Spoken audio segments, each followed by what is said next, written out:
On a beautiful day like any other, this young man was strolling alone through the streets when suddenly he felt something strange in his left eye.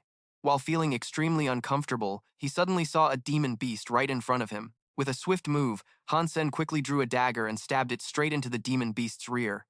A sharp scream rang out, quickly drawing the attention of countless passers-by. The demon beast began to transform into a woman. Han Sen's dagger was precisely stuck in her rear. This scene was truly awkward. Wasn't that Qin Xuan? And to think she got stabbed in the rear in broad daylight. This guy is seriously bold. How dare he stab Qin Xuan's rear? What kind of background does he have? Could it be that he doesn't even know? So that's a beast soul transformation?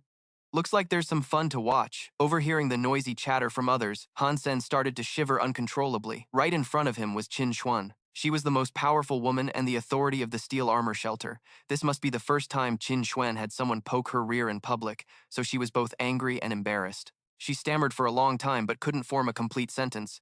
How dare you poke my rear? Being made a laughingstock right in the street like this. Finally, Qin Xuan's rage exploded. Before she could even act, Han Sen was surrounded by a group of tall, muscular men. This was understandable.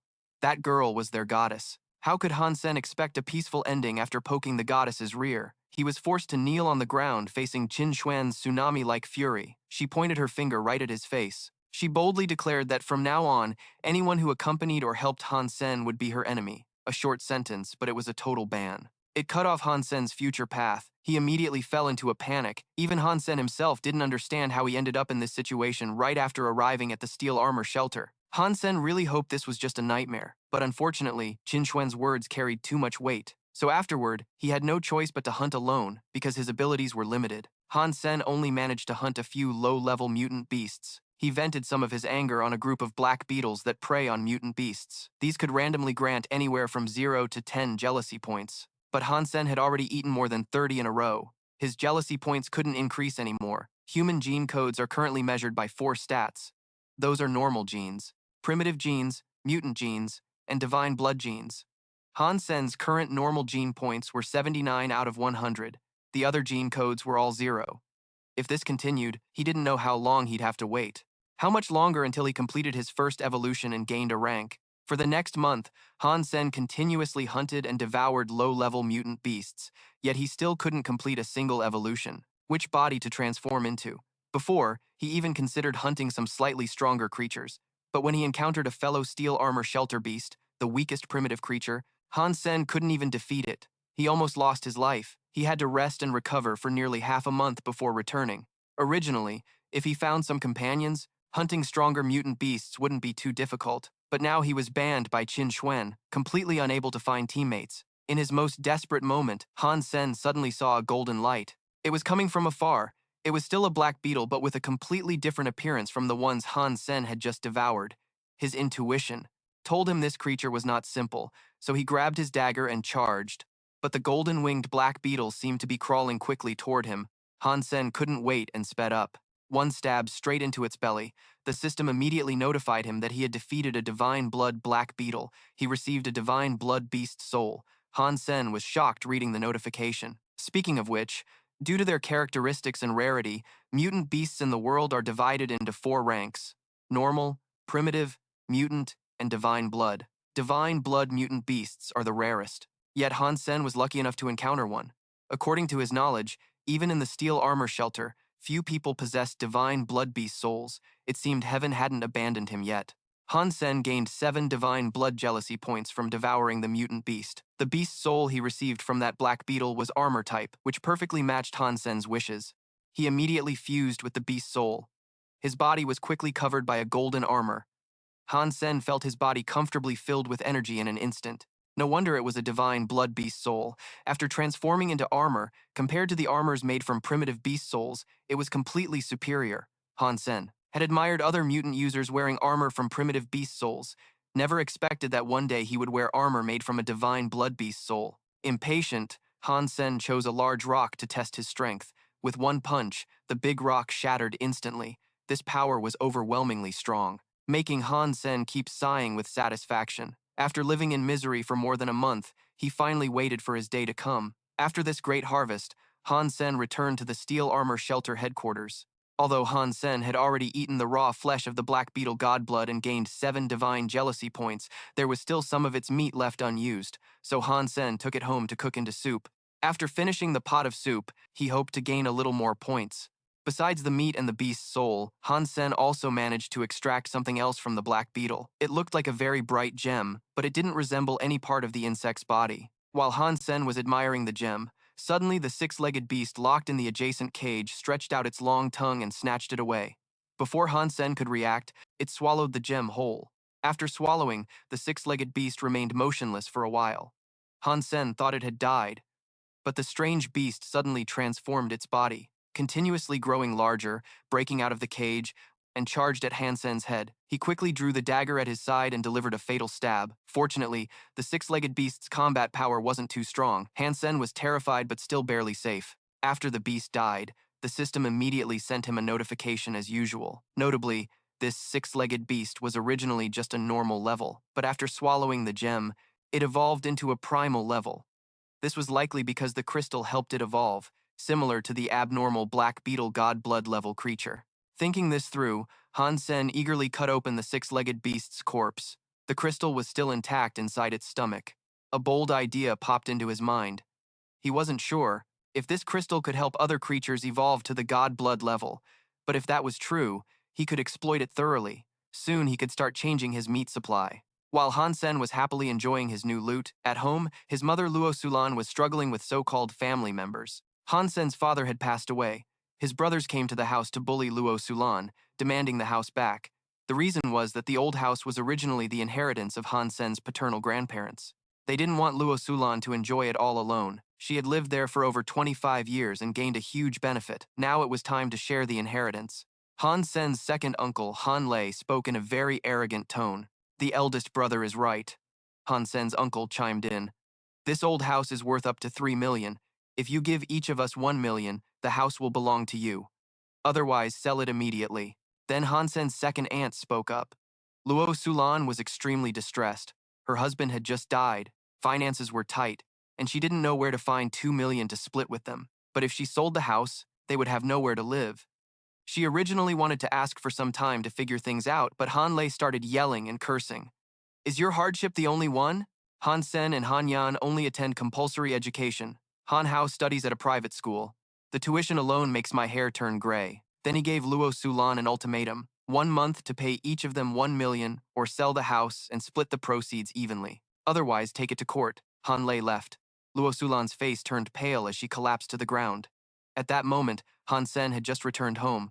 Although these people were blood relatives, he could not regard them as family. They had owed over 10 million before. His father was the one who helped them. Now that his father had just passed, they shamelessly came to demand money. The Starry Group wanted to swallow their family company. If his father hadn't stood up to fight the Starry Group for everyone and turned against them, how could he have died so mysteriously?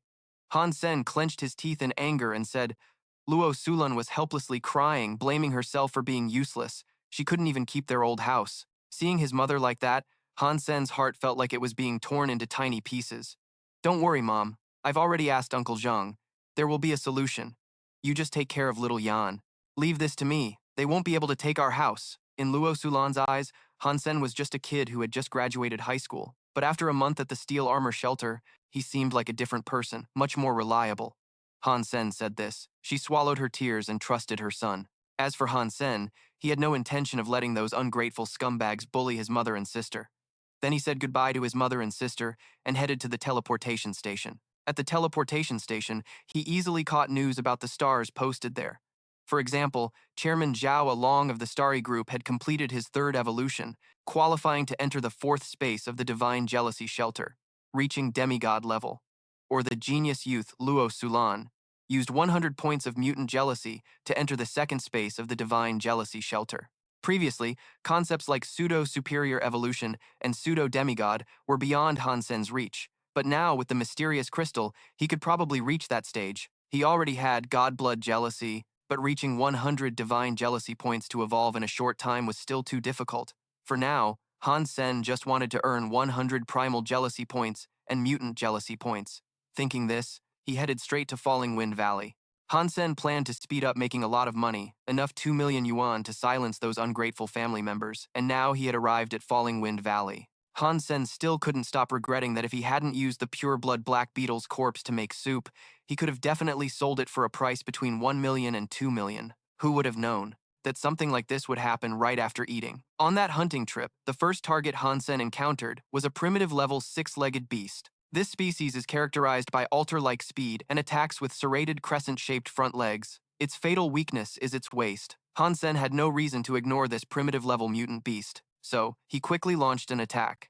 At first, he faced some difficulties due to the six-legged beast's terrifying speed and attack power. However, with his Beast Soul Divine Blood armor, the six-legged beast couldn't harm him even a little. Han Sen maintained the upper hand and eventually defeated the opponent. After this six-legged beast was eliminated, a whole pack of six-legged beasts suddenly appeared from somewhere and launched a coordinated attack on Han Sen. They seemed to have mobilized their entire force, but Han Sen was fearless. The more he fought, the more aggressive he became, and he eventually wiped them all out.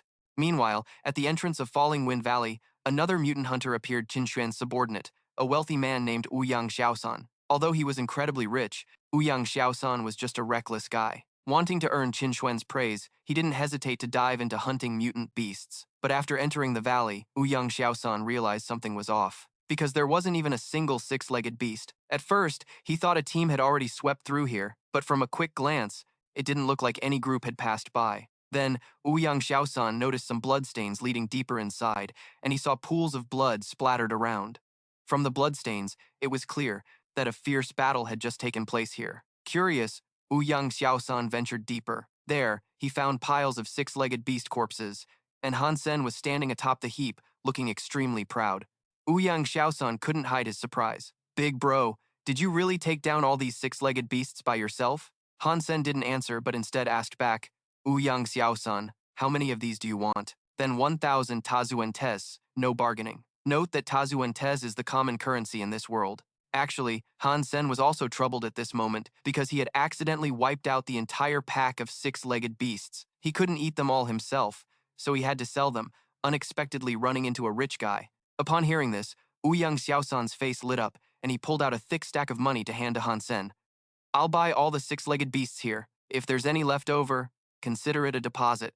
Next time, if you have good mutant beasts, I'll come back and buy them at a higher price." Han Sen, exhausted and lucky to meet a local tycoon, proactively asked for Ouyang Xiaosan's name and room number so he could find him when he had good stuff. "My name is Ouyang Xiaosan. Room number at the steel armor shelter is 1046. What's your name and room number?" Han Sen naturally wasn't foolish enough to reveal his information.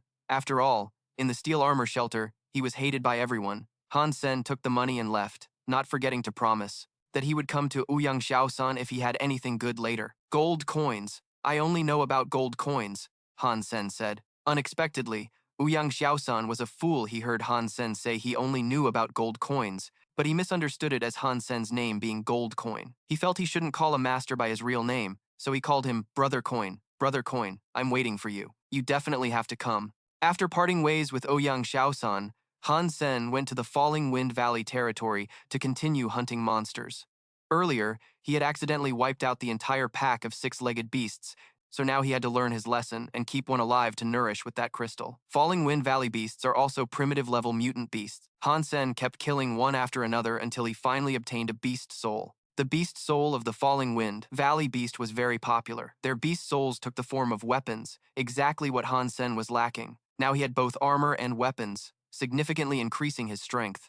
After a day of struggling and hunting, Han Sen returned to the steel armor shelter headquarters. As soon as he arrived at the gate, he saw a troop riding mutant beasts heading out. Looking closely, it was the army of Lu Meng, the lord of this region and one of Qin Xuan's pursuers. As soon as Lu Meng saw Han Sen, his expression darkened considerably. Without saying a word, he whipped his horse and struck Han Sen hard. Han Sen was caught off guard and couldn't dodge in time, receiving a painful blow. Lu Meng shouted angrily, "Who dares to be so bold, selling primitive-level mutant beasts to you?" Han Sen was hit for no reason and was very annoyed. Bystanders watching immediately knew Lu Meng was taking revenge because Han Sen had previously poked the butt of Lu Meng's goddess at the steel armor shelter. No one was crazy enough to confront him, so no one dared to defend Han Sen. "If I catch whoever sold that stuff to you, you two just wait for your punishment," Lu Meng shouted again. He clearly refused to believe that Han Sen had hunted the mutant beasts himself. After saying that, Lu Meng spurred his mutant beast and sped away. His disciple following behind, Wang Meng, couldn't hold back either.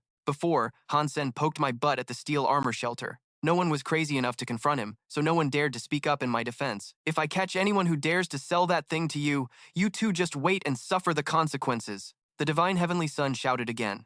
He clearly refused to believe that the wild beast was hunted by Han Sen himself. After saying that, the divine heavenly son prodded the strange beast's side and dashed off. His disciple following behind, Luo Tianyang, couldn't hold back either.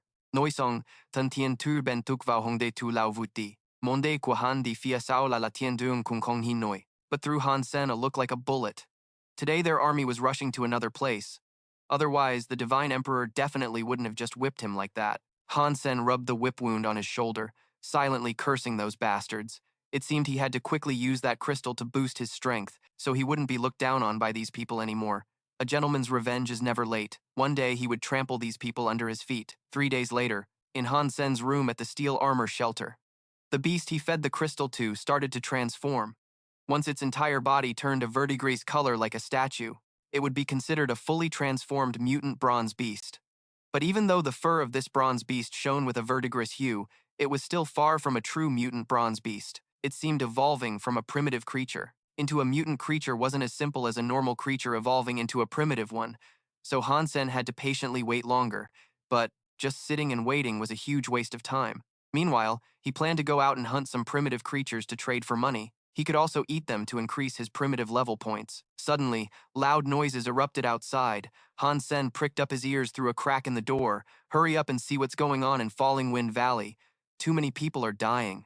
Don't you know? The 3 overlords in the steel armor shelter have allied to hunt that divine blood creature. Hurry up, you might pick up some leftovers. As soon as he heard divine blood creature, Han Sen immediately knew where he had to go next. He sped towards Falling Wind Valley. From their voices below the valley, Han Sen could see the divine emperor and Qin Xuan joining forces to hunt a monster, and the target was an overwhelmingly powerful divine blood creature. Suddenly, someone in the team shouted loudly. Han Sen saw the divine emperor leap skillfully to dodge the divine blood mutant's attack. But because of that, the divine emperor's mount was torn apart by the divine blood mutant. It seemed that although both were divine blood creatures, its power was on a completely different level compared to the black armor beetle Han Sen had hunted. Look, even surrounded by the divine emperor's entire army, it was completely unharmed. However, this mutant beast seemed reluctant to prolong the fight. Proof was that after opening a blood path, it quickly fled. The divine emperor had exerted so much effort and still lost his mount. How could he let the culprit escape? He took out his ultimate weapon, a blue bow. Qin Xuan immediately recognized it as a divine blood-level beast soul. Importantly, this beast soul of the divine emperor's could only be used once. It seemed he was going all in on this battle. Monster, taste the arrow of my wrath. The divine emperor drew his bow and shot an arrow straight at the divine blood mutant. The arrow flew with deadly accuracy, causing the mutant to immediately collapse, barely alive. No denying the divine emperor looked very cool just now. He was even using this chance to show off a bit to Qin Xuan. Unexpectedly, Han Sen then descended from above and delivered a final blow to finish off the 6-legged blood mutant. Because of that, he obtained its beast soul, a weapon in the form of a double-edged axe. Just looking at it, it seemed very powerful. The people in the Divine Emperor's team didn't understand what had happened. Only Su Xiaoqiao, relying on Han Sen's black armor beetle armor, recognized him. The Divine Emperor naturally couldn't ignore this. He charged forward with his troops, and so they all surged forward to chase Han Sen. He ran with all his might, but the beast's soul was too heavy and slowed him down a bit. Although now, Han Sen had some divine blood points in him, carrying that huge axe made walking hard, let alone running at this speed. Han Sen feared he would be caught soon. With the Divine Emperor rapidly closing in behind him, the weight of the axe made Han Sen feel breathless. He had just obtained a brilliant future crystal opening. Was he really going to end in disgrace like this? Han Sen was unwilling, but he felt he couldn't run anymore, risking stealing a monster from such a large army. This outcome wasn't too surprising. Mother Tiongin, I'm so sorry. Han Sen closed his eyes, seemingly ready to give up. But at that moment, a familiar voice appeared in his mind. So you want to give up? Do you really want to stop? Are you sure you want to quit? Little Sen, that voice belonged to his late father. Han Sen recalled when he was young, his father had him play a virtual reality game. At that time, Han Sen didn't dare move forward after seeing the player in front of him swallowed by a monster, but his father taught him that danger always comes with opportunity, and he couldn't let fear of danger stop him from moving forward. The conversation between father and son suddenly became clear in his mind. Han Sen's father once said, "Evolution is essentially a risky process for all creatures. Only by continuously advancing and shedding blood can one grow stronger in that game." They were surrounded by monsters from the direction Han Sen's father had said. In reality, there would come a day when he too would find himself trapped, cornered, and desperate like this. If he wanted to survive, he had to become strong. And to become strong, he was not allowed to give up no matter how difficult it got. Little Sen, Dad knows you're a smart kid, just too kind-hearted, unwilling to move forward, but you have to do it. Memories of his father flared up strongly in Han Sen's heart again, urging him not to give up now. His father was gone, and he couldn't follow him too soon, leaving his mother and little sister to suffer. Han Sen had thought of a plan, though extremely dangerous, but if successful, he wouldn't have to keep running anymore. The Divine Emperor chased after him from behind, leapt off his mount, and drew his sword intending to cut Han Sen in two. But at that moment, Han Sen merged the soul beasts of the sixth blood crystal and the black armor beetle together. Han Sen transformed into a half-human, half-beast form. Upper body human, lower body a black bull. The burden vanished, and his running speed skyrocketed. In an instant, he escaped the Divine Emperor's sword. The people behind could only stare in shock as they saw Han Sen fuse two soul beasts. They said fusing two soul beasts could bring a person close to death. They didn't understand how he dared to do such a dangerous thing and run at the same time. Clearly insane. But even so, the Divine Emperor didn't want to let Han Sen go. He and his followers continued the chase. Some other supernaturals had been watching from above during their battle, and they were all sworn enemies of the Divine Emperor. They didn't know who Han Sen was, but admired him for his boldness, and felt satisfied seeing that Divine Emperor guy in such trouble. The mountain had 9 bends and 18 paths. As long as Han Sen ran correctly, the Divine Emperor couldn't find him. He had used the Divine Blood Soul Beast arrow, but couldn't even get a single hair from the mutant beast. This time, the Divine Emperor was badly fooled. "This makes me so happy, haha. That golden Divine Blood Soul Beast axe, if sold, would definitely make a fortune. It must be worth a lot of money." Money? You think just having money can buy a Divine Blood Soul Beast? You don't even know who that guy is. I think I heard someone call him Brother Kim the Worst just now. That name's perfect, just enough to mean golden money. While those supernaturals were rejoicing over the Divine Emperor getting played, Han Sen escaped. He found a secluded spot in the forest to stop. Different soul beasts had different forms and effects. It seemed the sixth blood, crystal soul beast had a time limit for transformation. With Han Sen's current ability, this process could last 7 or 8 minutes. Luckily, he chose to run instead of fight the Divine Emperor's army. Otherwise, after those 7 or 8 minutes, he would have been torn apart. This axe couldn't be stored in space, like other soul beasts. Han Sen guessed the Tiho armor gate was now full of the Divine Emperor's troops, so he couldn't bring the axe back. Given the situation, Han Sen could only temporarily bury it in the forest. After finishing, he returned to the Tiho armor gate late at night. As expected, the Divine Emperor's troops were gathered densely at the entrance. Everyone wanting to enter had to be searched, but they couldn't find anything on Han Sen, so he passed through easily. Inside the Tiho armor gate, people were everywhere talking about the Divine Emperor being mocked by someone named Brother Kim the Worst, who even had to use a Divine Blood Soul Beast each time but still lost his Soul Beast right in front of them. The more Han Sen heard, the more delighted he became. "This afternoon the Divine Emperor hit me once. Tonight I returned it tenfold." That night, Qin Xuan called Su Xiaoqiao into his private room. The reason was that he had accidentally called Han Sen Brother Kim the Worst. This made the Divine Emperor suspect. They were connected. If Qin Xuan hadn't defended her wholeheartedly, Su Xiaoqiao's life would have been in danger. "Tell me quickly, who exactly is Brother Kim the Worst, Sister Xuan? I really don't know him. I only met him once in Falling Wind Valley. At that time, he sold me a few crippled wolves, which I even gave to my brothers to try." Su Xiaoqiao had no reason to lie, especially since she was also a bit of a scoundrel. Qin Xuan didn't interrogate her further. Instead, she wanted Su Xiaoqiao to contact Brother Kim the Worst and say she wanted to buy his Divine Blood Soul Beast at a high price. That night, Han Sen couldn't sleep and started hunting again. The Divine Emperor had posted a bounty and was hunting him under the name Brother Kim the Worst. The reward was so high that Han Sen even wanted to sell himself for the money, but of course he wasn't that stupid. There was just one problem troubling Han Sen. His jealousy point was now 91 out of 100. Primal jealousy had already earned 10 points. Divine blood jealousy was 8 points, but mutated jealousy hadn't increased at all. This was not good at all. Han Sen was stalking a mutant beast deep under the lake. He waited until it showed its head with one eye, but it quickly dived down again. The reason it dove was because there was movement in the forest. Han Sen pricked up his ears to listen.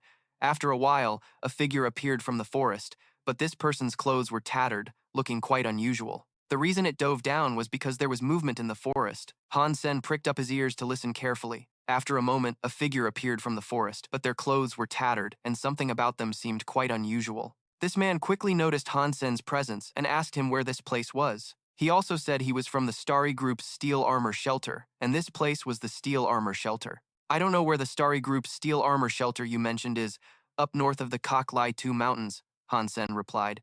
The man's expression darkened a bit upon hearing that. So, the Steel Armor Shelter has gone so far as to enter the territory of another god's sanctuary? After saying that, the man looked up and ordered Han Sen in a commanding tone, "Take me to your god's sanctuary."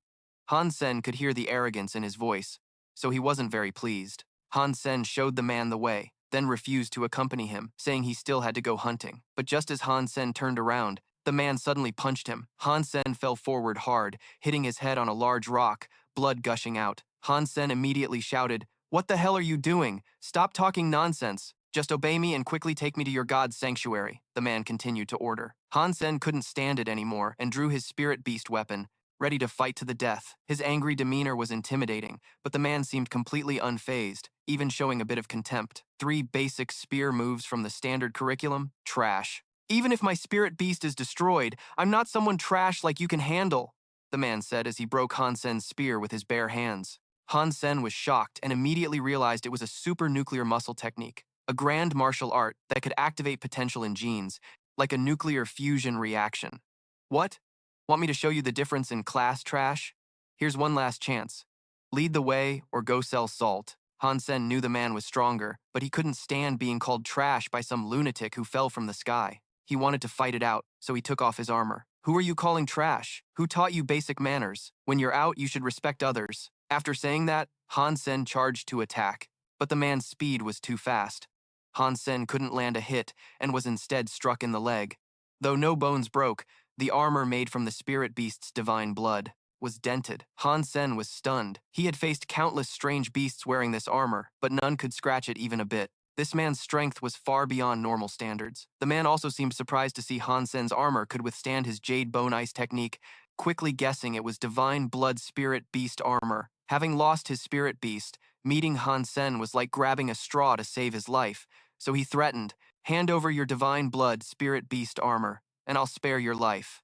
Han Sen wasn't stupid. This was a chance from heaven. How could he willingly hand it over to someone else? So Han Sen attacked again, this time delivering a straight kick from above, but unfortunately, the man blocked it and even caught Han Sen's leg, then slammed him hard to the ground. "Trash will always be trash. If you don't hand over the divine blood spirit beast armor, you'll remain trash." The man insulted Han Sen, grabbing his neck and repeatedly smashing his face into the ground. Han Sen was in pain and didn't care about living, but his fighting spirit was still burning. He elbowed backward hard, catching the man off guard. Han Sen's elbow hit his chest, causing him to cough up blood. "Today, I will cripple you," Han Sen shouted, then merged once again with the spirit beast of the 6th grade blood spirit. Before the man could react, Han Sen knocked him to the ground. Now, Han Sen was completely on the offensive. He kept punching the man's body hard, each punch accompanied by the question, "Now, who's trash? Who's the real trash?" The man was pummeled, shouting for him to stop, but Han Sen wouldn't relent. When the 6th grade blood spirit beast's effect wore off, the man's body was drenched in fresh blood, a gruesome sight. Han Sen calmed down a bit, his body trembling with fear because this was the first time he had taken a life. But if he hadn't, he would have been the one to die today. The man's super nuclear muscle technique was truly terrifying. After calming down, Han Sen crawled over to the man's body, which was utterly mangled. He searched around, unsure if there was anything valuable on him. And indeed, Han Sen found something suspicious, a memory crystal shard. Memory crystal shards weren't cheap. After returning to his private room in the steel armor shelter, Han Sen took it out to examine it, and to his surprise, it contained the complete record of the Jade Bone Ice technique, described with 3-dimensional images that were very easy to understand. Han Sen was so happy he couldn't close his mouth. Today was truly his lucky day. After returning to his private room at the steel armor shelter, Han Sen took out and examined it. To his surprise, what was recorded inside was the complete manual of the Jade Bone technique, and it was illustrated in a three-dimensional way that was very easy to understand. Han Sen was so happy he couldn't close his mouth. Today was truly his lucky day. During the day, he managed to steal the 6th-tier Blood Spirit Beast Soul from Han Sen. By night, he had also taken the advanced Supercore Mechanical Martial Art from that stranger. Originally, he planned to buy a Supercore Mechanical Martial Art later, but now he had saved quite a bit already, so Han Sen began to learn the Jade Bone Ice technique. The more he practiced, the more magical it seemed. About 3 days later, Han Sen felt his body growing colder, but also stronger. Even his skin became noticeably smoother. His body temperature was now 2 degrees lower than normal. This must be a characteristic of the Jade Bone Ice technique. Just then, Han Sen's phone rang. The caller was Zhang Danfeng. Han Sen hadn't seen him in a long time. Let's go out for a bit. Han Hao and Shui Qi were also going. Hearing Han Hao's name, Han Sen immediately agreed. Han Hao was the son of Han Lei, and also Han Sen's cousin. Although the God Heavenly Sun's gang was hunting Han Sen everywhere, no one knew he was Kim Tae, so going out a little should be fine. Not long after, Zhang Danfeng drove over to pick up Han Sen. On the way, Han Hao kept bragging to Shui Qi about the battle between the God Heavenly Sun and Kim Tae, constantly praising Kim Tae's coolness. Han Sen was torn between laughter and tears. If Han Hao knew that the Taega he was praising was actually his cousin, he'd probably freeze up. Also, he shouldn't be praising him in front of a girl. However, Han Sen didn't want Han Hao sent to the steel armor shelter either. Family issues were still very complicated. Since his father died, their relatives had looked down on and even insulted his family. Han Sen didn't intend to be close with them, but now, their son was here, which made things awkward. Feng Zi, where are we going? Han Sen grew a bit anxious as Zhang Danfeng kept driving without arriving. Almost there. Look ahead. They arrived at the Starry Group Martial Arts Arena. Zhang Danfeng wanted to watch a boxing match. Today featured a fight with Tang Zhenliu. Last year he ranked 5th at the God Qi Shelter and was already listed on the God B. In recent years, the top fighter in the Martial Arts B at the Steel Armor Shelter was always Qin Xuan, but her name had never appeared on the God B. While Zhang Danfeng was bragging, under the arena, Tang Zhenliu summoned his beast soul. It was the Blood Spirit Beast Fury Beast. Zhang Danfeng kept sighing with admiration. If only I had a beast soul like that, my life would be worthwhile. Unlike his excitement, Han Hao remained calm. What's so great about that beast soul? I think Tang Zhenliu's Fury Beast Soul isn't even half as strong as Taiji's Blood Spirit Beast Soul. Zhang Danfeng scoffed, then gave Han Hao a look full of disdain. I don't know if Taige is strong or not, but his beast soul was stolen from someone else. He's no hero. How could someone so despicable be compared to Tang Zhenliu? The person Zhang Danfeng disdained was sitting right beside him. Han Sen heard every word clearly. It was like a dagger through his heart. But what he said wasn't wrong. Only a fool wouldn't steal a 6th-tier Blood Spirit Beast Soul, especially when the God Heavenly Sun was his enemy. It seemed best not to tell Zhang Danfeng that he was Kim Tae for now, to avoid unnecessary conflict. Half a month later, Han Sen was hunting while taking care of that fellow beast. As he hoped, it evolved into a mutated fellow beast. Although he wanted to eat it to increase his mutation gene points, he needed money more right now. So Han Sen contacted Su Xiaoqiao. That night, they met at Falling Wind Valley. Su Xiaoqiao bought the mutated fellow beast meat for 2 million Te. Taking advantage of this, Su Xiaoqiao also told Han Sen about Qin Xuan wanting to buy the 6th-tier Blood Spirit Beast Soul and the double-edged golden axe. Han Sen wasn't surprised. He just told Su Xiaoqiao to pass along, that if Qin Xuan offered a price he was satisfied with, he would sell. After the deal, Han Sen continued hunting, this time targeting the poisonous seed beast inside the bottomless cave. This was a strange beast with very strong venom. Luckily, Han Sen had the black armor beetle suit, so they couldn't harm him. After clearing the bottomless cave, Han Sen carried a sack full of poisonous seed beasts, planning to leave. But before reaching the cave entrance, he heard someone call his name. Taige, is that you? The light ahead gradually became clearer, and the person sitting there was Qin Xuan. Han Sen thought she had come to settle accounts, so he pretended to be deaf and slipped past. But Qin Xuan called after him, asking him to take her along. Only then did Han Sen notice her ankle was injured. He also realized Qin Xuan didn't know he was the guy who had recently poked her butt. With this full armor suit, he didn't have to worry about being recognized.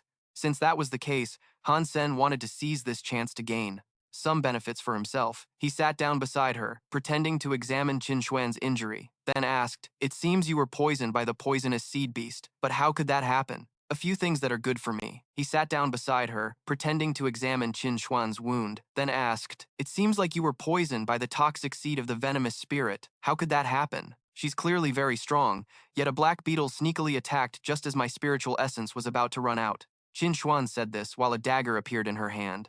Han Sen knew this weapon was transformed from a spirit beast's venomous heart by a divine blood poisonous heart moth. Don't even think about using me. Your armor won't stop this. Han Sen originally planned to tease this woman a bit, but didn't expect her to read his malicious thoughts and be so alert. Don't get me wrong, I mean no harm. Didn't you want me to take you along? Han Sen quickly waved his hand, looking like he was wrongly accused.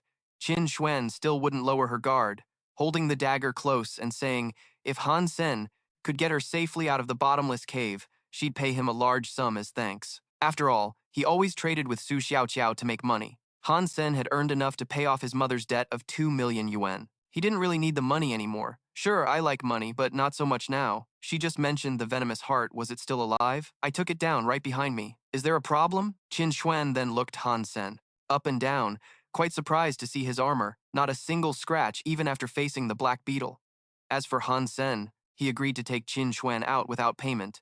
In return, he wanted a mutated spirit beast as a labor beast and the Black Beetle she just defeated. They quickly reached an agreement. Han Sen then carried Qin Xuan out. Along the way, she kept thinking about how Han Sen had devoured the entire Black Beetle without leaving any behind. After some wandering thoughts, Han Sen brought Qin Xuan near the steel armor shelter, but neither wanted to be seen by outsiders, so he only left her near the entrance.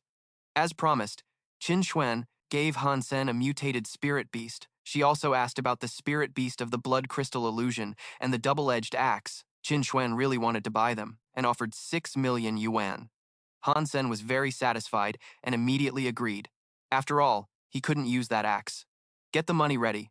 I'll notify you of the time, and place through Su Xiaoqiao. After removing his armor, Han Sen took his spoils back to the steel armor shelter. Just after passing the gate, he ran into Han Hao. But Han Hao acted like he didn't know his cousin. After Han Hao's friends left, he pulled Han Sen into a corner. It turned out Han Hao's attitude was because he had heard Han Sen accidentally provoked 2 fire ant nests, Qin Xuan and Divine Heavenly Sun, so he didn't want others to know they were cousins. My path is just beginning. I don't want you to hold me back.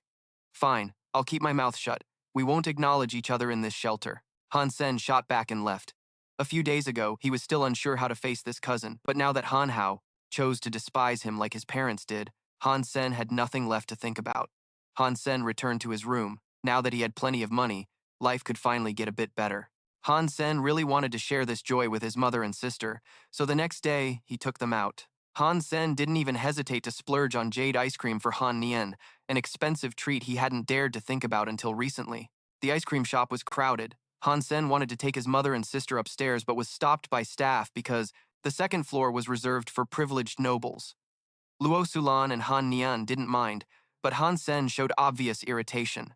He made it clear he would soon have everything, and wouldn't let these so-called privileges of the upper class stop him anymore. After a day out with his family, Han Sen headed back to the steel armor shelter. Every time he took this train, it was packed, and today was no exception. When the train braked suddenly, Han Sen accidentally bumped into a girl, and whether by accident or on purpose, his face hit her chest. Han Sen immediately got an elbow because she thought he was harassing her. That hurts! Whoa, sorry, I didn't mean to. Han Sen held his face, trembling in pain. When they separated, he realized the girl he bumped into was Qin Xuan, and she recognized him as the guy who had bumped into her last time. This time, even jumping into the Yellow River wouldn't wash away his guilt. The world may change, but true nature doesn't. I thought you were just an idiot last time, but you really are that disgusting. Qin Xuan gritted her teeth and shouted. People around started criticizing Han Sen, thinking he was using the accident as an excuse to harass her. Qin Xuan, Han Sen wanted to explain. Clearly that the train braked suddenly, so he lost balance. But how could Qin Xuan trust someone with his record? Just then, the train arrived at the station. Qin Xuan wasn't going to let Han Sen off easily. You think I'll let this go? Aren't you heading to the steel armor shelter? I'll be waiting for you there. Saying this, Qin Xuan got off first. Han Sen peeked out and saw 2 neat lines of people waiting to greet her. Importantly, they called her Station Chief Qin. Han Sen felt like he'd just been slapped by his boss. If Qin Xuan is the chief officer of this transport station, then she would definitely know exactly when you come and go, tracking your every move like the back of her hand. Han Sen held his head and groaned, constantly blaming his bad luck. Then he started thinking about how to guard against Qin Xuan. If his secret identity as Kim Tae was exposed, he wouldn't be able to live in peace even in his dreams. As for Han Sen, just after returning to the steel armor shelter, He immediately ran into La Tianyang's group. The important thing was that he wanted to drag Han Sen along on a hunt. At first, Han Sen wanted to refuse to avoid trouble, but La Tianyang insisted on taking him, so the whole group headed into the mountain vein. It seemed that God's sanctuary had spent a large sum to organize a big hunt. After a few days, Han Sen began to wonder. Although they had been out for several days, they had only encountered a few primitive-grade rare beasts. With such a small number of creatures, couldn't God's sanctuary handle this on their own? Why drag so many people along? After thinking it over, he still felt that this God fellow must have some secret plan. Sure enough, not long after, the group arrived in front of a cliff, facing a huge pit. La Tianyang ordered the mercenaries to lead the way first, and Han Sen, labeled as a butt-obsessed guy, was among them. Han Sen was very unwilling. Going straight into the deepest part of the mountain vein, just hearing that was enough to know how dangerous it was. He really didn't know what God's sanctuary was planning. However, Han Sen and the mercenaries still had to go ahead and clear the path. The pit was bottomless. They kept going without seeing the end. The torchbearer at the front wanted to move slowly, sensing danger ahead. Unexpectedly, La Tianyang behind kept whipping them, hitting and shouting, "Why so slow? Dragging like a bunch of women. Move faster. Don't want the reward anymore?" Under La Tianyang's urging, the group's pace picked up a bit. They reached a large river with no way to cross. La Tianyang threw some items into the water, which immediately transformed into large rafts. Han Sen could tell they had prepared this in advance. What exactly was waiting on the other side? Even stranger, the God's Sanctuary members didn't get on the rafts. While he was still thinking, the water suddenly rippled. From deep below, a gigantic creature burst out, causing the rafts to rock violently. God's Sanctuary's leader stood on the shore with a very smug look. "Finally, you've appeared, Bloodstar Black Fox King." The appearance of the Bloodstar Black Fox King had already claimed several lives. Han Sen immediately knew that bastard from God's Sanctuary had no good intentions. He was clearly using them as bait for the rare beast. The other rafts that hadn't capsized turned and fled, but God's Sanctuary's leader drew his sword and slashed, blocking their escape. "You trash think you can grab the money and run? Whoever dares to run, I'll cut them down," he shouted. The mercenaries were blocked and couldn't reach the shore. Trapped, they made a deal with God's Sanctuary. "If we make it to the end. If we survive till the end, you have to give us some profit." Han Sen could only curse them silently as fools. These people were blinded by money, clearly being used. Meanwhile, God's Sanctuary was on the shore, enjoying the show. There was no way they would share any profit. They were clearly leading everyone to their deaths. God's Sanctuary wanted to use human lives to fill the belly of that rare beast, drain its strength, and only then could they safely cross the river. Han Sen despised this man deeply. He had just risen up and couldn't afford to die over such nonsense. Han Sen tried to swim fast but couldn't match the speed of the Bloodstar Black Fox King. Soon, his raft was rammed and overturned. As he fell into the water, Han Sen put on his black armor bug suit. Earlier, he couldn't do this because it would expose his identity as Kim Tae. But once underwater, it was safe. Han Sen swam like a high-class servant, but the others weren't so lucky. Originally 34 people, now only 7 were barely alive. Seeing this, La Tianyang smiled with satisfaction. "Looks like the Bloodstar Black Fox King is full now. Now that we've crossed the river, the danger probably won't be too great." They showed no shame after their horrific actions. The whole group started crossing the river. On the other side, God's Sanctuary had found what they needed, the eggs of a divine blood creature. And there were 2 of them. Just thinking about how his divine blood points would skyrocket made him grin uncontrollably. They wanted to take the snake eggs and leave quickly, but the Bloodstar Black Fox King wouldn't let humans touch its offspring so easily. It rose from the river again. God's Sanctuary's leader drew his sword and charged. Behind him, La Tianyang and his disciples rushed up to support. They threw 2 unlucky mercenaries into the monster's mouth and escaped. God's Sanctuary thought it was over, but on the way out, Han Sen blocked his path. To be precise, it was Han Sen in his Kim Tae identity who blocked his path. The Divine Celestial Emperor was so happy to grab the divine blood creature eggs that he laughed with his eyes squinted shut. In a moment of distraction, he was ambushed by the boy and punched hard enough to blacken his face. Han Sen caught the 2 eggs and immediately fled. The Divine Celestial Emperor was once again outmaneuvered by Han Sen, yet he could only shout curses back at him. The boy was extremely pleased because, although he had narrowly escaped the monster beneath the river, he never expected to get something this valuable. However, while escaping, Han Sen was blocked by a giant serpent. It seemed that the blood spirit Black Keelan serpent was not alone. In front was the monster. Behind were the Divine Celestial Emperor's forces rapidly closing in. Han Sen was once again cornered. At that moment, a wicked idea crossed his mind. Han Sen squeezed 1 egg until it cracked, then threw it to the Divine Celestial Emperor. "Each of us take 1 egg. We settle our personal grudge later, but now let's team up against the giant serpent first. The divine celestial emperor instinctively grabbed the egg, but he didn't want to cooperate with Han Sen. He still wanted to kill him. Blinded by hatred, the divine celestial emperor didn't realize the egg was already cracked, until La Tianyang reminded him, but at that moment, the giant serpent went berserk and charged at him. The divine celestial emperor had to muster all his strength to fend it off. Taking advantage of the chaos, Han Sen successfully escaped. He returned to the steel armor shelter in a very joyful mood. Kim Tae had buried 2 divine blood beast souls of the divine celestial emperor. Just thinking about it, it was clear how furious he must be. After eating that egg, Han Sen's divine blood jealousy points increased by 13. He was very strong now, but as soon as he entered the steel armor shelter, Han Sen faced his next trouble. Qin Xuan, you hid well, huh? Half a month without a trace. Did you think I'd let you off? Unknowingly, Han Sen had been following the Divine Celestial Emperor's group for nearly 2 weeks. He completely forgot Qin Xuan had promised to settle accounts with him once they returned to the shelter. The moment Han Sen saw Qin Xuan, his face turned pale. He originally thought Qin Xuan would drag him out to be beaten and scolded in front of everyone, but unexpectedly, she was quite the gentleman. Qin Xuan took Han Sen to the combat room. Here, they would fight one-on-one. If Han Sen won, Qin Xuan promised never to bother him again. But Han Sen felt this deal was clearly unfavorable. Qin Xuan's divine blood jealousy points were nearly maxed out, and she had been trained in the military for a long time. She also had countless high-level beast souls. Asking him to fight her was basically telling him to surrender. We won't use beast souls during the fight. If you can withstand 50 moves from me, then we're even. That sounded reasonable, so Han Sen agreed. He didn't believe he couldn't block 50 moves from a girl. Qin Xuan stepped back and took a defensive stance. You go first.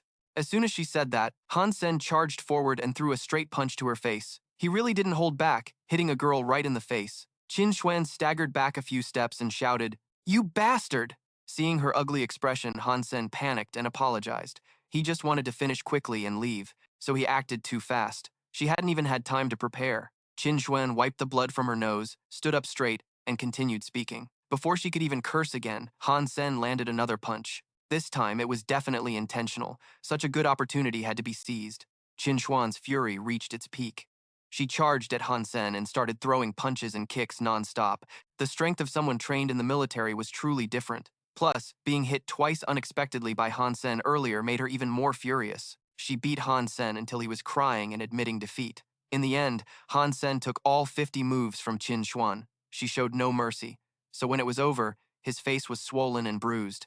This fight made Han Sen realize his strength was still as weak as an ant. Looks like he needed to train harder to become stronger. As for Qin Xuan, after getting her revenge, her mood improved a bit, but she kept thinking about those 2 punches. After showering, she watched the recorded video of Han Sen's close combat and martial arts skills, and in her eyes, he was truly mediocre. But those 2 sudden punches were completely unexpected. Han Sen struck without hesitation, like a killer. His family boxing was all-out force. This made Qin Xuan unable to associate this with the usual Han Sen, who always acted foolish and clueless. Normally he disguised himself, but suddenly he went all out to kill? He was just a student who recently graduated. How could he be an assassin? Was his agility a natural talent or trained?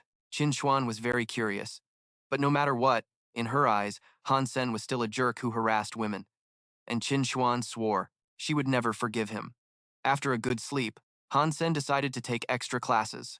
He went to a tutoring center, which was divided into beginner, intermediate, advanced, and special classes. I will never forgive you. After a nap, Han Sen decided to go study more. He went to the learning center, which was divided into beginner, intermediate, advanced, and special classes. With authority over foot soldiers' weapons, soft martial arts skills, and even supercell human techniques that can be taught, Han Sen thought for a moment and then decided to enroll in the Devil's Body Transformation class. The center owner looked at him for a while, evaluated, then skeptically asked, "This isn't your ordinary advanced martial art.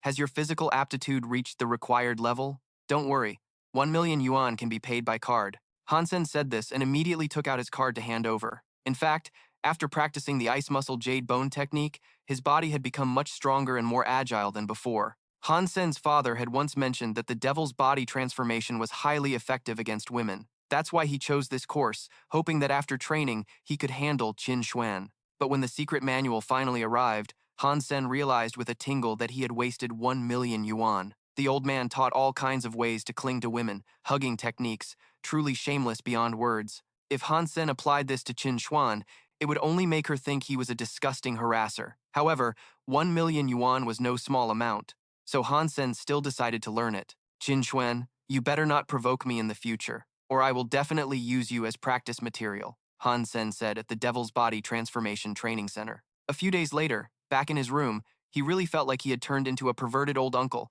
just hoping it would eventually prove effective. His mood was terrible, but when Han Sen saw his minion beast evolve into a mutant, he cheered up. He would continue to raise it until it became a divine blood-level minion beast. Moreover, the Heavenly Emperor's group had given up searching for the golden coin, apparently due to lack of clues. This was very good for Han Sen, as it allowed him more freedom. With everything settled, he began to study the mutant beast soul he got from Qin Xuan. However, this beast soul seemed much smaller than he had imagined. Usually, beast souls take the form of combat weapons, but the one Qin Xuan gave Han Sen was a pet.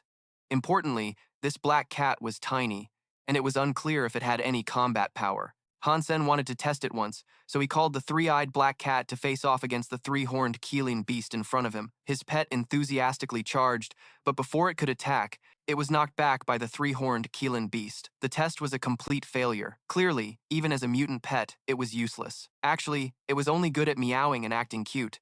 Han Sen felt he had been played by Qin Xuan, but now was not the time to dwell on that. He had to hunt on his own today. In the following days, Han Sen continued hunting, still relying on himself, because the three-eyed mutant black cat was useless. It even ate more than him, while normally beast souls didn't need to eat. If injured, they could be retracted into the storage space and would heal automatically after a short rest. However, this cat, though useless for hunting, was at least a companion to entertain Han Sen, so he kept it and named it Meow Lord. While Han Sen and Meow Lord were eating freshly roasted mutant beast meat together, suddenly, a desperate scream for help echoed. It was another psychic hunter. When Han Sen saw what was chasing him, he ran for his life. The man desperately begged him, "Brother, don't run! I can give you as much money as you want." It sounded tempting, but Han Sen wasn't foolish. The thing chasing the man was a fierce lead beast. One alone could crush him, and there was a whole pack. Han Sen ran to a large cliff, quickly climbed a vine to safety. The man struggled to climb up, so Han Sen helped him up too, just in time as the pack of fierce lead beasts arrived. Both were panting from exhaustion. Though they escaped temporarily, they had to wait until the beasts left before descending. "Man, what the hell did you do to attract 100 furious, fierce lead beasts chasing you like that?" The man took out a pack of cigarettes, lit one, and offered one to Han Sen. Han Sen glanced and recognized the expensive brand, realizing the man was no ordinary person. He took one and started smoking. "I'm in a hurry to get somewhere. My beast soul was destroyed. Starving and about to die, I went to find a small, fierce lead beast. By the way, brother, how should I address you?" Han Sen introduced himself. The man introduced himself as Lin Baifeng, then asked how far it was from here to the Glory Lead shelter. "If you're asking about the steel armor shelter, it takes about a few days to get there. As for the Glory Lead shelter, I don't know." Hearing Han Sen's answer, the man looked surprised. It seemed he had also gotten lost in another shelter's territory. Then he reassured Han Sen that once back at the shelter, he would definitely repay the money. "But before that, we have to have some fun together," Han Sen said, looking at the pack of fierce lead beasts still lingering. Lin Beifeng chuckled, then asked if Han Sen had any food or drink. He had lost 7 hunts in a row and had nothing to eat. Han Sen took out a cup of water and a piece of dried meat. The water cost 10,000 yuan per cup. The dried meat also 10,000 yuan per piece. Lambak Fong seemed a bit surprised when Han Sen quoted such a high price, but Han Sen was not worried at all. Where there's demand, supply will follow. Lambak Fong then timidly asked him to extend credit. Later, when returning to the armor shelter, he promised to pay back 4 times the amount. They spent several days eating and sleeping on the cliff. The pack of ferocious beasts remained as persistent as leeches, not a single one willing to leave. Lam Bak Fong began to lose patience, but Han Sen was even more worried because the food and drink he brought would only last a few more days. If this situation continued, they would starve to death. So he came up with an idea: climb to the top of this mountain to get to the other side. Han Sen's body was more agile than Lam Bak Fong's, so he volunteered to scout ahead. "Sen bro, be careful, don't leave me behind." Finally, Han Sen climbed to the mountain peak. He never imagined that the first time he used the demon transfer technique would be to climb a cliff. But this feeling was quite interesting. However, when he reached the top, Han Sen saw a giant egg. It gave him chills. What kind of creature could lay such a huge egg? A creature that builds a nest suspended between sky and earth. must be extraordinary. It might even be a divine blood beast. Han Sen poked a hole in the eggshell and started to suck. It turned out to be the egg of a violent wind divine bird, but just eating the egg alone wouldn't grant a divine blood point. He had to eat its meat to gain one. Han Sen was overjoyed, quickly drinking the entire egg, before the mother bird returned. Down below, the pack of ferocious beasts finally dispersed. Lam Bak Fong breathed a sigh of relief. Just then, Han Sen climbed down. Seeing a bulge suddenly appear on his belly, Lam Bak Fong blurted out innocently, "Wow, Sen bro, are you pregnant?" Han Sen was speechless and then told him about accidentally finding the violent wind divine bird's egg. He also saved a cup for Lam Bak Fong. Since he was hungry and had found an egg from a divine blood creature, how could he refuse? So he drank it all in one go. See, I wasn't lying, right? Lam Bak Fong drank the violent wind divine bird's egg and grabbed Han Sen's hand, shaking it while praising him non-stop for being so kind. Sharing even the egg of a divine blood beast moved him deeply. Lam Bak Fong kept repeating that once he returned, he would repay Han Sen many times over, whether money or anything else. Seeing his enthusiasm, Han Sen couldn't help but remind him, "Young Master Lam, my reputation at the armor shelter isn't very good. You'd better keep your distance from me. Who do you think I am?" Lam Bak Fong immediately replied, "You saved me and acted so honorably. How could I be ungrateful? If anyone dares to disrespect you, I'll show them what a master's wrath looks like." Lam Bak Fong seemed ready to throw himself at Han Sen. Han Sen said, all right, we'll figure things out after we return." One went back to the armor shelter, the other to the glory shelter. Soon after, Lam Bak Fong's straightforward nature was something Han Sen liked a lot. He was definitely worth befriending. After leaving the transport station, Han Sen was still happy about the spoils from the hunt when he ran into Qin Xuan. It seemed she was waiting for Han Sen here, but he decided to play dumb. "New station chief, you're too sharp. Follow me," Qin Xuan ordered. After learning the demon battle body technique, Han Sen was no longer afraid of this girl, so he followed her casually. They went to the battle room. Although he didn't understand why she suddenly went crazy, Han Sen decided to use his demon transfer technique worth 1 million yuan effectively. Qin Xuan didn't say start before launching a kick. Luckily, Han Sen dodged, but he was startled. "Station Chief Qin, why did you attack before saying start? You learned from me. Aren't you supposed to attack only when the other person isn't ready?" It seemed this time Qin Xuan was determined to beat Han Sen senseless, but her next kick was caught by him. Qin Xuan was grabbed tightly by Han Sen, then slammed hard to the ground. "Does this count as my win, Station Chief Qin?" Han Sen asked gleefully. The demon transfer technique was really useful against women. As expected, Qin Xuan immediately flew into a rage, calling Han Sen a shameless bastard. Her anger went beyond limits, so she summoned her beast soul. Qin Xuan's beast soul was a fire lion. Han Sen thought, "How can I fight that?" and ran away. "You're breaking the rules. Didn't we agree not to use beast souls?" No matter how loudly he shouted, Qin Xuan had no intention of stopping. Her fury seemed capable of blowing the entire armor shelter away. No doubt, Han Sen lost this round, even though Qin Xuan clearly broke the rules. But in terms of physical strength, close combat skills, and experience, he was no match for her. Han Sen thought he had become much stronger, but when facing absolute power, he was still too weak. As for Qin Xuan, she wasn't in a better mood because Han Sen forced her to use her beast soul, proving he was much stronger than before. So in the days that followed, "You're still too weak." As for Qin Xuan, her mood wasn't much better because Han Sen forced her to release her beast soul, proving he had become much stronger than before. So, in the days that followed, every day, Qin Xuan dragged Han Sen to the training room. Although Han Sen didn't understand why she did this, he really enjoyed training with this beautiful lady. Just now, he also wanted to improve his combat skills. However, after each session, his whole body was sore. Qin Xuan was truly beautiful, but her temperament was far from gentle. Sen CA, long time no see. Today, after leaving the training room, Han Sen ran into an acquaintance, Shui Shi, the girl who went out with him and Zhang Yang's group, including Han Hao last time. Shui Shi was old enough to join the steel armor shelter, so her presence here was quite normal. They hadn't exchanged more than 3 sentences when suddenly a luxury car appeared, and then a tall, cool-looking guy stepped out of the car. "Sis, didn't I tell you? You're only allowed to use teleportation inside the house.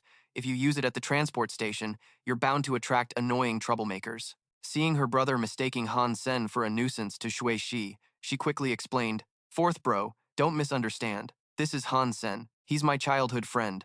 Han Sen politely greeted Shui Shi's brother, then extended his hand, but the guy not only refused the handshake, but also threw out a very rude remark. "People like you don't deserve to be friends with my sister.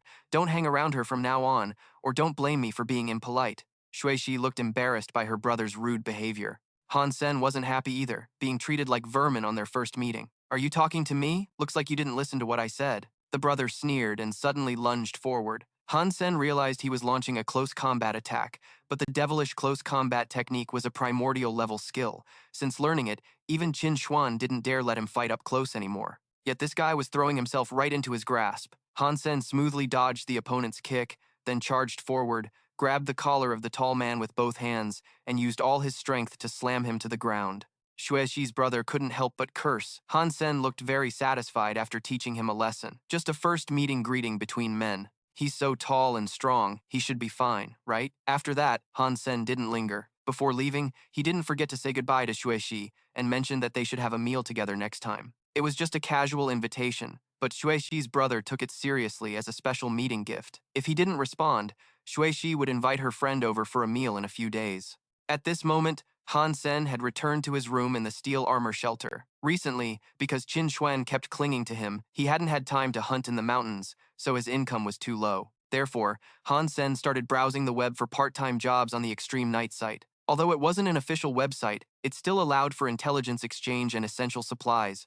Many people followed it. The first thing that caught Han Sen's eye was the name Lin Beifeng. Unexpectedly, he used his real name for transactions. Lin Beifeng offered high prices on the web to buy beast souls, blood flesh, and mutated creatures. But those items were very rare and hard to obtain, so Han Sen couldn't meet the requirements. Then he saw another request, recruiting someone capable of handling 10 primal creatures alone to protect the employer's safety during combat. Simply put, it was to protect a group of inexperienced kids going hunting. This kind of job wasn't difficult but very troublesome. Han Sen didn't like it much, but the daily pay was 10,000 yuan. Working half a month could earn him 150,000 yuan. He was basically a slave to money, so he immediately applied for this position. After job hunting, Han Sen continued searching for a suitable weapon. After all, his Moon Fang spear had been broken by that strange man last time. Han Sen quickly found a black warrior bow made of semi-alloy and alloy arrows. He didn't expect to find such a good item on this small web. The remarkable thing was this bow had extremely high damage. The listed price was at least 2 million yuan, but it had been posted on the forum for quite a while without anyone buying it. This Black Warrior bow was an Apocalypse Soul item, a premium product in official stores, with a listed price up to 6,680,000 yuan. Its maximum range could reach 800 meters, and combined with alloy arrows, it could shoot 300 meters and penetrate armor without any problem. However, it required a minimum alliance power rating of 7.0 to draw the Apocalypse Soul. With the Jade Bone technique, Han Sen had already raised his standard to 8.0. He had also practiced archery quite a bit, so he really liked this equipment. It was just that recently he didn't have much money, so he had to consider the price carefully. Han Sen first messaged the seller offering 1 million yuan, but received no reply. While he was worried that his offer was too low, he suddenly got a message from the seller agreeing directly and even sent a trade web link. Han Sen's spirit lifted immediately. The next day, he received the express delivery. After unboxing the new gear, Han Sen was eager to test its power. The Black Warrior bow was indeed formidable. One arrow could dominate the battlefield. With this weapon in hand, Han Sen felt much more confident. After unboxing the new equipment, Han Sen was eager to test its power. The Black Warrior bow was indeed not to be underestimated. A single arrow shot could dominate the world. With this weapon in hand, Han Sen felt much more confident. Next time, if you encounter a Divine Emperor or a Sacred Blood creature, you don't need to risk rushing right up to them anymore. 3 days later, Han Sen bought 20 new lightning attribute alloy arrows and 20 lightweight alloy arrows. He also got 6 arrows that came with the bow. This should be enough to handle things out there. He went to the job interview, only to find that many people had arrived before him. Han Sen was surprised. He thought they were only recruiting one person over there, but a crowd makes things complicated. Han Sen began to regret coming here. While he was hesitating whether to leave, a few guys recognized him. "Oh, isn't that Qin Xuan's butt-obsessed guy? And he's even carrying a bow and arrows. Looks pretty legit. Aren't you here to protect those young masters on the hunt? I think those young masters should be protecting him. Haha." While everyone was mocking him, Han Sen noticed Han Hao standing not far away, staring at him with a cold, scholarly gaze. Han Sen faced everyone with a calm, cold expression. The original young master, wearing a proud smile, asked, "Are you really that butt-obsessed guy?" Without any shame, Han Sen replied casually, "If you think I'm not suitable, I can leave right now." However, the original young master insisted he stay and protect them. Seeing this, young Master Khan tried hard to persuade him. Ah, he really is that butt-obsessed guy. The team members agreed and said, yeah, original young master, let him protect everyone. He can't do it. I'm afraid if real danger comes, he'll run faster than anyone. No matter what they said, the original young master stuck to his decision. I've chosen him. You guys can recruit others. Han Sen accepted the contract and quickly signed it. Zhang Yang suddenly passed by, deliberately bumped into him, and sneered, butt-obsessed guy. Your luck must be zero to get a young master who's both rich and kind like that. Han Sen remained calm and replied, my luck's always been good. Inside the forest, the wind stirred, shaking some trees. A group of people calmly walked through the quiet woods. Zhang Yang suddenly pointed in a direction and shouted, look, there's a primal creature over there. Following his direction, sure enough, a shadow of something flashed by. Immediately, the group charged after it. This way, hurry up, catch it, protect the young master. A hand lightly touched the arrows on his back, and Han Sen decisively shot an arrow. The arrow stuck straight into a tree, making everyone curious. Hey, where are you shooting that arrow? After shooting the arrow, he silently thought, the Apocalypse Chi soul is something else, but I just need to put in a little more effort. At that moment, Zhang Yang approached him and sneered, you forgot you can't shoot within 10 feet, and you still dare to escort that original young master? Hearing this, he just replied, I'm practicing. Receiving this answer, Zhang Yang mocked his skill. Practicing here? Don't embarrass yourself like that. Han Hao suddenly stepped forward and asked Han Sen not to say anything to the others. He knows me. After a while, the group arrived at a cave and faced off against monsters. Han Sen stood high above, observing. The original young master looked at the monsters in front of him with interest. Good, 3 primal black band beasts. You guys don't need to act. We'll handle it ourselves. You just follow and protect. Hearing this, Han Sen replied, okay, be careful then. Without hesitation, he launched an attack at the monsters enthusiastically. Watching from above, Han Sen looked satisfied. Actually, these young masters have great potential. They just need protection at first because they lack experience. After many days of training, they improved a lot and easily dealt with the primal creatures. Soon, the primal monsters lay defeated on the ground. A voice exclaimed, you're definitely from a noble academy. Their starting point is higher than those AIs who only finish basic education like me. On the other side, young Master Khan looked at the fallen monsters he had defeated and laughed proudly. Done. This is our achievement. Suddenly, one of the monsters wasn't dead yet and opened its eyes. It quickly lunged at young Master Khan. Han Hao, Zhang Yang, and another person heard the noise and turned around in shock to see their friend being attacked. Young Master Khan screamed in fear. Ah! Suddenly an arrow flew from nowhere, piercing straight through the monster's head, and it quickly collapsed. To young Master Khan's astonishment, the group suddenly rushed forward to attack it. Damn it, how dare you fake death? Die, damn you, die! The original young master anxiously helped his friend up. Ah, Khan, are you okay? Young Master Khan sighed in relief. I'm fine, you scared me to death. Suddenly Zhang Yang unfairly scolded Han Sen. Butt-obsessed guy is fine, but why did you shoot those wild arrows just now? One almost hit young Master Khan. Han Hao joined in. Yeah, don't you know that was dangerous? Han Sen calmly faced both of them when suddenly a shout rang out. Get lost! Unfairly cursed Han Sen. You crazy butt-obsessed guy. What were you shooting arrows wildly for just now? That arrow almost injured young Master Khan. Han Hao joined in. Yeah, do you even realize how dangerous that was? Han Sen calmly faced both of them when suddenly a shout rang out. Get lost! Zhang Danfeng suddenly stepped in front of Han Sen, demanding he leave. Did you hear that? He said to young Master Mengyuan. Get lost! But it seemed like he had seriously misunderstood. Young Master Mengyuan grabbed his collar and shouted angrily. I told you all to get lost! He pointed at Han Hao's group and scolded. I paid you to protect our safety. Just now, a Khan was in danger. What did you do? He cursed without holding back. None of you did anything. Someone reacted. Now you blame the only person who fulfilled his duty? You all deserve to die. Don't let me see any of you again. Zhang Danfeng showed no mercy. Young Master Men Yuan said, if you want us to leave, fine, but according to the contract, you're violating the terms and must compensate us for the remaining amount. Young Master Mengyuan threw the money down and said, take it and get lost, you useless trash. When Han Sen saw them leave, he called out, goodbye. Zhang Danfeng sneered bitterly. Just wait.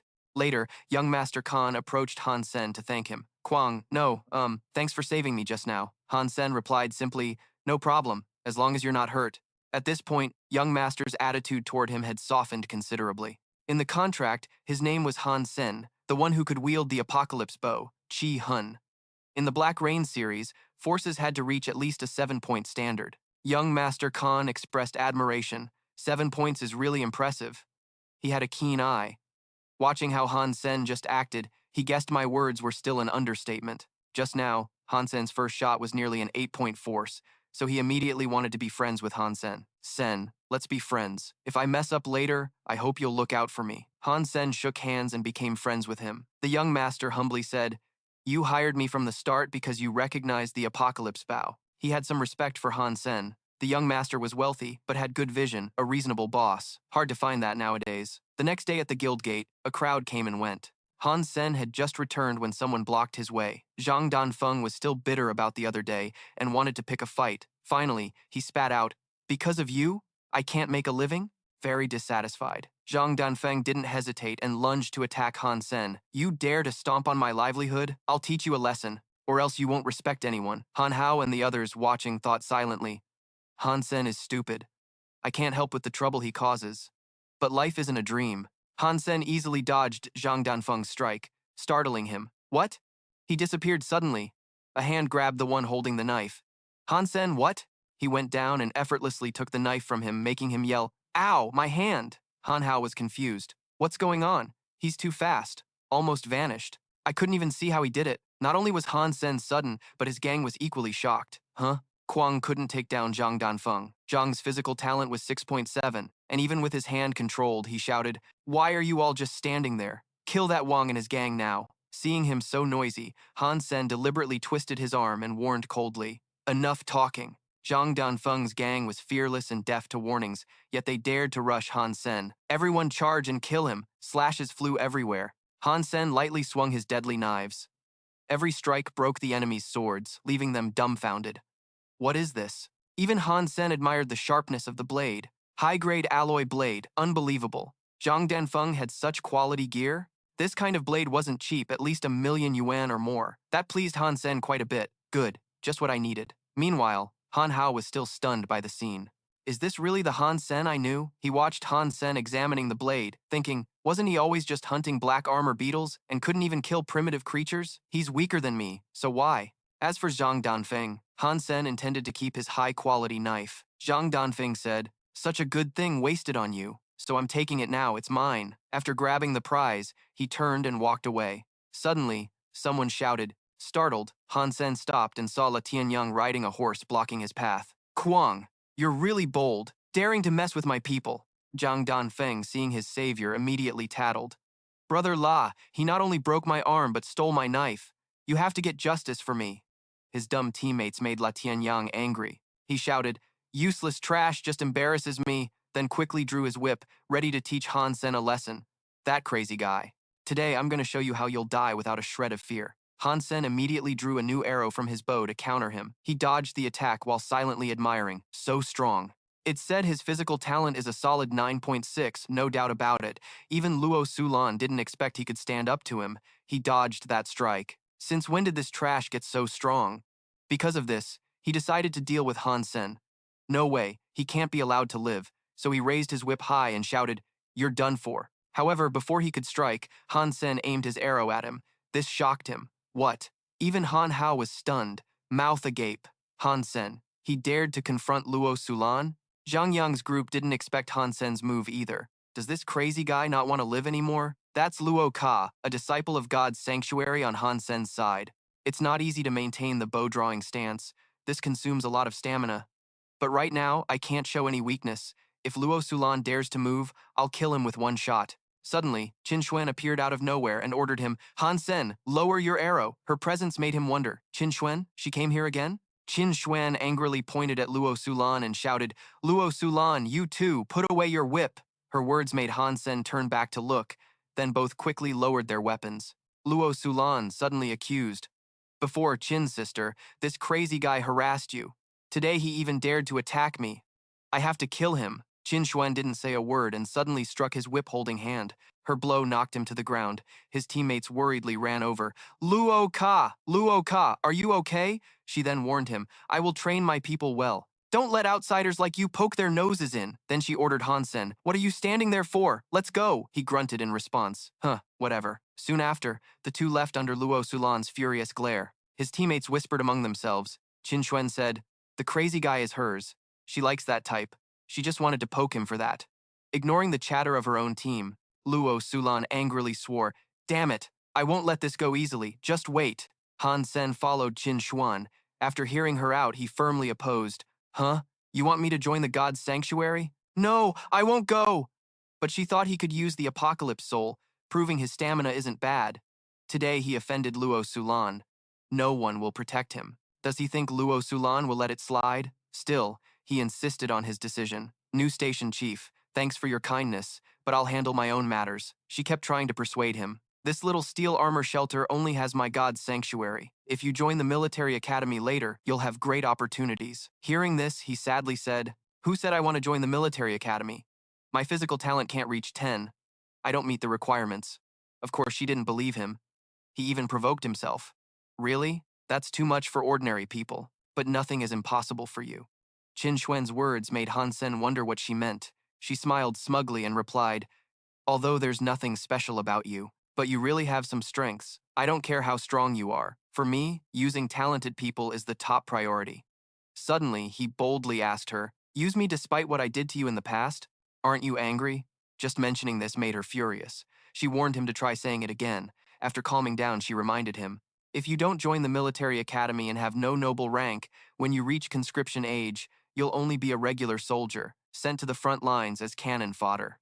Hearing this, he smiled arrogantly and asked back, "How do you know I can't get a high military rank?" In his mind, he proudly thought, "If I want to train the Jade Bone Ice technique, I can use spirit shards to get higher level genes. Then I can get a high military rank. I've already planned it." Suddenly, Qin Xuan angrily grabbed Han Sen's collar and shouted, "I said you can't, so you can't. You want a punch?" Seeing her so fierce, he could only laugh awkwardly. All right, I get it. I'll join the God Sanctuary." That's what he said on the surface. But inside, he cursed her nonstop. This woman's mother has military ties. If she really wants to cause trouble, I'm screwed. Later, he returned home and stretched out on his bed, wondering how many days he hadn't rested. Really tired. Why does Qin Xuan want me to join the God's Sanctuary so badly? Does she have a scheme? Suddenly, there was a knock on his door. Han Sen opened the door and asked, "Mom, what's up?" Latuo Lam softly asked him, "Little Sen, I'm busy tomorrow. Can you take Nian Nian to school?" Hearing this, he smiled and asked, "Nian? Nian started school? Which school?" "Mrs. Lian gently replied, "Since you're busy at the shelter, I haven't had a chance to tell you.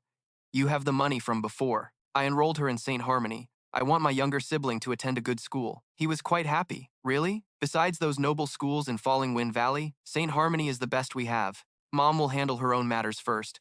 Tomorrow you'll take her to school." Seeing him agree, she had nothing more to say. "Thank you." The next day, Han Sen took Han Yan to school. He gently reminded the little girl with a tilt of his head, "I heard the environment at St. Flower is really good. Make friends with everyone, okay?" The little girl shyly replied, "I'm a bit too shy." Hearing that, he gently stroked her head and said, "It'll be fine. Just be sincere and gradually get along with everyone. If the AI bullies you, just call your big brother." His care made the little girl happily respond. A little later, at the gate of St. Flower Academy, while walking, Han Sen accidentally spotted a few people from the Han family being dragged along. "Is that the older brother of that guy? The second uncle, right?" the little girl asked innocently. The uncle was holding a little boy, and the aunt next to him, right? Han Sen slyly replied, "I don't really know, but it might be interesting." Han Lei was leading his son to the academy when he also happened to see the two brothers. "Why are you two here?" Han Sen replied sternly. "I'm taking Nian Nian to school." Hearing this, the man angrily handed the child to the woman beside him, then scolded Han Sen. "St. Flower School's tuition is very expensive,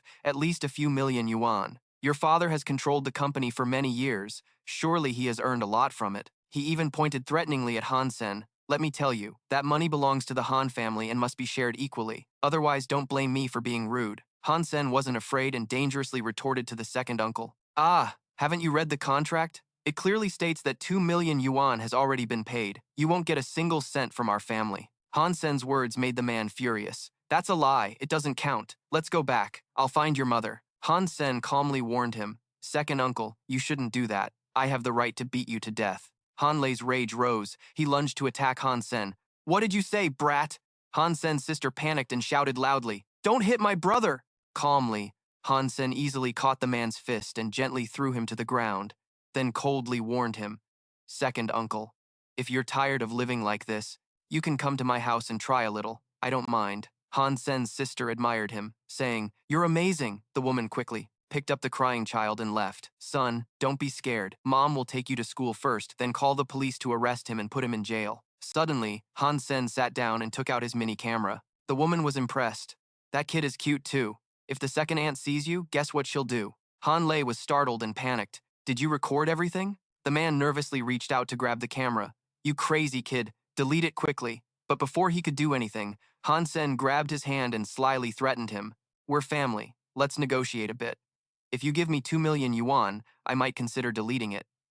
Even at this point, the man stubbornly refused. "Don't even dream about it." Of course, Han Sen didn't give him a chance to refuse. He twisted the man's hand and commanded in a harsh voice, "Transfer the money right now, this instant." So the man had no choice but to comply. All right, I'll do it." Not long after, Han Sen received the 2 million yuan. After getting the money, Han Sen led Han Nian into the school and didn't forget to warn Han Lei, "Second uncle, I'll delete the video, but it depends on my mood. Also, don't come to my house to cause trouble or you'll pay the price." After Han Sen left for a while, the man finally dared to angrily curse him. "Han Sen, you bastard." Then he looked at his hand that Han Sen had just twisted and wondered when it had become so strong, like a different person. Later, after taking his sister to school, Han Sen walked slowly, wondering, Nian was disturbed by second uncle and was late for class. "Did I scare her?" She's starting to talk more cautiously. Feeling guilty, he sighed and reminded himself, "I should limit violence in front of Nian. She's still too young." While walking, he accidentally stopped in front of a building and decided to enter the physical fitness testing center. "I just practiced the Apocalypse Key Soul a few times. I wonder if my strength has improved. I'll go in and check." In the main hall of the Fitness Test Center for Unevolved People with AI, someone was waiting for their turn. That person was Zhao Bosun. He was nervously waiting for his test. "I'm bad, but I haven't shown my full potential. I'll try again. I have to get an A rating," he encouraged himself. "To become a refined ship captain, I have to keep working hard. Let's go." Seeing the room was occupied, he felt a bit frustrated. Someone's using it? I specially chose a less crowded place to kill time while waiting. He decided, let's see how the AI took it while I wasn't here. Watching the person inside testing, he was a bit surprised. What? He used a scare tactic to pass the robot passage? Then he calculated a bit as an unevolved person. Passing 60 meters is standard. 70 meters is satisfactory. 80 meters is excellent. 90 meters is advanced. Passing 1,000 meters is super advanced. The person Zhao Bosun was watching was Han Sen. He passed 76 meters. This person using a beast soul could pass up to 80 meters. 1,000 meters is super level. And the person being evaluated through data by Zhao Bosun was Han Sen. He surpassed 76 meters. Humans can only exceed a maximum of 80 meters using beast souls. At that moment, inside Han Sen easily defeated countless NPCs. This simulation amazed millions of experts. What's more, his achievement board was even more impressive, as he effortlessly reached an overall SSS rank. The duration was 7.88 seconds. This made him confused and wonder, it's impossible to surpass it in just one try and use so little time. It's terrifying. Is this person an AI? Incredible. However, when he looked back inside the training room to check if this person was an AI, he didn't see any AI inside. Damn, blink and he was gone? The bewilderment still lingered on his face. The next day, Han Sen's training video was posted on forums, earning admiration from all AIs. Did you see that? That post on the forum was extremely hot. 7.88 seconds SSS rank. The violent angel trampled the robot's path, fainted. Ah, that's Kimte deity. They were buzzing with excitement. That's right, it's him. The deity is amazing. Now that you mention it, didn't he seize the soul beast of the heavenly sun god? Why isn't that soul beast here? He's just a feather. He really is blessed by the gods. If he has the skill, the guy upstairs should go seize one too. At the same time, at the seaside villa, a voice called out, Zhang Qin Xuan, come here and check this out. Zhang Qin Xuan wiped sweat and approached, asking Luo Sulan, what's up? I was just training and getting ready to shower. As soon as he saw the video, he exclaimed in shock, damn, 7.88 seconds, SSS rank. What the hell is he? Luo Sulan clarified. The person who posted the video didn't see his face, but according to analysis, except for the jealousy god, this person's jealousy stat maxed out. Also, it's believed he cultivates super cyborg martial arts. Moreover, the armor on him is definitely divine, blood soul beast armor. Hearing this, Zhang Qin Xuan was curious. With all these essentials, I want to know if he's an AI. Immediately, he bitterly declared, "It's tough waiting for those perverts to enter the God Chi World's second division. If this bastard dares to block me from becoming a great deity's son, I have to eliminate him." Luo Sulan gently reminded, "He's achieved that much. His background must be complicated. Maybe he's connected to the military." He thought, "Can I offend him?" Feeling called out, Zhang Qin Xuan felt a bit embarrassed, cleared his throat, and replied, "Ahem, it's not me, just anger overtook reason." "Why so serious?" Luo Sulan ignored him because he was still deaf, pondering the identity of the person in the video. "But I'm still curious about his background. With that power, he must have a huge influence in the second division." The next day, at Han Sen's transport station, the person from the famous video was walking. As the staff at the station followed, he silently complained, "Just a few days after leaving, Qin Xuan already called me back. A real man, but standing in front of her, I feel like a kid." He recalled the day she called him back and scolded him. "Don't keep running around like that. Now you belong to me. I have the right to know your location." He argued back then. "I'm not running around. Something happened at home," he explained, but she quickly cut him off and told him to find Yang Monli to join the Divine Marksman group. Hearing that, he expressed resistance. "Huh? Still needed? So annoying." Of course, she didn't care if he liked it or not and just warned him, "I'm at Starry Group. You better finish before I get back." Hearing this, he was curious. Starry Group's young master of the Heavenly Sun God? He wondered why Qin Xuan cooperated with them when his father's death was related. Qin Xuan didn't answer Han Sen's question, but reminded him, "Got it? My intention is for you to join the Divine Marksman group, right? With my backing, no one will dare to touch you." Hearing this, he just smiled and said, "Station Chief Qin, you're really kind. Thank you." Back to reality, when he thought about what Qin Xuan did for him, he confidently believed she was protecting him. Could it be she likes him? Ugh, I'm a person with divine blood, super cyborg martial arts, and my physical quality is 9 out of 10. At that moment, the guide opened the door for him and invited him in. "We've arrived." As soon as he stepped inside, Han Sen greeted, "Hello, new station chief. I was told to come find you to register Yang Manli." Seeing him, she asked, "So you're Han Sen?" She coldly said, "You're 10 seconds late." Han Sen awkwardly explained, I didn't mean to. Station Chief Qin just found me and scolded me." Yang Manli asked, "You're saying you're late because of Qin Xuan?" Of course, she didn't believe his lame excuse. Then he was late and made excuses, blaming others. Deserved a beating. She handed him a contract. "Fill out this form." Without hesitation, he replied, "Okay."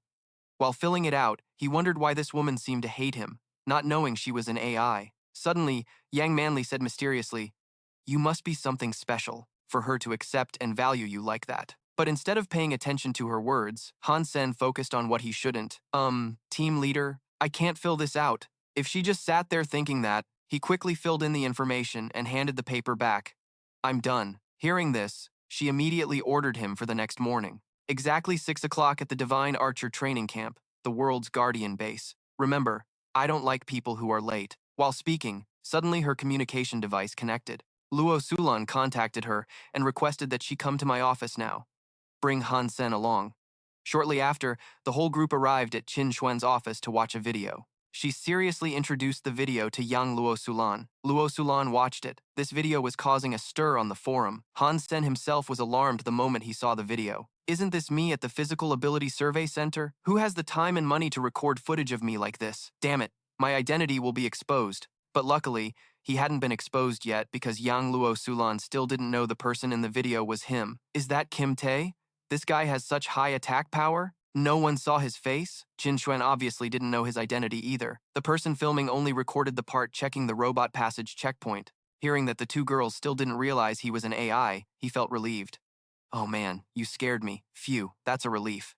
At this point, Qin Xuan began analyzing what she saw in the video. From the video, Kim Tae was wearing a soul beast armor and cultivating some advanced supercellular technique. Then she suggested there was another important piece of news. The footage in the Physical Ability Testing Center's main hall was from Falling Wind Valley. "We should figure out a way to find him. This person would be a huge help to us." Hearing this, Yang Luo Sulan also gave her opinion. Falling Wind Valley has no famous great clans, nor any particularly powerful forces. It's just unlikely they could have nurtured someone like Kim Tae. Qin Xuan didn't seem too concerned about this. Her only goal was to try anyway. If he joined later, even if he conflicted with the divine heavenly sun, as long as the CA powers united, we could succeed in hunting down the divine blood creatures.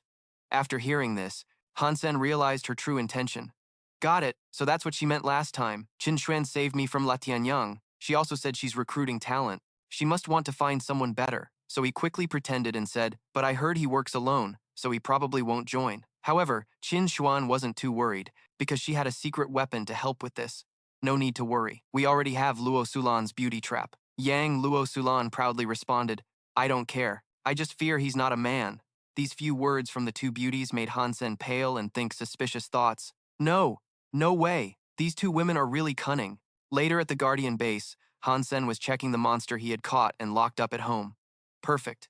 Just a little more. The beast is about to evolve into a divine blood creature. He was extremely eager. Now he just had to patiently wait a few more days. The next day at the Divine Archer camp, Han Sen went inside to explore. Among the people training, he accidentally saw someone familiar. Hey, isn't that Su Xiaoqiao?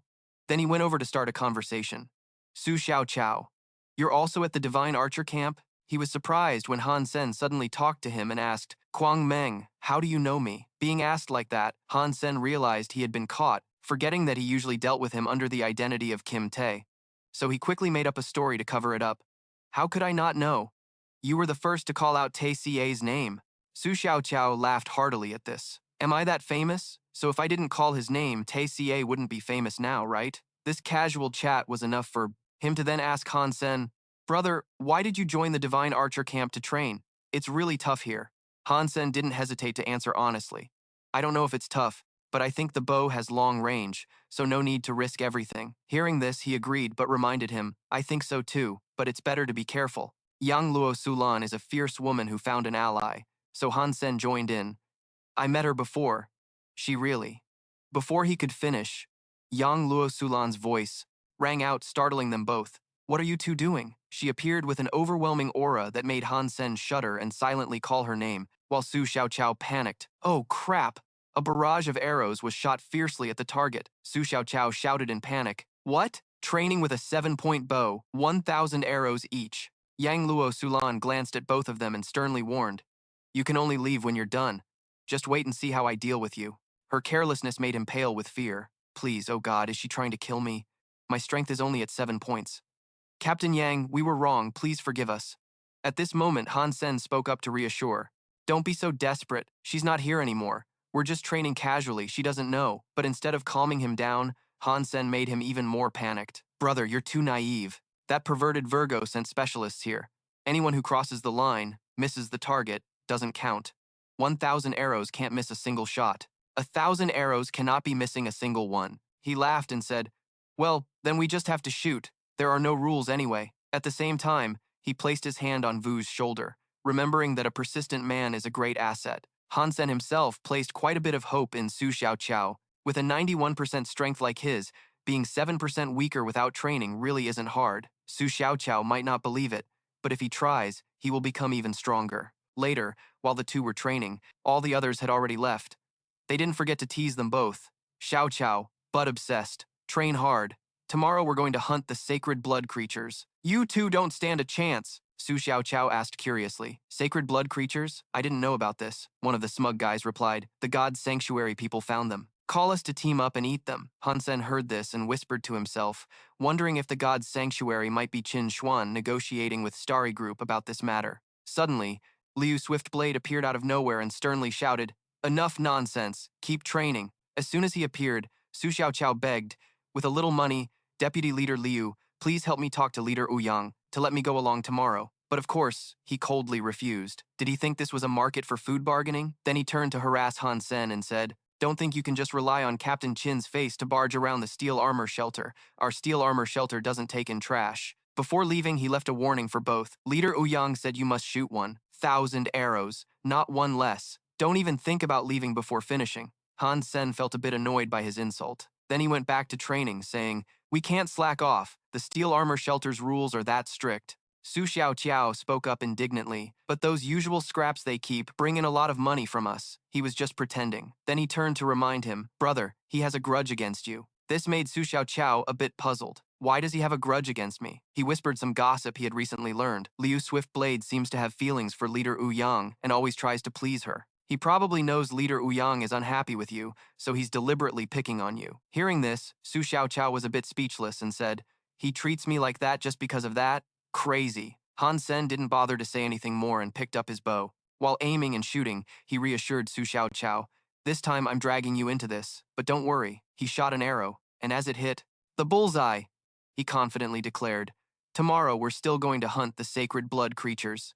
Su Xiaoqiao was surprised to see the arrow hit the bullseye and shouted, "Oh my god, 150 meters, awesome." On Han Sen's side, he easily shot the next arrows while thinking, "A 70% bow without training is easier than the end of the world, Shi Hun. Shooting continuously isn't hard, especially if you understand the principles well." So he shot a series of arrows, each hitting the target. This made Su Xiaoqiao jump like a startled weasel. 40 arrows in a row with such high accuracy, he's really amazing. A few people standing there watching couldn't believe their eyes. This guy must have the speed of the 35-year-old butt-obsessed single-handed shooter.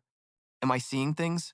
They immediately surrounded him and started discussing. He seems to use his right hand without switching, and there's no sign of weakening. Yeah, he's not weak at all. This guy must have some secret technique. I'm a bit impressed. However, one person who didn't like the scene spoke up. There's nothing to be amazed about. After all, he's not going anywhere. As for Han Sen, he reminded his friend, Su Xiaoqiao, "Focus, we have to shorten the time." Hearing this, Su Xiaoqiao immediately concentrated, drew his bow, but didn't forget to say, "Brother, if we really get to go, you'll become my idol." Han Sen laughed confidently and declared, "Trust me." In his heart, he started calculating, "At this speed, we can finish by midnight. Nothing's impossible. I can't miss such a good hunting opportunity." Meanwhile, in the observation room, Ouyang Manli was supervising both of them. She thought, Han Sen really has talent. It feels like Qin Xuan chose the right person. But still, she confidently stated, "But whether he stays or not is up to him." The room was now filled with arrows, some firmly stuck in the board, but many scattered alone on the floor. Su Xiaoqiao sat on the ground, looking sad and complaining. "We really shot 2,000 arrows before dawn. Although most were shot by you, both my hands are numb." Han Sen looked at the pile of arrows on the table, rubbed his shoulder and reminded, "Su Xiaoqiao, remember to apply ointment. Don't let it affect tomorrow's hunt." Su Xiaoqiao happily stood up, grabbed Han Sen's shirt, and said joyfully, "Brother Sen, you're a real man. If I were a girl, I'd definitely love you for life." Han Sen showed no expression and replied, "Thank heaven." Suddenly remembering something, he scratched his chin and asked Su Xiaoqiao, "By the way, did you find out what kind of sacred blood creatures we'll be hunting tomorrow and what we should prepare?" Su Xiaoqiao looked confident. He scratched his chin and asked Su Xiaoqiao, "Speaking of which, did you find out what kind of divine blood creature we'll be hunting tomorrow? What should we prepare?" Su Xiaoqiao looked confident. He smiled smugly, pointed to the sky, and reassured him, "No need to worry, I just scouted. This morning in this world, there's nothing money can't solve." Recalling when he secretly bribed Yang Manli's assistant, Su Xiaoqiao confidently said, "Yang Manli's assistant said it seems to be a sacred blood creature. Can it fly?" Han Sen looked a bit surprised and glanced at Su Xiaoqiao, asking, "Can it fly? Then it won't be easy to hunt." Su Xiaoqiao put her hands on her hips and replied confidently, "That's right. Few of those divine celestial beings are good archers, so we really need their help." Han Sen rested his chin on his hand, furrowing his brows and thought, "This is tough. Ordinary alloy arrows won't cut it. We need to buy new Z-steel arrows." Late at night, when the moon was high, Han Sen was still sitting in front of a computer screen with the light on. Steel Z is a new type of metal, much more durable and flexible than regular iron or steel. His fingers kept tapping the keyboard as Han Sen thought, "Once metal Z is added to the alloy, the weapon's durability will increase significantly." The market price was too expensive. With his remaining money, it was impossible. His eyes focused on the screen, thinking, the Apocalypse Bow Chi Hun only has 0.4% bowstring strength, barely reaching 0.5%. If it's arrows, they need to be at least double digits. On the computer screen appeared a rectangular blue stone and a dark red stone of unclear shape. He was surprised. Huh? A sound. On the screen was an image of an arrow with a note below. Z steel content 1.2%, price 300,000. Other models, if interested, contact 21BABA no 0987. Han Sen excitedly exclaimed, "This arrow is good, reasonably priced. I should negotiate a bit." At the red light district, Han Sen entered alone. The surrounding space was extremely noisy, with girls in two-piece outfits constantly waving at him. Han Sen lowered his face, pretending not to notice the waving. He thought the arrow seller sounded strange. On the phone, it turned out to be this place. Recalling sitting in front of the computer, he took out his phone and called that number. Han Sen asked, "Can you send it over?" A voice from the other end replied, "If you want to buy, come yourself, I'll give you the address." Far behind the door was a mysterious arrow seller wearing a hat covering his face, dressed in a long cloak, waving at him. Han Sen assessed, he must be the mysterious arrow seller. The seller confirmed Han Sen was the buyer. Han Sen replied, "Yes." The arrow seller opened a box of arrows shining with golden light for Han Sen to inspect. He introduced, "These arrows are handmade by me. You can try them first. If satisfied, we start the deal." Han Sen observed the golden gleaming bow and arrows in hand, noting good balance and craftsmanship. He took out a knife and asked the seller, "Can I cut it a bit?" The seller smiled upon seeing Han Sen's knife and said, "The Trom-Theat blade series can cut anything casually." With the seller's approval, Han Sen quickly struck the arrow with a strong cut. The arrow was unharmed, but the knife in his hand chipped a piece. Han Sen looked at the bow and said, "The Trom-Theat blade's edge chipped, but the arrow left no mark. This arrow has at least 0.7% Z-steel content. Good stuff, I'll buy it." The arrow seller looked very proud and boasted, "It's made from battleship-grade steel bearing with standard 1.2% Z-steel content. Also, my craftsmanship isn't machine-made, it's comparable." Han Sen handed over the money and said, "At first I was skeptical, but now I have no worries, boss. Thanks." The arrow seller put the money inside his coat and said, "Come to me if you need anything next time." The next day, at the entrance to the Tihoto world, a large crowd stood outside the entrance, making a lot of noise. La Tianyang saw someone and said, "Celestial, look. That crazy guy is here too." The divine Celestial glanced at La Tianyang, thinking, "Daring to follow Qin Xuan here, to see how I kill you." Leading was Qin Xuan, followed by Han Sen, Su Xiaoqiao, and Yang Manli. The divine Celestial stepped forward and shook hands with Qin Xuan, saying, "Qin Xuan, this time we must cooperate well to successfully hunt the sacred blood creature." Qin Xuan replied, "Of course. Our divine archers won't let you down. Let's go." La Tianyang suddenly came beside Han Sen, grabbed his hand and mocked, "Since when did the divine archers recruit trash?" Qin Xuan glanced at him with a murderous look and said, "La Tianyang, your memory is really bad. Didn't I say he's mine already?" Seeing Qin Xuan unhappy, the divine celestial stopped La Tianyang, saying, "La Yang, what are you doing? Don't make things difficult for Qin Xuan." La Tianyang replied, "Okay, celestial." Although reminded, La Tianyang still glanced at Han Sen, with a contemptuous tone, mocking him, trash clinging to women. Han Sen heard everything, but remained silent, watching La Tianyang's figure walk away. Su Xiaoqiao stepped forward and said to him, "Sen, bro, that crazy guy?" Han Sen cut her off, expressionless. Just a dull dog biting, no need to care. After both parties gathered at a place with winding water, surrounded by rugged hills, the divine celestial stood before a cliff, hands on hips, saying, "We're here. This is the place." Qin Xuan assessed the surroundings and said, "I'll send someone down to lure the sacred blood creature out. You just follow the plan." The divine celestial looked at her and replied, "No problem." La Tianyang stood behind, waving to signal something. "I'll send someone down to lure the divine blood creature out. You guys just need to follow the plan." The divine heavenly son looked at her and replied, "No problem." Luo Tianyang stood behind, waving to signal something. The divine son of heaven crossed his arms over his chest, speaking confidently. "Team leader Yang, this is a special gift I prepared for the divine archery team. One of the arrows infused with 1% Z steel content. You can distribute them to your subordinates." La Sen Yang boasted as he opened the arrow box. The divine son of heaven pointed at Han Sen, commanding with authority. Except for him, Yang Manli angrily stepped forward to question the divine son of heaven. Why not Han Sen? He's also a member of the divine archery team. Facing her challenge, he sneered and replied, "Is that so? We are the suppliers of the infused arrows, so shouldn't we also decide who gets them?" Hearing this, Yang Manli reluctantly accepted his unreasonable demand. "Of course, since you're leading this operation, we obey." She ordered, "Liu Huangdao, come here and distribute to the top 5 from the last test. Each gets 20 arrows. Don't feel bad about the rest. Our arrows are just as good as the infused ones. There's no need to use all of theirs." Yang Man Li looked disdainful, thinking the divine son of heaven had targeted Han Sen. No matter what happened, he didn't even respect her. Her expression said it all. That bastard is disgusting. She wanted to slap him until he dropped dead. La Sen Yang then called out to everyone, "Don't just stand there. Quickly follow the plan and prepare the ambush." The elite members of the group were given priority to choose their positions. Everyone responded, "Understood, understood, understood." La Sen Yang stood on a rock, looking at Han Sen and Su Xiaoqiao, ordering, "You trash! What are you doing standing so close? Step aside a bit." Su Xiaoqiao clenched her fists angrily and said, "Hey, Don't be arrogant. Han Sen immediately patted Su Xiaoqiao's shoulder to reassure her. It's okay.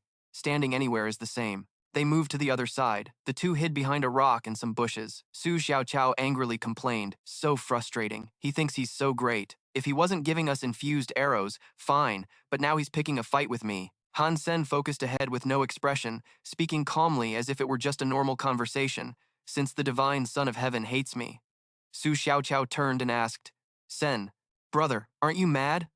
I'm super pissed. I want to punch that guy. Han Sen replied determinedly, Of course I am, but don't let emotions override reason. If we want to teach them a lesson, we just need to act. Otherwise, we'll just become their joke, he continued. Wait, maybe I can kill a divine blood creature. If I'm lucky and get a beast soul, what then? I want to see his reaction. He'll probably go crazy mad. Su Xiaoqiao warned worriedly, You can't do that. Everyone on the other side of the cliff is the divine Son of Heaven's people. Once the divine blood creature takes flight, they'll keep shooting infused arrows. He sighed, spinning the arrow in his hand. We won't have a chance to get close to it. Suddenly, a loud roar came from afar. Su Xiaoqiao asked fearfully, What's that sound? So scary. From the rocky cliffs, a large purple dragon flew up. Someone shouted in surprise, Captain Qin and the others have lured it out. Oh my god, the purple feather Qilin dragon. Yang Man Li pointed at the purple feather Qilin dragon, loudly ordering, Everyone shoot it down. About 10 archers scattered across the cliffs obeyed the command. Yang aimed his arrow at the purple feather Qilin dragon and said, Understood, understood, understood.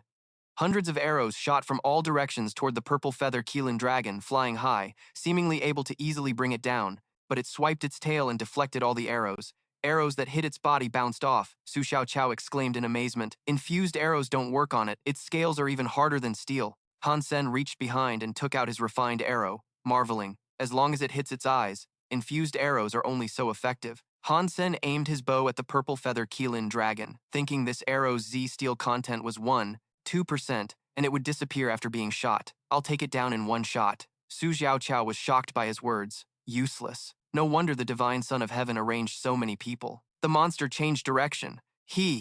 Before he could finish, the divine Son of Heaven jumped up from the cliff. He shot an arrow at the purple feather Qilin dragon, confidently saying, Divine blood creature.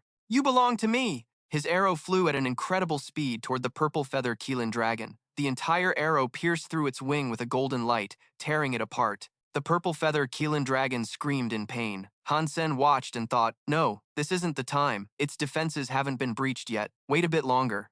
The purple feather Qilin dragon flew higher with one wing torn. Yang Man Li was not weak either. She took out a silver glowing arrow and said, Divine Son of Heaven, I won't let you steal it. She shot her bow at the purple feather Qilin dragon. Her arrow flew like a missile. The other wing of the purple feather Qilin dragon was torn by Yang Man Li's arrow. Everyone cheered. The beast soul arrows of the divine Son of Heaven and Yang Man Li can be reused.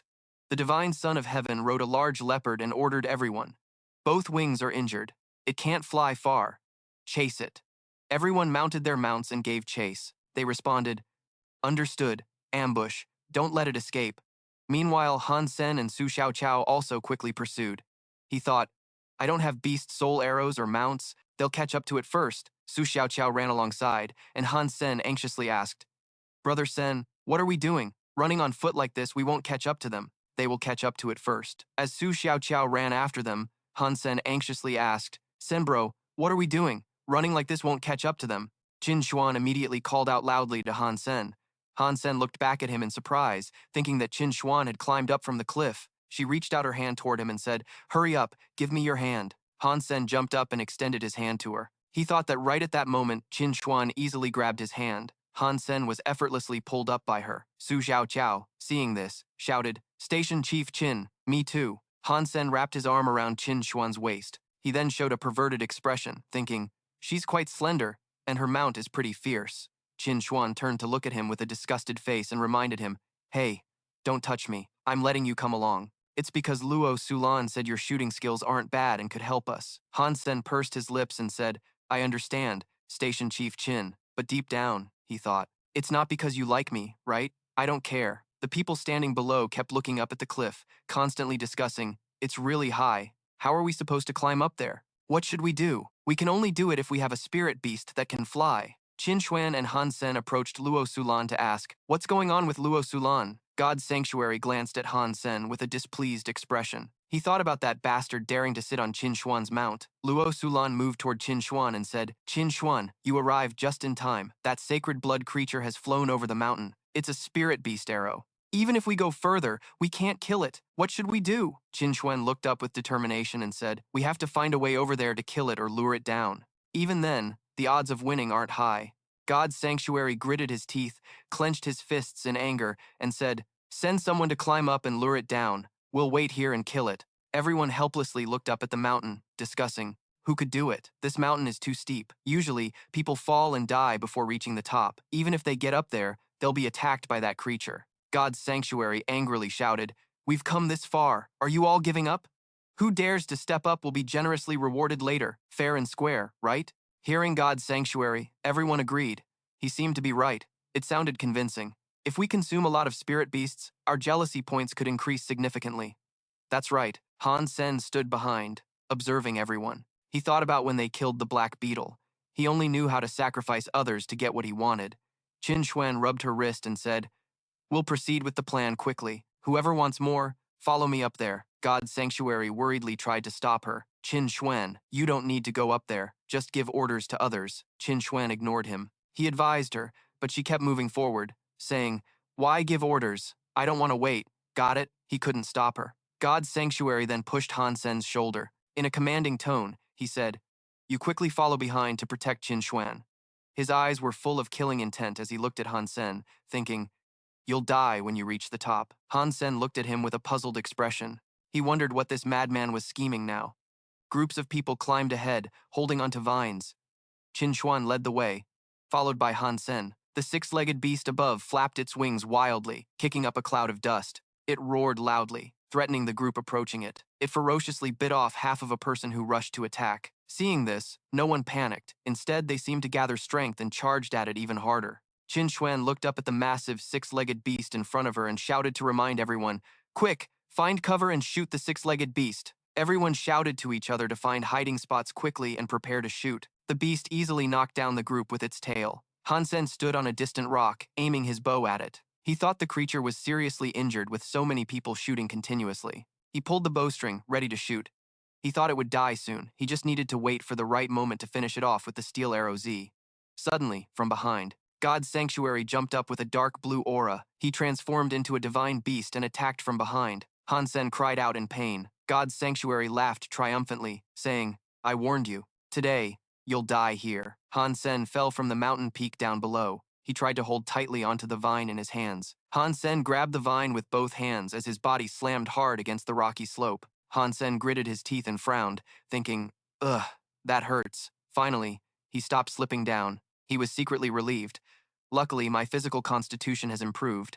Otherwise, even my bones would have shattered. God's sanctuary is really dirty. Did he use such a powerful mutated spirit beast just to kill me? Han Sen climbed up to the mountain peak. He thought, you want me dead, huh? My life is tough. The six-legged beast was surrounded on both sides by Qin Xuan and God's sanctuary. Everyone hid behind rocks and said to each other, it's surrounded now. Everyone hurry, get closer, form a circle, and don't let it escape.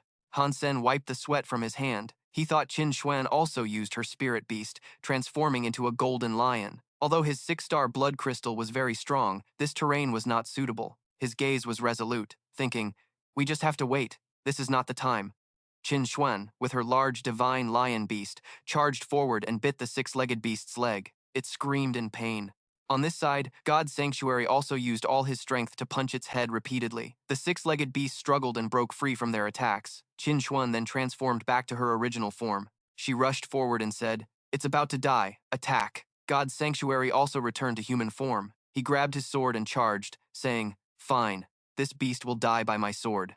The two attacked the six-legged beast's chest from both sides. It seemed like it would be easy to take it down, but it roared and knocked both of them away. Qin Xuan, pushed by its force, she slammed into a nearby rock. She grimaced, gritting her teeth against the pain. Han Sen was hiding behind some bushes, worriedly shouting, Qin Xuan, Purple Rain Azure Dragon.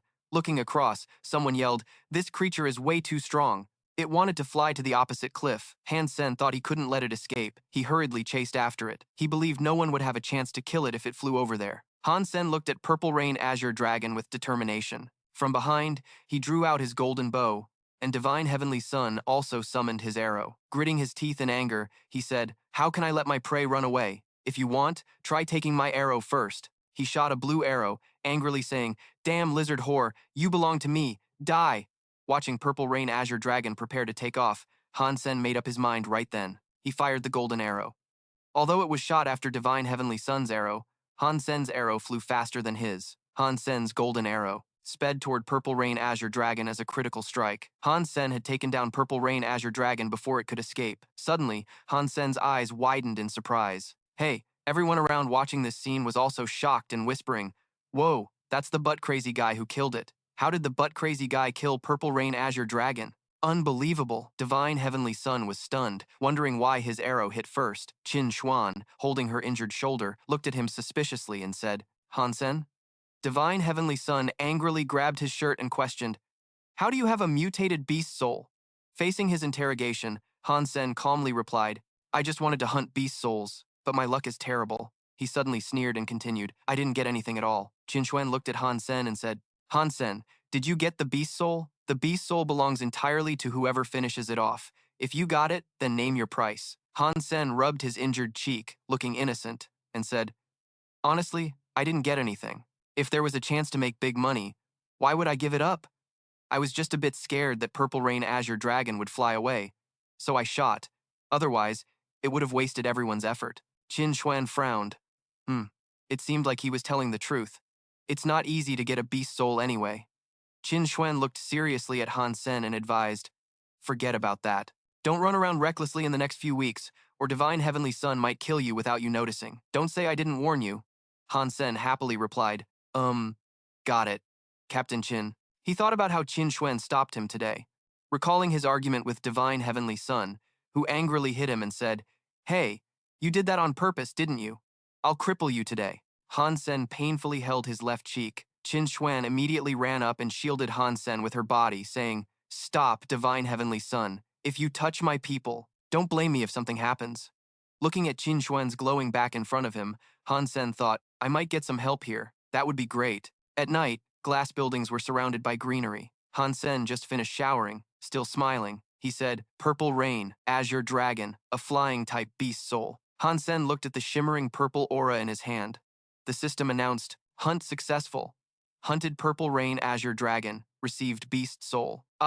Acquiring a beast soul can grant up to 10 divine energy points. Remembering when he shot that arrow, he felt lucky. Thanks to that arrow, he gained a bit more time. Han Sen laughed loudly while showering. "Rare beast soul. How many in this shelter shop get one? I'm gonna be rich!" After showering, Han Sen dried his hair and walked out, humming a tune. Looking down, he said, "Hey, Copper Tooth Beast, your Copper Tooth Beast has evolved a lot." Han Sen grabbed the iron bars in front of him, excitedly shouting, "Oh my god, divine blood! It evolved into a divine blood creature. The refined essence is real." He happily rubbed its head, pampering the Copper Tooth Beast. Han Sen said, 3 months, just 3 months, refined essence can raise a divine blood creature. Qin Xuan and Divine Heavenly Sun took years and still haven't maxed out. Divine energy, Han Sen, looking joyful, said, "At this rate, I can join the second world of the Chitai shelter in at least 5 years." Han Sen clenched the knife in his hand, his expression full of killing intent, determined, "I will cook it." Then he went to the square, using money to buy a living primitive-level creature to bring back. Han Sen frowned. Looking serious, he stabbed the knife hard into the copper-tooth beast. He thought the plan to raise a divine blood creature couldn't be delayed. Han Sen happily enjoyed the copper-tooth beast meat, marveling at its flavor. System announcement: eating divine blood copper-tooth beast meat, received 1 divine energy point. Han Sen happily gnawed on a bone in his hand. System announcement: eating divine blood copper-tooth beast meat, received 1 divine energy point. Divine energy! Han Sen stood up and laughed loudly. Reached 7 divine energy points plus the previous 18. I have a total of 25 divine energy points. Han Sen approached the computer and said, "No matter what, these steel Z arrows are disposable and too expensive. I have to think about having a beast soul arrow." Han Sen scratched his head helplessly. The internet is full of irrelevant information. Such a waste of time. The dark vibe just from the name alone is scary. So I clicked on the line titled, "The Horrific Journey." Crossing the dark swamp on the computer, Han Sen immediately immersed himself into the character. I was chased by a mutated creature I had never seen before, and I ran for my life. When I was only a few hundred miles away from the steel armor shelter, a mysterious figure in black was trying to escape this swamp. I kept reading. Then I realized this was the dark swamp, home to many bizarre creatures. I risked fighting the blackthorn wind. Han Sen continued reading. Luckily, I managed to seize the beast soul. It was a beast soul arrow in flight form. But just as I was about to leave, what? What the hell is this? I screamed and ran for my life. If I had been even a little slower, I would have become its prey. Bees suddenly swarmed in to attack. I'm sure it was a mutated blackthorn wind, a mutated creature. Reading this, Han Sen cheered excitedly. I can hear it, he happily said. If I can seize its beast soul, I'll become a divine archer. Han Sen suddenly rubbed his chin and said, but this article doesn't mention how to get there. Wandering blindly is very dangerous and a huge waste of time. Han Sen sighed, tugging at his hair, saying, no more thinking. I just need to do what I can. That night, on the rooftop of some building, Han Sen went to meet the bow seller. Looking at the long swords along the hallway, Han Sen asked the owner, you have a lot of weapons here. Did you make all of them? The bow seller replied, of course. He smiled and said to him, young man, I didn't think you'd use that arrow so fast. For regular customers, I'll show you something much better. In a room filled with diverse displays, sharp items gleamed as he laid out a finely crafted knife on a silk cloth. He said, Z Steel Alloy Composite Knife, 5% Z Steel, 300,000. Han Sen's eyes focused intently on the blade, a satisfied expression on his face as he said, the price is about the same as the previous arrow, but the Z Steel percentage is significantly higher. Deal? No kidding, I'll buy it. Then he pointed elsewhere, curious, asking, hey boss, do you have a lot of weapons stored here too? Each sword on the wall and rack shone with sparkling light, as if whispering hidden power. Han Sen asked curiously, looks special. What kind are these? He smiled mysteriously and priced a sword with 75% Z steel. Give me 100 million. 000. You'll have it. Hearing the sky-high price, Han Sen was shocked and exclaimed, are you kidding? What kind of sword is so expensive? The bow seller didn't hesitate to push him out the door and shouted, get lost. You're not worthy of owning it. Han Sen could only plead, no, boss, please don't do this. He showed no mercy, shouting again, get lost. Sweat poured from Han Sen's forehead as the door slammed shut decisively. Han Sen leaned on the cold wall, pondering aloud. Unbelievable. Does he have modern technology? Someone who can make weapons with more than 5% Z steel? What kind of sword is that anyway? Suddenly, his phone in his pocket rang. He picked it up and said coldly, what's up? On the other end was old Han's voice. Tomorrow at 4 in the afternoon, come to Falling Wind Valley. I have something good for you to see. Han Sen impatiently replied, why the mystery? Can't you send a video or some pictures or something? The other side hung up after speaking. How can I do that? You have to see it in person. That's what makes it exciting. Tomorrow, the next day at Falling Wind Valley, in a luxurious house, two people walked down the hallway. Han Sen couldn't help but ask, what do you want me to see? Zhang Yang smiled, chatting as he led the way. Nothing interesting. I'm just inviting you to a meal. He quickly took him to a room, where Qin Hao was already waiting with a calm expression. He said, I called everyone here. Of course I won't do anything to you guys. Don't worry. Qin Hao looked surprised to see him and said, Sensei, you came too? Han Sen asked back, oh, Qin Hao, you're here too? He felt strange and suspicious inside that he called him brother. Zhang Yang extended his hand and said, come on, our main character is here. An illusion of a tiger appeared, its growl echoing powerfully as if trying to dominate everything around. In a moment, it transformed back into a sword. He arrogantly asked, so, old Han, how's my mutated beast soul? His eyes showed excitement as he said enthusiastically, wow, not bad. A mutated beast soul in weapon form is no weakling. He clapped Han Sen on the shoulder, laughing excitedly. No kidding, it even has a name, Snow Tiger Blade. Han Sen praised without holding back. The name sounds awesome. Outwardly, he smiled and congratulated, but inside he thought, even this idiot has a mutated beast soul. Damn, I'm jealous to death. Then Zhang Yang opened a box, his eyes shining brightly as they landed on the cold blade resting inside. With the Snow Tiger Blade, I don't need those other swords anymore, Han Sen said. If you don't mind, don't refuse to accept it. Han Sen asked curiously. That's the steel cleaver, not cheap. How can I refuse? Zhang Yang placed the box in his hands and generously said, we're sworn brothers. Han Sen replied, why say that? I'm not going to use it anyway, just keep it. He hesitated and said, all right then. Han Sen really liked this sword and thought to himself, he's truly loyal. I'll definitely repay this kindness. The steel cleaver was destroyed earlier when I checked that arrow. This gift came at just the right time. Han Hao sat to the side watching the two of them laugh and joke happily, thinking their relationship was really good. He wished he could be like that too, even though relying on Qin Xuan was really embarrassing. Although relying on Qin Xuan was really embarrassing, if he hadn't been able to get into the steel armor shelter, he wouldn't have to worry so much. Han Hao held something in his hand, walked over to him, and smiled as he spoke. "Brother Han, I have a few things." Before he could finish, a shout came from outside. "Han Hao, you rotten bastard." Han Hao, burning with anger, walked inside. "Your mother told you to attend Mr. Hu's banquet. You didn't go, saying you had something important to do. You came here just to hang out with these people?" As soon as she entered, she grabbed him and continued loudly, "Mr. Hu invited all his son's friends. This is your chance to build connections with the upper class. You should make friends with them, son." Han Hao tried to explain. "Mom, wait." She turned around angrily and shouted, "Shut up! Today's banquet even has the big young master Lin Beifeng from the Starry Group. I heard he's also in the steel armor shelter. Go there." Hearing this, Han Hao thought, Starry Group, upper class.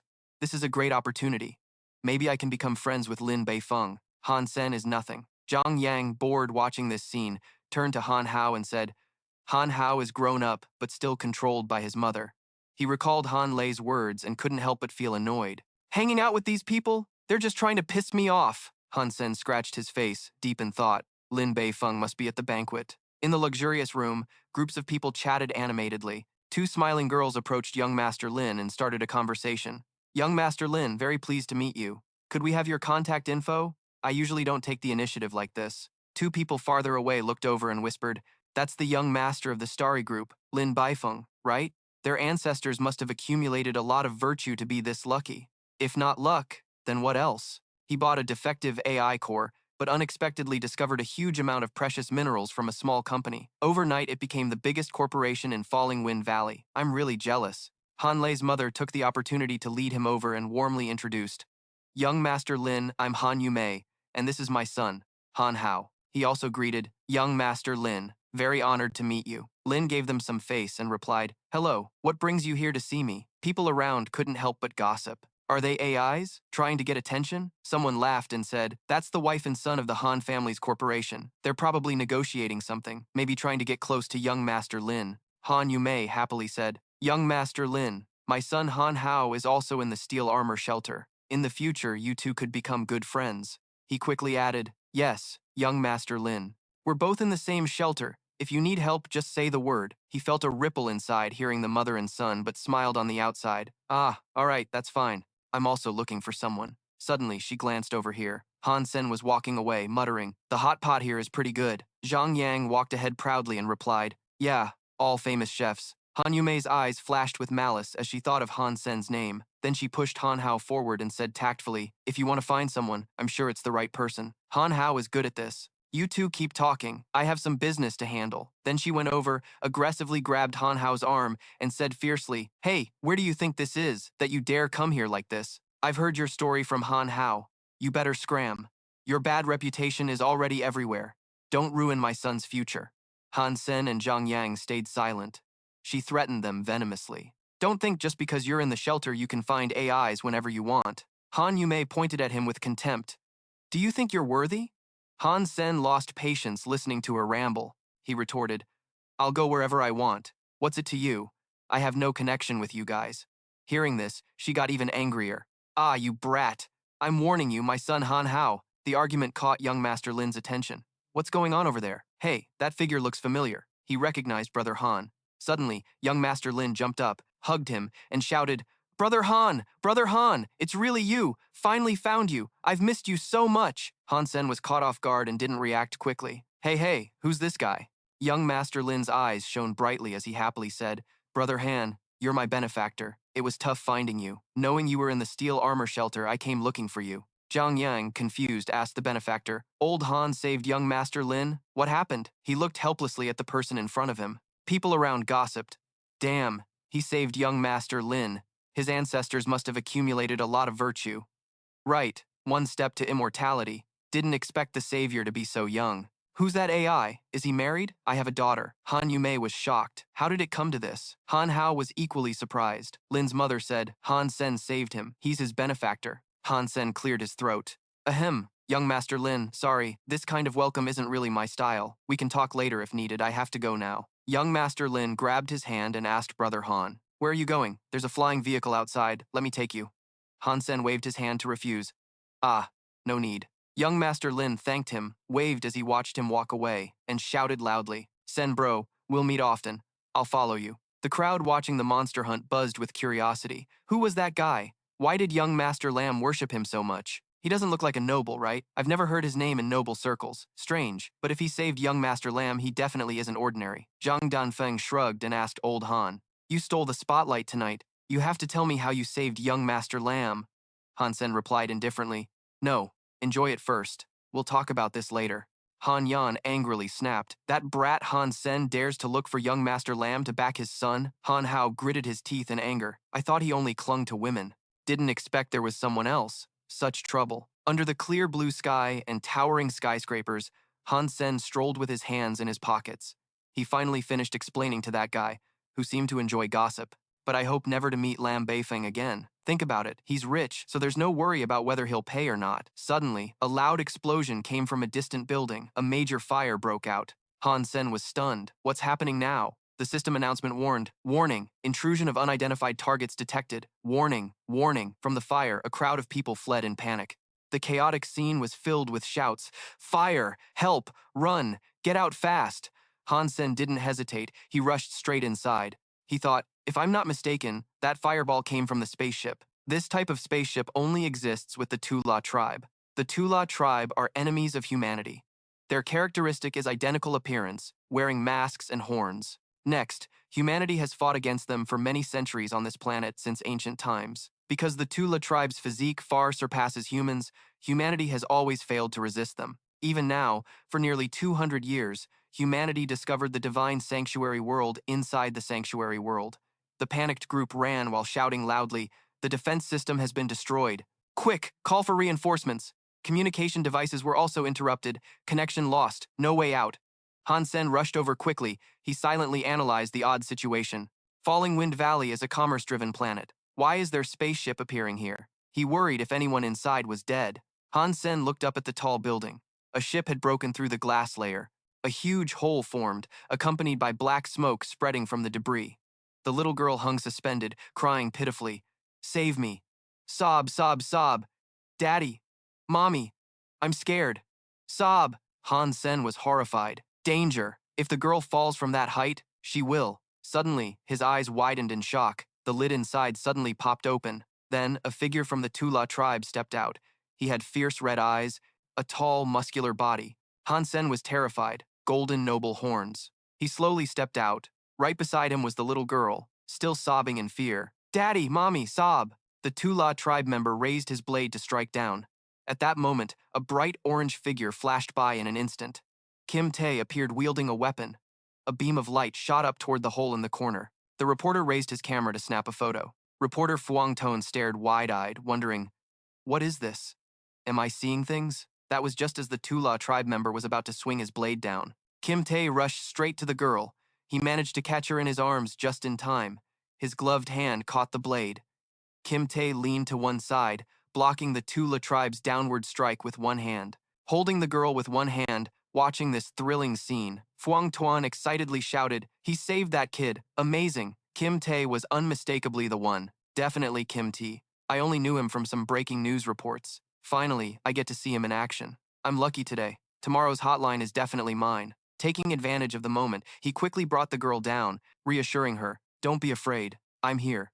Kim Tae couldn't help but sweat, thinking, finding someone who can destroy mutated armor, I can't act recklessly. How could the Tula tribe members be easily spared? He jumped down to chase, swung his blade again. Kim Tae silently cursed. Damn, he moves too fast. He changed course, smoothly dodged, then flew up into the air.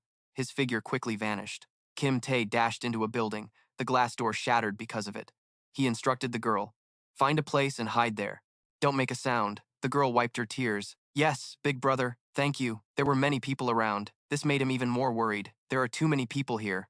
The Tula tribe member had caught up. Kim Tae stood blocking the entrance. He easily struck Kim Tae with a blow. Blood dripped from his mouth. Kim Tae gritted his teeth, thinking, "It hurts so bad. Damn it. If this keeps up." Fuang Toan saw the situation was bad. Hey, why didn't Kim Tae dodge that attack? With his skills, he could easily take that guy down. Then he realized, maybe Kim Tae can't take it anymore. A mature, noble horned warrior. Their combat ability rivals that of evolved humans. Kim Tae isn't evolved. If this continues, he will die. Kim Tae struggled to fight back. His fist clenched and slammed the ground, preparing to strike again. Fuang Toan gritted his teeth, conflicted. Am I wrong to live stream this? If Kim Tae gets killed, what am I doing? Kim Tae threw a full punch at him, swearing, damn it. Even if I die, I have to drive the Tula tribe out of here. In that instant, he was hit by another blade strike. His mind only flashed one thought. He was determined to kill without exception. An AI named Tula tribe with eyes glowing red, radiating fierce killing intent. Fuang Toan gasped in fear. If Kim Tae took another hit, he would die. He had to dodge it. That guy raised his blade again, ready to finish him off with one strike. Fuang Toan cheered him on. Kim Tae, don't die. Dodge it fast. You have to try your best. No AI will blame you. Blue energy bubbles floated up. Cheers kept echoing through the live stream. Kim Tae, he's about to counterattack. Kill him. Teach that bastard a lesson. Don't let him live. Kim Tae is invincible, my little angel. Love you. At the same time, he grabbed the massive body of the Tula tribe. He pushed him down. The two of them plunged straight beneath him, looking at him fiercely. Are you crazy? Kim Tae just gritted his teeth, showing clear determination in his actions. Two figures spiraled upward under the light, increasing their falling speed. The cheers never stopped. Awesome. I picked a name worthy of his actions. Wow. Stomping on the handsome Tula tribe. So cool. Kim Tae's war god aura. Tula stance. Die already. Falling from such a height. What would Kim Tae do next? Smoke billowed thickly. Rocks scattered everywhere. The spectators kept wondering what had happened. That Tula tribe was dead. But what about our Kim Tae? What happened to him? Everyone, look quickly! What are you waiting for? He's still okay! Fuang Toan carried the camera running over, silently praying. Though I want to believe my news will hit the front page. But I don't want to sacrifice a hero. Please, Kim Tae, please don't die. He stopped in front, seeing a large dent clearly. The smoke gradually cleared. Inside lay the Tula tribe in a pool of blood. Fuang Toan was stunned. Tula was dead. He looked around, searching for Kim Tae. Why can't I see him? Crying echoed from above. Viewers lamented. So Kim Tae has fallen. What should I do now? Fuang Toan glanced up through the camera. They came from that hole. The kids anxiously looked down. Continuous murmurs praised him. Those were Kim Tae's room kids. What? Oh my god! Kim Tae didn't dodge Tula's strike. To protect the kids. He's so kind. Kim Tae really is a true man. Is Kim Tae here? Where did he go? Could he be dead? Hurry and find him. Under the bright moonlight, the modern cityscape stood out with towering buildings glowing in golden lights. The TV screen replayed the earlier scene. Kim Tae saved someone. Viewers kept cheering. God, Tae is amazing. Tae is so strong. Admiringly, Han Sen returned to his room. At this moment, he was bandaging the wound on his chest. Lost in thought. The Tula clan is truly too powerful. Back then, I could hardly win. Luckily, my divine jealousy point increased quite a bit, only slightly injured. He couldn't help but worry as he watched the screen. I didn't expect anyone to record that battle. Then, when I defeated that guy, he immediately ran away. I instantly thought my identity wouldn't be exposed. Han Sen picked up the sword again, deep in thought. After I defeated that guy, he ran away right away. I immediately thought my identity wouldn't be revealed. Luckily, that Tula guy was already injured. Otherwise, it would have been hard to kill him. I might have even died without realizing it. Or running away with so many injuries wouldn't work either. Examining the sword carefully, he evaluated. The Luo Sulan clan has advanced a lot in melee weapon alloys, clearly superior to humans. Also, this battle sword belongs to a Golden Horn Tula clan member, something better than the best. Han Sen carefully analyzed the sword, which looked very eye-catching. Anyone who watched the video would definitely recognize it. I have to modify it to be a bit smaller, turn it into a sword, maybe even change the color. Suddenly, a piece of the sword accidentally broke off. He wondered suspiciously. Did I break it? From that spot, a small object appeared. He realized, hey, this is a memory card. Excited, Han Sen plugged the card into the computer. This is something good. Let's check it out. The screen displayed images. The Tula clan was using an incredibly powerful technique, rebellious heart slash. He was very interested. A secret technique passed down in a noble Tula family. According to the description, my physical aptitude allows me to learn it. Saying that, he immediately practiced. With just one strike, a large wooden post was cut in half. Han Sen's eyes shone brightly as he looked at the item, treating it like a treasure. This is the rebellious unicorn slash, so strong. He laughed loudly. What a great deal. Suddenly, his phone rang. It was Luo Sulan. Han Sen picked up. Young Master Luo, what do you need from me? Luo Sulan laughed excitedly. Hey Luo, aren't you at the local station? Did the young master send you for a big hunt? Han Sen calculated and said, Sorry, I'm busy, but I have a big plan. After a while, Han Sen hurriedly said as he entered, Captain Qin, I know you're a very good, amazing person. Well, he still said it.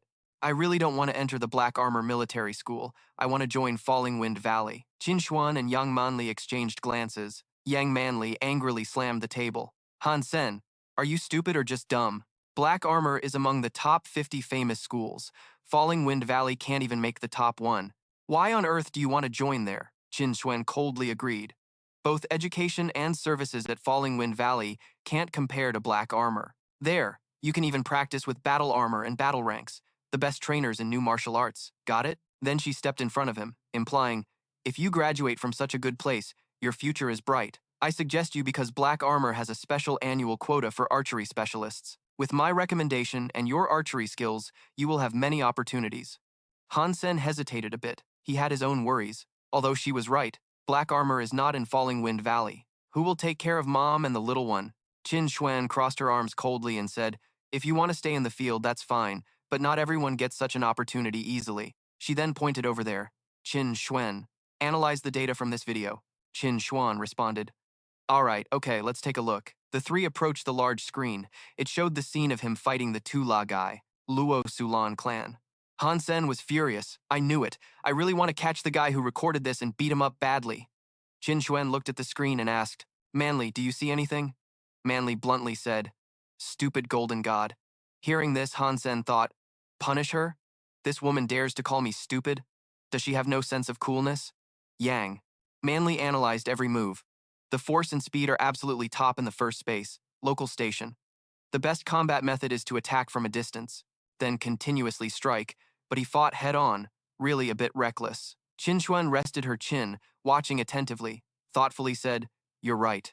That golden horn Tula seemed seriously injured before. Otherwise, the golden god would have been killed by him. Han Sen couldn't help sweating at the professionalism of the two girls and admired them. Indeed, women trained in the military. Their assessments are very accurate. Yang Manli's eyes were cold as she said, this is the second time we've witnessed this. After he fought in that room, but now he has wings on his back. It must be him, right? Qin Xuan smiled slightly. Both the wings and armor come from a divine blood creature. He didn't use a bow before, from that perspective. Then she glanced at him, clearly implying he's very different from this guy who only knows how to improve. Han Sen blushed, waved his hand and awkwardly said, of course. How could I compare to the golden god? Qin Xuan gave him a warning look. You can go now. Consider enrolling in Black Armor. Don't make me delusional. The clear blue sky reveals a corner of the street. Han Sen slowly walks down the late-night street. His thoughts are intense, seemingly very interested in getting involved with the Black Beetle. Too much trouble. I haven't even reached level 20 to fulfill military duty. You still can't help but worry and plan ahead. If sent to the Black Beetle, if I go, I must leave enough money for my mother and sister, so they won't worry about living conditions. Then Han Sen made a phone call. Hey, young Master Lin, those 2 Z steel arrows at 5% from last time. Have your people send them to me. Lin Baifeng responded. Sensei, do you really only need those 2 arrows? My family can cooperate with the Z Alloy Steel Production Group. These items are just cost price. You should have more. Sensei, aren't you considering letting me go along? He sincerely said, I really can help. I won't be a burden. Han Sen scratched his head and still refused, saying, this place is very dangerous. With your identity like that, why would I risk taking you? Just get the 2 arrows. If lucky, I might bring back a mutant creature as a gift for you. In the dense forest, above is the bright crescent moon shining. Han Sen casually carries his bag and walks.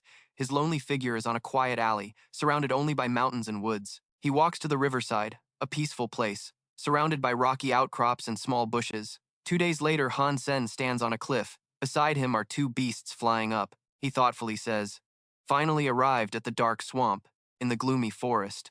Mutated black needle wasps fly around their nest in swarms.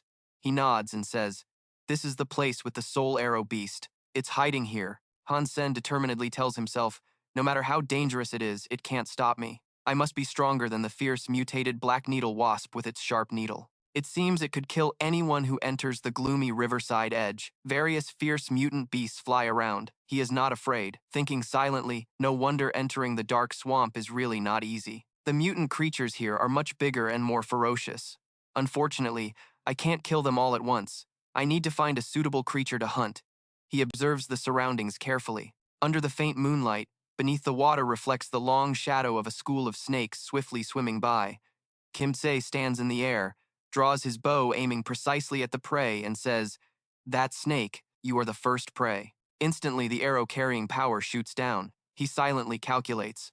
I only have 2 arrows. I will lure and attack, then withdraw. Can't waste them. Very fast. The giant creature underwater was pierced by the arrow. He orders it back here. A mutant beast surfaces. Another arrow decisively pierces its head, causing its long body to leap out of the water. At the same time, a notification appears. Successful hunt. Hunted the Demon Fang Snake King. Did not obtain the soul used to eat the rare blood meat. Received less than 10 mutation envy points. Hearing that, Kim Se happily shouted, "Awesome."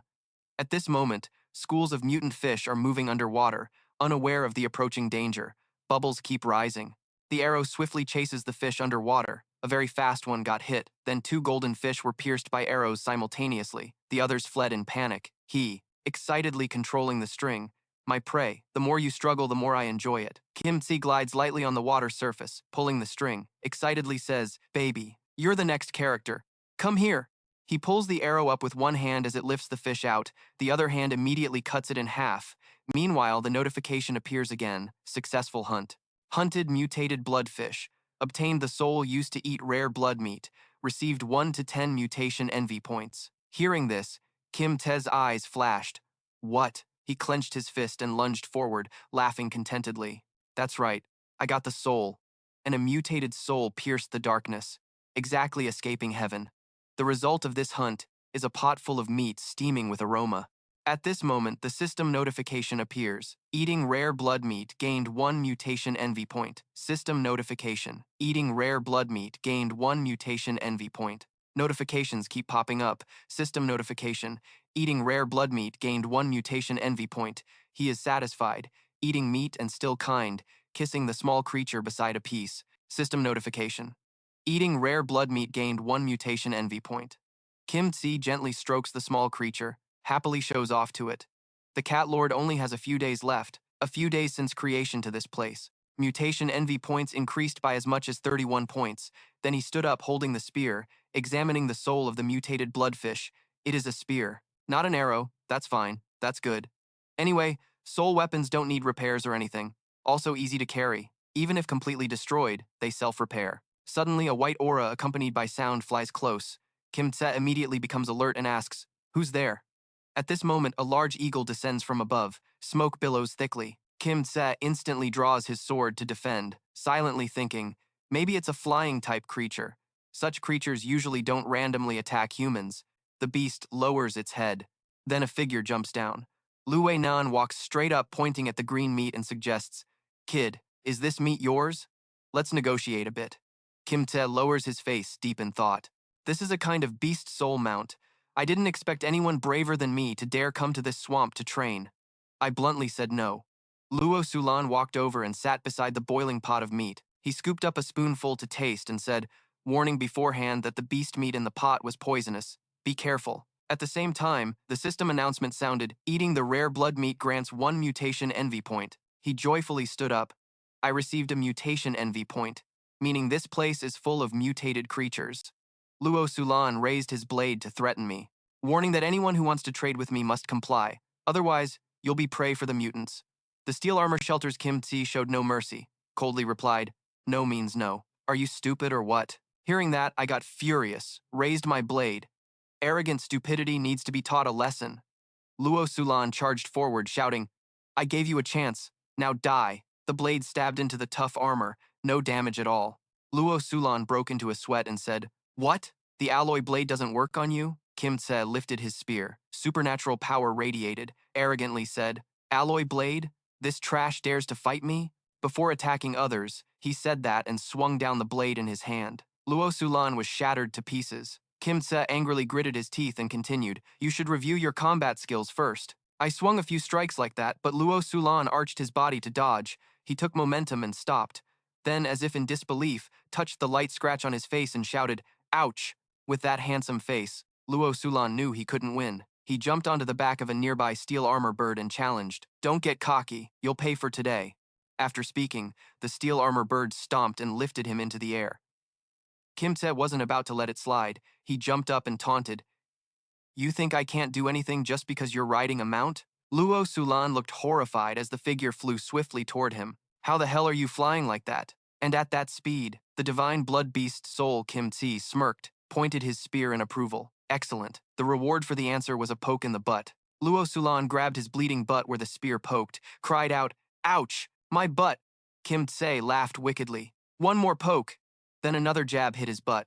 Luo Sulan screamed in pain. "Please, Master Chu, spare me. Don't poke anymore. If you poke more, my butt won't grow. Sorry, I was wrong. Please forgive me."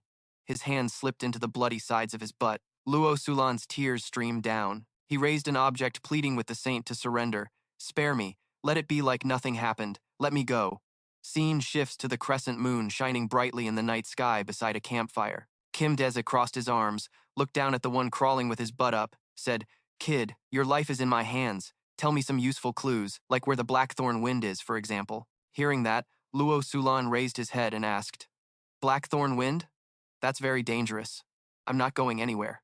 In a desolate forest, Han Sen and Luo Sulan had flown here. Luo Sulan hesitated and asked, "Are these all Blackthorn Winds? Seems like there are some not yet. Really want to go?" Han Sen put his arm around him, threatening, "Luo Sulan, think about your butt and behave. I'll give you some mutated beast meat," Luo Sulan replied fearfully. "Understood." Then he rode the steel armor bird down, flying while complaining. "Who is that person anyway? Right when entering the shelter, I came here to train and ran into this pervert." Finally, the mount landed, but as soon as it touched down, it exploded. Luo Sulan panicked and ran away. Too many Blackthorn Winds. The steel armor bird flew a bit higher. Han Sen excitedly said, "The time has come." Then he immediately spread his wings and dove down. Han Sen fiercely killed those Blackthorn Winds. Every time he killed one, the system announced, "Successful hunt. Killing Blackthorn Winds does not yield beast souls to eat, but grants less than 10 divine envy points." The more Blackthorn Winds he hunted, the more excited Han Sen became. The system continued, "Successful hunt. Killing Blackthorn Winds does not yield beast souls to eat, but grants 1 to 10 divine envy points." More and more Blackthorn Winds were killed. The system kept announcing, "Successful hunt. Killing Blackthorn Winds does not yield beast souls to eat, but grants less than 10 divine envy points." Successful hunt. Killing Blackthorn Winds does not yield beast souls to eat, but grants less than 10 divine envy points. Han Sen happily said, "Finally got the Blackthorn Wind beast soul. Now I also have a beast soul arrow. That's awesome. Okay." The next morning, while strolling around, Han Sen happily reflected on the hunt in the dark swamp. "My mutation envy points have reached 47. My body envy points are 26. Maxing out isn't far off." Suddenly, everyone around started rushing away. "The martial arts tournament this year has begun. Registration deadline is today. Hurry." This event made everyone buzz with excitement. The words from people around made Han Sen realize, "The martial arts tournament just started a few days ago and I forgot. If I make the top 10, I can get a random beast soul. Such a good thing I have to join." At the martial arts hall, when Han Sen just registered, the system showed his number was 8. 8, 8, 8. Han Sen quietly asked, "Am I number 8? 8, 8, 8 to enter this year. Sounds grand. Don't know who I'll face, but I'm very excited." At the competition venue, everyone excitedly discussed, "This year's interesting. The number of participants doubled from last year. Whoever performs well here must be the strongest in our shelter. Their status won't be ordinary." On the arena, everyone was getting hyped up. "Hit him. Go die. Today I will take all of you down. I will be the last one standing." Han Sen was quietly observing. It was just like last year's rules. Each round had 100 participants. Everyone would fight in a chaotic free-for-all, 1 versus 100, and the current fighting group was from 51 to 55. He silently calculated. Now only the 50-plus group remained. "I should be fighting around the 80-plus group. Today I don't need to fight. Just find a good spot to watch the match." As he turned, he ran into Qin Xuan. He smiled and asked the wild guy, "Try telling me your number. What if you guys are in the same group?" Han Sen smiled and replied, making the seventh brother shout, "I have no intention of joining." La Tianyang angrily rushed over, grabbing his collar and scolding him. "You damn rabbit emperor, why were you born a man? Don't slip up or I'll kill you." Qin Xuan suddenly came over and asked Qin Xuan, "It's almost your turn. Aren't you ready?"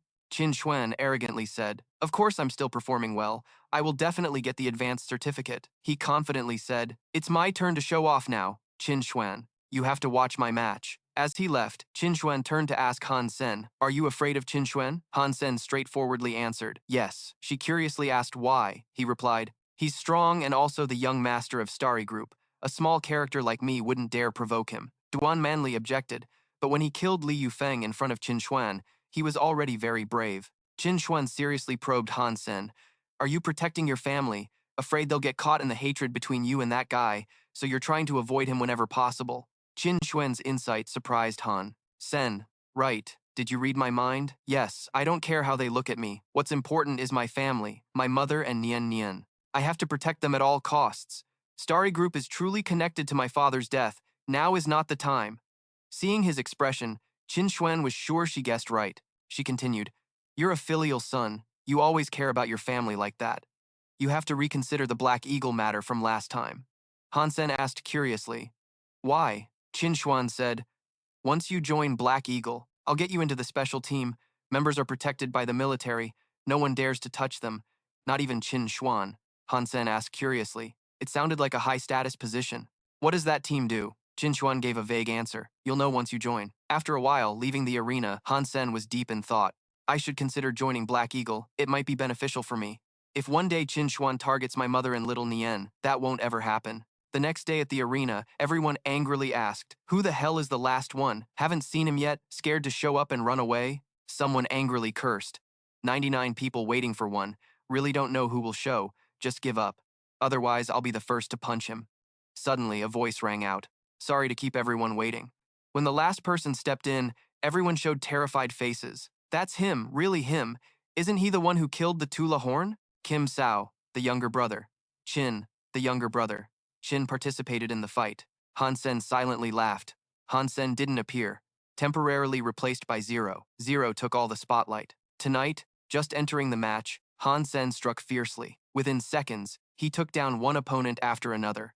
Those hit by Han Sen could only fall in pain. They lay scattered on the arena, groaning. My arm, my stomach hurts so much. Zero is too strong. He bullies the weak. No AI here can beat him. Why keep fighting? Han Sen arrogantly challenged. Anyone else? Come all at once. Everyone immediately laughed awkwardly and admitted defeat. No wonder Zero is so strong. We're all done for. Better surrender. Right, surrender. You can see how weak we are. Fighting Zero only brings losses. Let's end it here. Please let us go. Han Sen smiled and said, Thanks for the match. He joyfully shouted, I won. Thanks for the help. The audience applauded admiringly. Such an easy win could only be Zero. Zero really didn't disappoint. This victory was indisputable. After leaving the arena, Qin Xuan, along with Qin Xuan and Kwa Wanga, approached Zero and asked, Can we talk for a moment? Han Sen couldn't help but worry. Is it those three? They're together again. Seeing him look back, Qin Xuan spoke. Zero, I want to invite you to join Steel Armor Shelter. Han Sen smiled and asked, Are you three here to recruit me? What an honor. Qin Xuan irritably warned him, stealing my two divine blood creatures. I came to you with respect. Make the right choice. Qin Xuan asked, In Hu base, our force is the strongest. We are also allies. You're already this strong. You should choose worthy opponents. Han Sen refused. No opponents, no allies. I only want to be alone, just alone. Saying that, he turned and left. Q Wange immediately stepped forward to block. Wait, Zero. Can you refuse us? You're so strong. You must have some special divine blood creature. Please tell us. Han Sen silently smiled. Brother, you guessed it right, but unfortunately, I can't say I raised it using essence fragments. He replied. There's no special method, just luck. But I still have a few mutated creatures left. If you're interested, Commander CA would be thrilled. Really? Name your price. I'll take them all. Qin Xuan angrily scolded. Take them all? Do you think I'm invisible? The Divine Emperor also hurried to compete, wanting to see who was richer. You think you can win? I'm sure it's 1.5 million yuan per creature. I'll take all of Han Sen's. Watching their fierce competition was quite entertaining. Are allies really so quick to stab each other in the back? True friends. I didn't expect the Black Beetle that I brought back from the swamp to be so fast to use. He said, No rush. I don't intend to sell them for money. Continuing. Except for the S Sanctuary shopping qualification, the Divine Emperor asked in surprise, What? Commander CA hesitated. You want to buy the advanced super cyborg suit? But Qin Xuan sternly said, The S Sanctuary restricts advanced ranks. It can't be bought with money. The Divine Emperor rejected the request. Too difficult to achieve. I offered 1.5 million yuan for one. What do you think? Han Sen left coldly, saying as he walked, No negotiation. I don't want anything else. You can take your time to consider. In the end, the three of them didn't hold him back anymore. In a quiet forest, Han Sen slowly approached Qin Xuan, handing over the S Sanctuary entry card, asking about the S Sanctuary shopping qualification. I already have it. Do you have enough mutated creatures? Han Sen smiled and accepted it. The new station chief is quick, more reliable than those two. He pulled out a bag of mutated creatures. He said there were a total of 30 Black Beetles. If you consume them all, your jealousy points would increase quite a bit. Han Sen took out another bag, saying, "Here are also mutated Bloodfish and the Demon Snake King. If you want both, it's just 3 million yuan." Qin Xuan arrogantly said, "Money is no problem. I can buy them all, but you're smart enough to understand why. I'm not negotiating to increase jealousy points." Then Han Sen happily returned home with the S Sanctuary card. The card came into his hands easier than he thought. He whispered, "Qin Xuan is a high-ranking member of the Queen's Steel Armor Corps. It seems she might want to recruit me. If she knew Han Sen and the Divine Emperor were one and the same, would she go crazy? Whatever, let's check out the advanced Super Cyborg suit." He cautiously said, "This card can only be exchanged for one set. I need to be careful. I can't stay with Mom and little Yan if they can learn some Super Cyborg skills." After a while, Han Sen carefully examined the Holy Angel. The combat skills can increase in a short time, so I won't have to fear the Divine Emperor causing trouble. This Holy Angel NDT-0 helps improve genetic inheritance. He carefully read the instructions.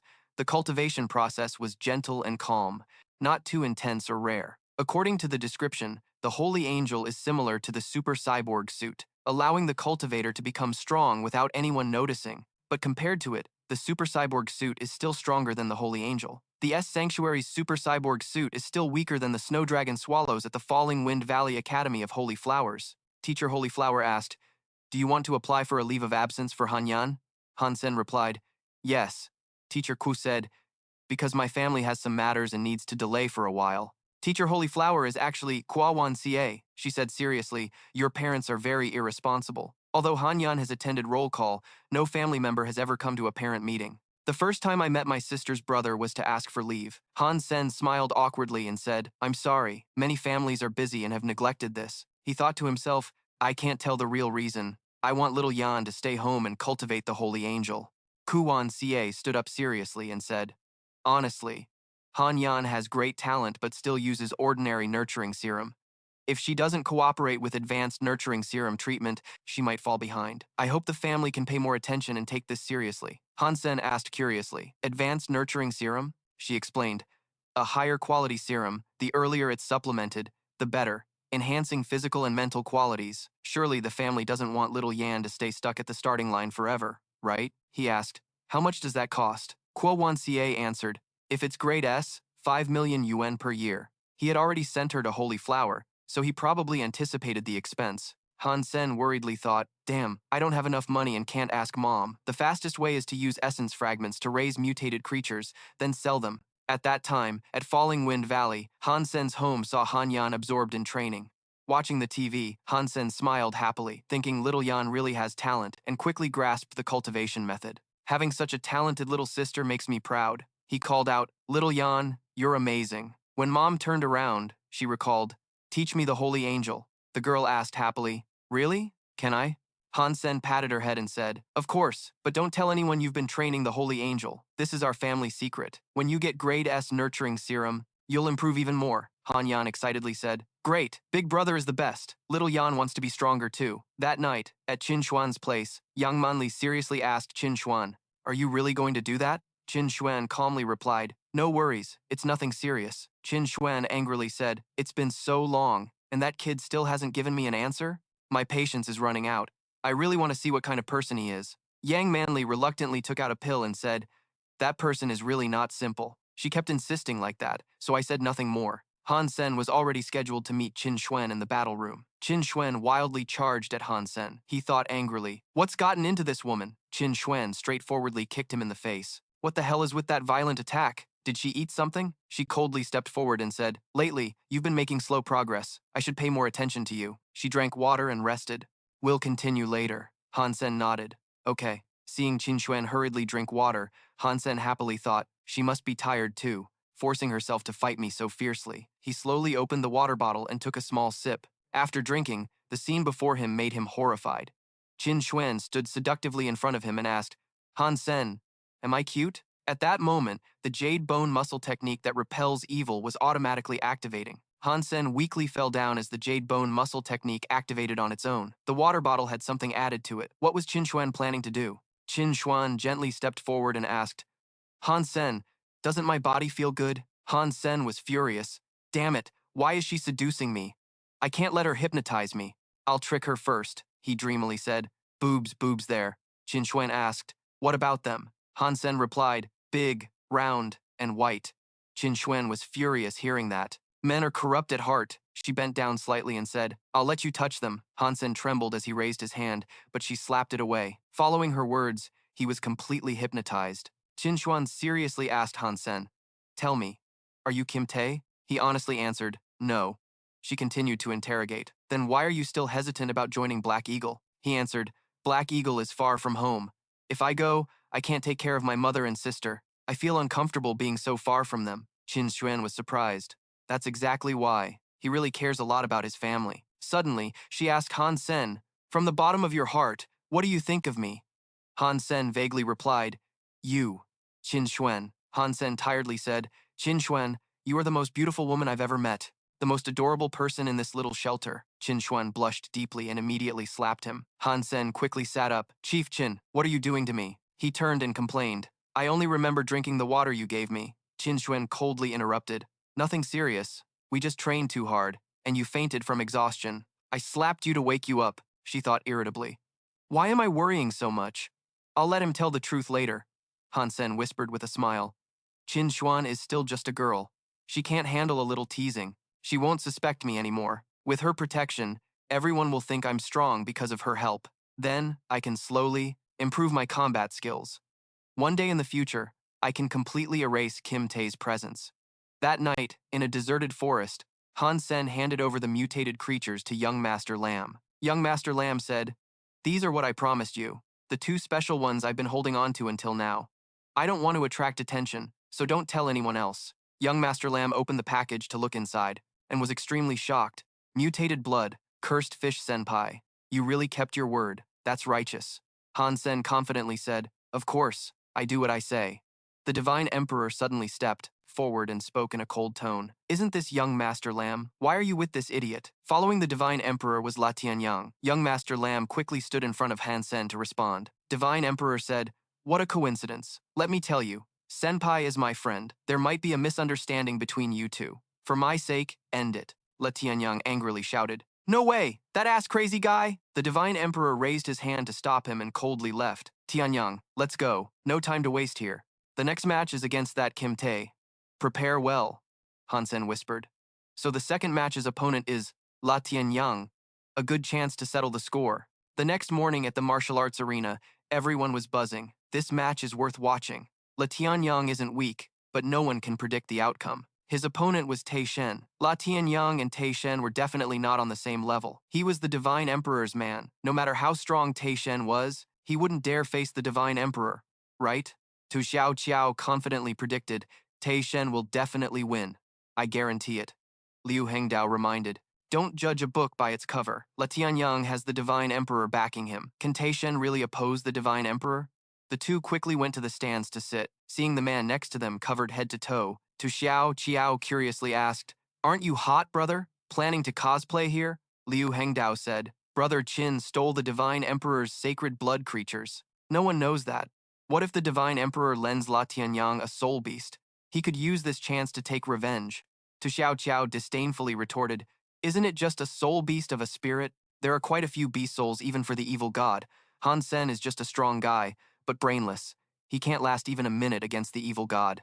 Liu Hoandao said, all right then, let's bet. If Han Sen lasts more than a minute, you lose your mutated blood beast. Otherwise, you lose your mutated werewolf. He hesitated endlessly. Huh, my mutated werewolf?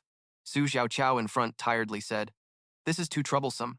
This fight has nothing to do with you guys, so don't bet your beast souls. Suddenly, the screen announced, Evil God versus Han Sen. Everyone got excited. The battle began. Where is the evil god? Where is he? Suddenly, the man in the black cloak sitting near Su Xiaoqiao stood up. As he removed his cloak, the evil god appeared. Su Xiaoqiao shouted in surprise, the evil god! Oh my god! He's sitting right behind us. Su Xiaoqiao was terrified. She couldn't even sense him. A man who likes to do strange things. Su Xiaoqiao excitedly shouted, "Evil God! You have to take him down within a minute, please." Han Sen frowned and thought. Su Xiaoqiao said, "You're making this hard for me." Han Sen angrily cursed the brat. "Evil God, come here and take my hit." Han Sen quietly checked his personal info. He calculated his current status. Not bad. 3 divine blood beast souls, 4 mutated beast souls. Although the mutated three-eyed cat was useless, the black orchid giant snake only worked underwater. Evil God slowly stepped onto the arena. The battle began. Han Sen launched an energetic attack. "I'll chop you into pieces." His divine blood beast soul appeared. The divine blood beast chimpanzee showed up.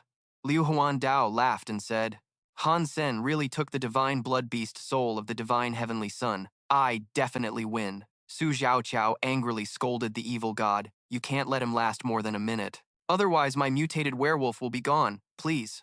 The divine heavenly son silently observed above. People around him whispered excitedly, "1 divine blood creature, 2 mutated creatures. Eliminate the evil god."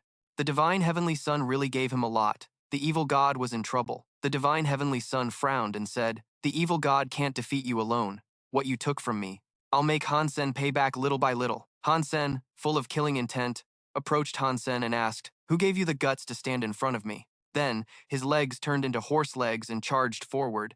Then he smashed directly into the chimpanzee beast soul. The chimpanzee growled in pain and immediately punched Han Sen's sword away. Liu Handao shouted excitedly, "Nice!" The divine heavenly son laughed and said, "Is that all? Han Sen, kill him quickly!" The chimpanzee beast soul roared angrily, then immediately charged at Han Sen. Han Sen calmly advanced. He drew a new sword and coldly slashed straight at the chimpanzee. The chimpanzee coughed up a mouthful of blood in pain, then collapsed onto the arena floor. Everyone was shocked. "What's happening? What just happened?" Liu Huandao said in horror, "No! No way!" Su Xiaoqiao asked in surprise. "One move, instantly killed?" Su Xiaoqiao couldn't believe her eyes. Evil God won. And the battle time was 9 seconds. Just 9 short seconds. To defeat Han Sen, Su Xiaoqiao was extremely happy. Evil God won in less than 10 seconds. Amazing. No wonder he's the fastest. The divine heavenly son was stunned. His divine blood and mutated beast souls couldn't do it. He angrily shouted, "Han Sen, you useless trash! Get up right now!" But at that moment, the chimpanzee form began to dissolve. Revealing Han Sen lying in a pool of blood, passed out. The crowd in the stands excitedly cheered, "Evil God! Evil God! Evil God! Evil God!" Han Sen laughed happily. "Poor divine heavenly son, you are no match for me." The divine heavenly son angrily swore, "Damn it, just wait. I swear I'll make you suffer worse than death." After a while, leaving the arena, Su Xiaoqiao happily rode on the blood-headed beast. Hey, this is my blood-headed beast, cool, right?" The 2 people beside her admired. "So lucky, Xiaoqiao. This bet was worth it." "If I had known, I wouldn't have bet with Deputy Leader Liu." "No. He holds grudges. He'll definitely find a chance to get back at you." Han Sen felt choked up looking at this scene. Although he defeated Han Sen and provoked the divine heavenly son, the biggest beneficiary was Su Xiaoqiao. He didn't get any beast souls. Su Xiaoqiao came over and called Han Sen. "Leader Su is looking for you. Seems like something important." Han Sen asked curiously, "What does she want? Did I do something wrong?" Su Xiaoqiao smiled and asked, "Want me to use the blood beast to take you there? It's really fast." Han Sen coldly replied, "No need, thank you." He thought irritably, "Don't get cocky. I'll get beast souls soon too." Later, Han Sen gently knocked on Su Xiaoqiao's door. He entered and asked, "Leader Su, you called me?" Su Xiaoqiao said, "Captain Tan just informed me. You're going for special training. You know why, right?" Han Sen thought silently, just as he expected. After being hypnotized by Tan Huyen, she no longer suspected him. Now he could officially join the army. You nodded in agreement. Duong Man Lei continued, "From today on, you need to relocate to the military testing hall at the station for training. The new station chief has high expectations for you. Don't let her down," she said seriously. "Of course, if you can't pass the test or find it too difficult, you can leave. It just proves you're not strong enough." At the military testing hall, Han Sen stepped out exhausted. Team leader Duong asked, "I'm done. What do you think?" Duong Manlei looked at the stats on the screen, then said thoughtfully, "All the recorded data didn't exceed 10. Quite disappointing, and it was just a normal test. You look pretty tired." After finishing, Han Sen wiped the sweat off his forehead. "My overall stats before had exceeded 10. If I showed my true strength, Would you believe it? Hiding real power is the hardest part of this test, Han Sen said. I'll work harder. Duong Manlei left coldly. Don't waste time. Follow me for the next task. She led everyone into the military team testing room. She said, look here, I only do this once. Don't say I didn't warn you. Everyone was curious when she entered. What was so special about this equipment? She's just demonstrating normal skills. At first glance, it doesn't seem difficult. The chubby man beside her whispered, it's not as easy as you think. It's called subtle gravity calibration. The spacecraft on the warship all have it. It can regulate gravity inside the ship. This gravity device is used for training. It has a devilish nickname, he continued. Look at team leader Duong moving. She looks so light because her physical constitution is very high. If your constitution isn't at least 10, you might as well just quit. After resting a while, Duong Manlei stepped out and called Han Sen inside. Come on, repeat all my moves and report to me when you're done. She smiled inwardly. No physical constitution over 10. Let's see how tired you get. After future training, I'll make you work easier. Right? The chubby man whispered low. Hey, the number team leader Duong said is probably too tough for your skills. Want me to share some tips? Bring it next time, and I'll give you all the resource info. Han Sen asked suspiciously, is that reliable? Then he entered the military team testing room and started the test. Han Sen stepped inside, feeling the gravity shift, and angrily muttered, my body feels as heavy as a bull.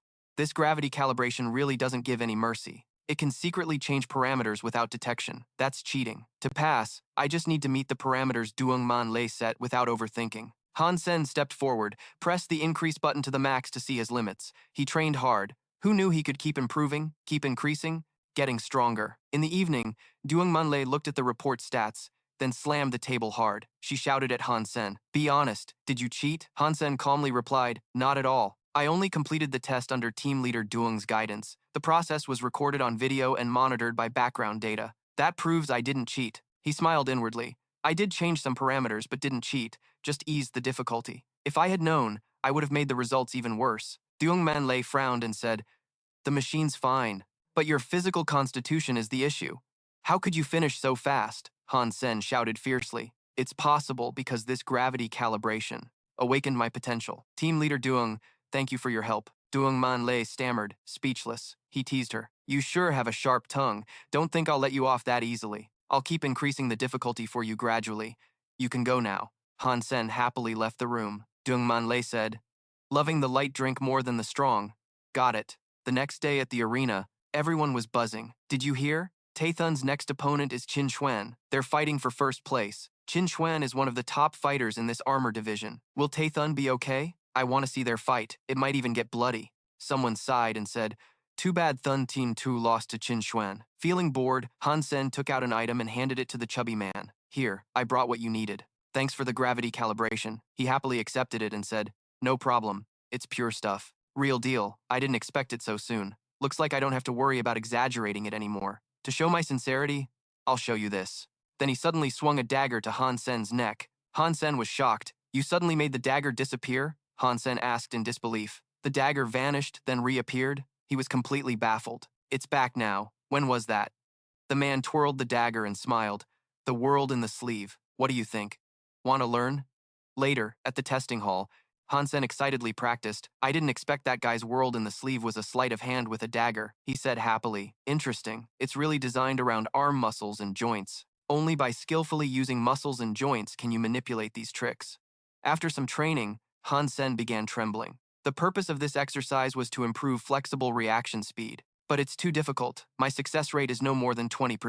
Qin Xuan stepped forward and asked Han Sen, who was practicing the world within his sleeve. The chubby man panicked and called out to Captain Qin. She looked at the level chart and then asked about this beginner level. If AI doesn't learn from scratch, it takes 7 to 8 years to master it. She doubted and thought further. This beginner level is actually divided into 3 stages. Semi-divine evolution. Each stage has 10 difficulty levels. He's already too old to be learning at this age. But whatever. If he can improve his combat skills, it will be easier to get recognized in the army. At the arena, everyone cheered joyfully. Qin Xuan the deity, deity Qin Xuan the deity, deity. The two behind the divine emperor grumbled about the final match. The battle for the top spot of the steel armor Tiho Sur. Captain Qin could really defeat the deity immediately and avenge Laka. We, the divine emperor, gritted our teeth and said, Kim Tae, you don't match up to Qin Xuan. If you had any sense, you'd surrender now. Then I'll be the one to personally kill you. From the stands, the white-haired girl's side erupted with loud cheers. Qin Xuan! Qin Xuan! On the opposite side stood a man clad in full divine armor. Then another cheer rose. Deity! Deity! Han Sen, wearing armor, stood there. Extremely confident, he waved to the audience. He loudly said to everyone, "Thank you all for your support. I will fight with all my strength." Outside, he was relaxed. But inside, Han Sen was sweating profusely. He rubbed his head, pulling at his hair, thinking, God, the pressure is overwhelming. I'm facing the Queen of Steel Armor, Tiho Sir. That Qin Xuan. Then he looked at his own hands, trembling uncontrollably, and thought, I've been busy practicing the world in my sleeve. No time to prepare. My hands are shaking badly. On the opposite side, Qin Xuan had fully stepped onto the stage. She put her hands on her hips and made a proposal to the other. Deity, how about a deal? If you lose, join the Steel Armor Corps as deputy leader. After I enter the second world, you will become the leader of the Steel Armor Corps. The face beneath Han Sen's mask suddenly twisted in doubt. He asked incredulously, What? The stands were packed with so many people that from afar they looked like tiny peppercorns. In the corridor of the Divine Emperor Arena, someone frowned, watching the fight, and spoke about Qin Xuan's words. It seemed she was inviting Kim Tae. Someone standing behind also spoke up. Kim Tae might be stronger than Qin Xuan as well. She had lowered her identity near the stands at this moment. After hearing Qin Xuan's proposal, Su Xiaoqiao also felt excited on her behalf. He stood up straight, cheering enthusiastically. Deity, quickly agree. Hurry up! Contrary to the excitement behind, Wang Mengmeng in the front row was feeling extremely confused by that proposal. Did you think Qin Xuan and the Steel Armor Corps represent the army and federation? She was serious at a moment when the whole hall was buzzing. Han Sen calmly said, Excuse me. I appreciate your offer, but I cannot agree. Qin Xuan immediately asked, Why? Han Sen arrogantly raised 2 fingers and said, 2 reasons. First, you can't beat me. Second, I will enter the second world before you. Qin Xuan said annoyed, You're way too arrogant. On the outside, Han Sen smirked disdainfully. Inside, he regretted deeply. Right. Why did I brag like that? Do you think I don't plan to fight her? But there was no other choice to refuse. I just had to be a little arrogant. On the other side, Wang Mengmeng crossed her arms and said, Is this guy's brain full of bullets? Doesn't he know he's talking nonsense? Su Xiaoqiao squinted and laughed, saying, No wonder he's Kim Tae. Material can't decide strong will. So cool and fierce. Elsewhere, the Divine Emperor angrily shouted, Qin Xuan, don't waste words on that madman. Attack now. On the arena floor at this moment, Han Sen stepped close to Qin Xuan and whispered, But I still have another offer. If you win, I will reveal my identity. The girl was a bit skeptical and asked, Really? Han Sen stepped back a step. He casually added a condition. If an S-level cathedral leader purchases the qualification. At this, Qin Xuan raised her hand and got into an attack stance. She said, Bring it on. Han Sen looked at the purple energy swirling around the girl opposite and fell into deep thought. Divine blood level of a single-minded butterfly. Just 1 strike. My divine blood armor can also be destroyed. Then he thought excitedly, All right, let's fight. Han Sen leapt into the air, 2 sharp blades flashing from both hands. Han Sen shouted, I will do my best to defeat you. Qin Xuan rushed forward while analyzing her own strengths and weaknesses. By now, I'm familiar with my movements and skills. After many unintended practices, I am now Kim Tae to you. I am the stranger you don't know. That is my greatest advantage. A blade swung, cracking the arena floor. Qin Xuan jumped back skillfully to avoid it. Han Sen was unfazed and thought, Right, she dodges too easily. On the other side, after dodging Han Sen's blade, Qin Xuan flipped upside down on the common stage. She rushed from Han Sen's side, holding a short sword with a sharp tip. Qin Xuan laughed as she approached and said, Nice blade, but the real issue is attack speed. Too slow due to being too heavy, the sharp blade lunged toward Han Sen's cheek, but he still didn't move. Despite the dangerous situation, only the corner of his mouth showed a smirk. His armor curled up arrogantly. Qin Xuan wondered, why isn't he dodging? At this moment, facing the girl still charging, Han Sen firmly lifted his blade to one side. His whole body remained motionless. A flash of light swept past Qin Xuan's eyes. She panicked and jerked aside, then thought, he wants to use defense to counterattack. Let's see what trouble he's in. After stepping back to a safe distance, Qin Xuan said solemnly, I can't say you're a ruthless man. Han Sen didn't face her. She kept swinging her blade relentlessly. He said, I have divine blood armor protecting my body.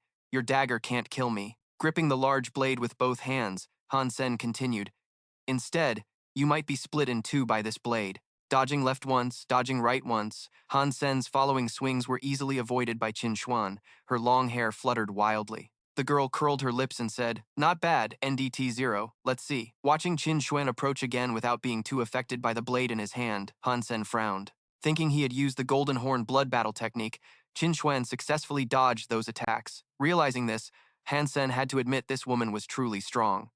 Over at the stands, Xiao Qiao followed the fight and loudly exclaimed, "The new station chief seems rattled by the divine god. She has no chance to counterattack."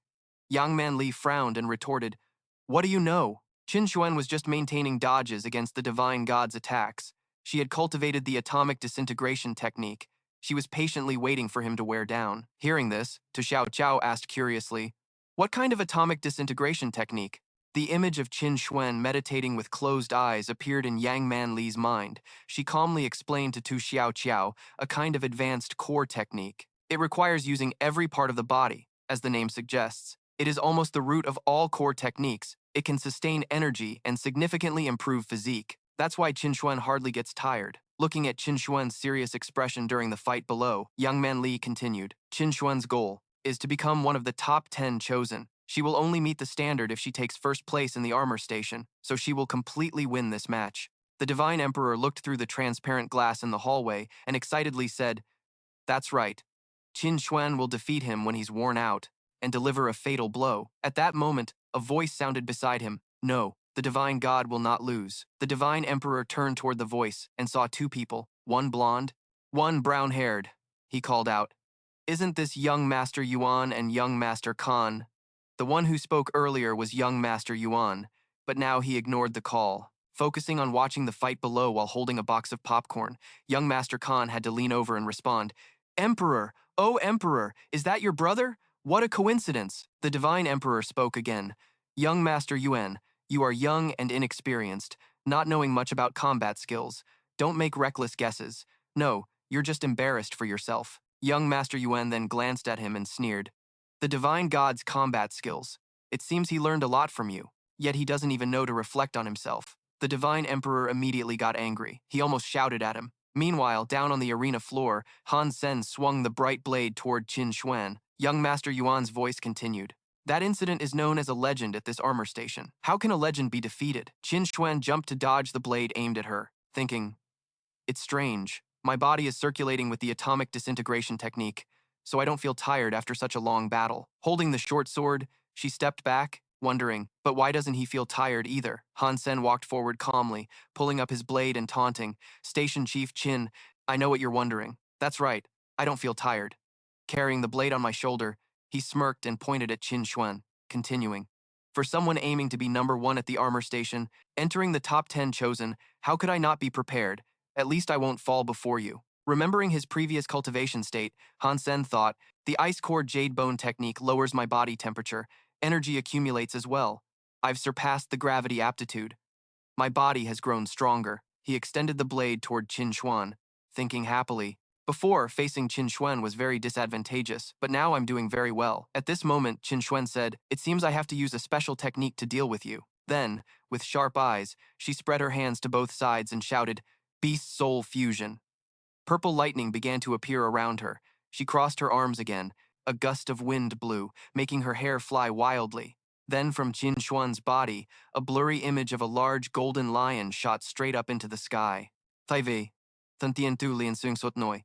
Tola tan huyet tuitin lin va bien disu tuvang. Tuang man le fia kandai kung len tieng. Tela lando tien toi tai tan huyen sudung kai nai. Toi la tio kieo, ingoi sao kung chong nui len tren, temot ko. Toi dang enoi tan hui tui ting ling nai, ko te sudung dang nuk te bao ve koi tan kong ko doi tu. Te tan tiep theo kon yandai. Tren san do luk nai, tan huyen trong bo dang su tu chi kan mot vot da dang be dan dao ku han sam. Doi dien voi su the doi dot not nai, kuvo kung but an mange. Suk man ko i tang roi, kong chi gop doi. Chang doi kung i song, tan huyen gay lup tuk nai len vo lay han sam. Ko lien lui ra sao tran don, ni kach doi fo. Dui su bao ve ko tan huit tui ting lin, min ko tan kong nua kung vodung. Ngay sao do, lung hansam bung mak ramot doi kan mau do, hindang trong nu kan roi. Ko bai vut mot fat len keo, ne koi konsutu dang votoi. Bendui ni mot mantruk mat, to tio kio hao hung holen, kwao, te tan ko te beki, ane dang nenyung don tan kong ko tan huyen. Ungo kwa, to tio kio ko ve fia e aidaya, neo ko tich te tan nuve. to san sang choko an hanode. Dung man le tuk jun nam ko ao ko to tio kio manoi. Han ta nye lup tuk se hai len tieng, shin ta to triung dung, toi sai roi. Ben fia han lang luk nai, tan tien tu kam te lo lang chonu tan guming. Ko me lum bum, gay gai go, trai nguk voi han. Nguyen tio jia chang mai me toi, ko bung kwa noi, ton huyen kong ko kan, ko e se rut ko de tang. Treve voi trundo, hi ton huyen nai len mon vo lai han sam, kung e lup tuk nyao lon treng kong trung, bai kwa fia ben kan de dang tran di kap vot sak non. Ki ton huyen lai vo le tu ben kan, han sam lin bei vut len keo tran ne. Ton huyen yen rang yen luring e, ten kon nai dam bei chok tuk min, me keep. Dui kan dai vo kung son so bin lun. Mot ngui noi, de ton, anta dang di kwa da sao. Anta kote lam vai, mot ngui kak len tiep loi. Dung, ton huyen kong ko kak nao tang noi anta. Anta dang bat nat koi, lai kung ngui trentem. Anta kup tu hon ton tien tu len truk, bei jer kon choi kom du jon ve nu tan kutoi. Toi mun giet anta kwa. Kong gui ti bao. Toi cha hiu sao lai kong yeu ngui tich anta den ve. Luk nai ton huyen da tuk su tuk gyan. Ko et lon. De ton do la kach an mundo ha? Neu la dan ong ti hai radang chut. Nge voi, han sam kong tip tuk ne tran nua. Ko te kolo lung omot shotren kong trung. Dung in suong kon su tu ben dui manoi. Ton huyen ve tu kash lang ngui ko kwandoi. Ko da bit chien tang mer la vende dung kong. Neu ko jian duk vitri do tien va chien du kung ver kak ti ho sur kak. Neu ha kung ko kinang bai. Eng gung mot chut, ko tanoi tip. Ko kung yoku doi tubo kinang naidia. Shung dui de chet dui teko. Bi noi chokung hong. Ton huyen chiko te totra mot chu. An nuin tiu jia dang tio doin ten do. Ne voi ti lien noi. Herpli. Kung te aptat nui kak fai kung kinang voi min duk. Thang lam vua. Thua lam gya kung dun gyan ma. Sao do ko kwe lung roi di. Truk do kung ken noi ve ngui dung keben min. Akan di toi. Trun kin nai ket tuk roi. Tenyung. Thun thien tur dungan do nyut kvit kong fuk. Han yen rong tuk jun noi. Lidu dien ro. An tachidang kam te so ho. Ten kon lun leto. Ve fia ton huyen. Sao ki ane nyung loi vua roi lien den mat o anjan. Ko ni dung ve. Hien tai min tum chi kong te cham vau an anch te chudung noi la haguk. Kon nan mekip. Roi bon ko hua tre ve hingui. Ton huyen tramak noi lon. De thun. Toi chiu thua. Hong kun do tiep. Nge vait yung man le kung thun tien tu sung sot vo kung. Hai ngui ho dong dan hulen mut ting ho hiu. Ton huyen dur kandai. Kung ngak en yen hong kem. Moi ngui lai son xiao noi. Koi chiu tua nyu veu. Kung te nao. Lai kong ngui hoi lai. Kung te ti te nao. Tip tuk lam tro kui cho te ten. Nying tu te ten lam deon. Su dung moi tu de tang. Kui kung han sam gia hai te len. Nung do not mien kui dong nyon chen tang tuk ve ban tong. Dong toi am dang tong bao kung fatra. Vi tri do tien dalo dien. Chuk mung kim te. An I said I dien kung jiap ti ho se tam jia ton chien duk to chuk muing I sao. Toi tia kio. Fong ke huit sao chuk mung. O de ton ko toi da thang. Qua tuiet. De thun qua man. Ma tren sando. Tun huyen lan mat tingen toi hansam. Vudap dut manoi. Neu ko mun tan dung cup es mua sam tu kach. Toi vagap toi er kung jiap do ante kwang trum rong lon. Mo tombang lon dung er io kuvuk da. Moi ngui song kwan son xiao. Kug vong chin da den hoi ket tuk. Tap mo tram seduki dan tren vodaubi. Tut vin du numen kogang. Roingai do seduki ten tren da. Lanyin tren bang hen hai kong noi dung mui. So mot kim te, so hai tun huyen. Moi ngui lai kuri du abao. Goi antala te tan trotan toi kwen lun roi. Gen lun ten tat kwa antala kim te. Dokhong fai ten tat ki ton tien turi nyoner dan tin kwa anta. Chungta se bietuk su la ai. Nyung than tien tu ko te ha guk te tan. Antanin ken chuyen dodi. Khong sur moon ti anta kung se mat het tu hon chozem. Han Sen also stood there, looking up at the board and falling into thought. Qin Xuan was clearly unhappy and disappointed for not securing first place. The steel armor shelter was her territory. If I used the identity of a low-ranked god and go there, I might fall into a trap. However, he didn't spend too much time thinking about it. He just saw afterward that he relaxed his hands and walked in a different direction. Han Sen decided in his heart, forget it. I'll prepare for the god war first. If I get a chance to randomly acquire a divine blood beast soul, that would be even better than an S-level sanctuary. Shopping for qualifications elsewhere. Su Xiaoqiao was raising a large bow aiming to shoot. Next to him, Han Sen was also preparing to draw another bow. Su Xiaoqiao finished another round of shooting and wiped the sweat from his forehead. He turned to Han Sen and asked, Brother Sen, your marksmanship skills are amazing. Why are you training so seriously? No need to be so diligent. Just relax and do the team leader Yang's tasks. Han Sen released the bowstring. The arrow shot forward. He replied when Su Xiaoqiao asked, "How can I do that? A man will never be satisfied with what he has." Outside the training area, 3 men stood in front of the training room. One said, "Han Sen is here again. He's probably training way too hard." Another replied, "He probably pissed off team leader Yang. That's why he's being punished with these tasks." One of them involves gambling. The silent old man thought to himself, the parameter changes seem to have gone unnoticed. He was able to complete it easily. Worried, he thought further. He's been in there too long. Could he be addicted? Meanwhile, inside, Han Sen spun a few times in midair. He thought about the difficulty level increasing drastically after the parameter boost. Luckily, his body adapted. He landed and swung the sword in his hand again. He pondered, the AI participants in the God War are champions from various shelter teams. Many will be stronger than me. I don't want to lose, and I can't afford to lose. 2 days later, warm light shone on the steel armor shelter headquarters. Qin Xuan walked down the hallway inside. As she walked, she thought, it's been a few days since the God War's second god came, yet he hasn't come looking for me. Heh, smart. If he really dares to come to the steel armor shelter, he won't get out alive. Suddenly, Qin Xuan heard some noise from the nearby training room. Quiet, she wondered. So late, and the AI is still training? Approaching, she saw a faint silhouette on the one-way glass. Qin Xuan was surprised and thought, Han Sen is training the world in his sleeve. Last time was a beginner level to see how much he had improved. Looking at the system board in front, displaying the current level of the level 3 evolved person, Qin Xuan immediately shouted in disbelief, "No way!" Her eyes widened in surprise. In just a few days, he had gone from a beginner to a level 3 evolved person. From knowing nothing, that was impossible. She furrowed her brows, thinking, even I in the past took years to reach this potential. It's terrifying. Han Sen was now wearing virtual reality glasses. Sweat poured down his face. His arm wearing protective gear was operating something in front. Han Sen absent-mindedly thought while training the jade bone technique. It enhanced my muscles and joint flexibility. I should have known this earlier. The electronic board displayed a pass message. Han Sen removed the glasses from his face. He said with a happy expression, "Passing feels so refreshing." At that moment, Qin Xuan stood beside him and handed him a water bottle. She praised, "Well done." The sudden appearance startled Han Sen. He shouted, "Qin Xuan, when did you get here?" Looking at the bottle handed to him, Han Sen said to her, "I don't dare drink from you. Last time I drank, I lost consciousness." Then he silently warned himself, "Food is a dangerous thing. She must have put something harmful in it." Qin Xuan didn't care much. She handed the bottle to him and told him, "It's up to you." Then she turned her back, leaving Han Sen puzzled as he scratched his head looking at the water bottle. Qin Xuan smirked, thinking, lucky for him, he's one of mine. With his current skills, he can adapt far beyond the level of a weapon-controlled battle armor pilot. Someone with such top potential could develop and become even stronger. The scene shifted a few days later. In Han Sen's apartment, he sat with arms crossed in front of the computer, starting analysis. Tomorrow, the God War begins. Suddenly, I feel anxious. As an experienced person, the two biggest fears are seeing the text frame on the God War screen showing the 5th level path lineage, God War Level 2, Falling Wind. Han Sen thought for a moment, then said, "Path lineage is someone wildly admired.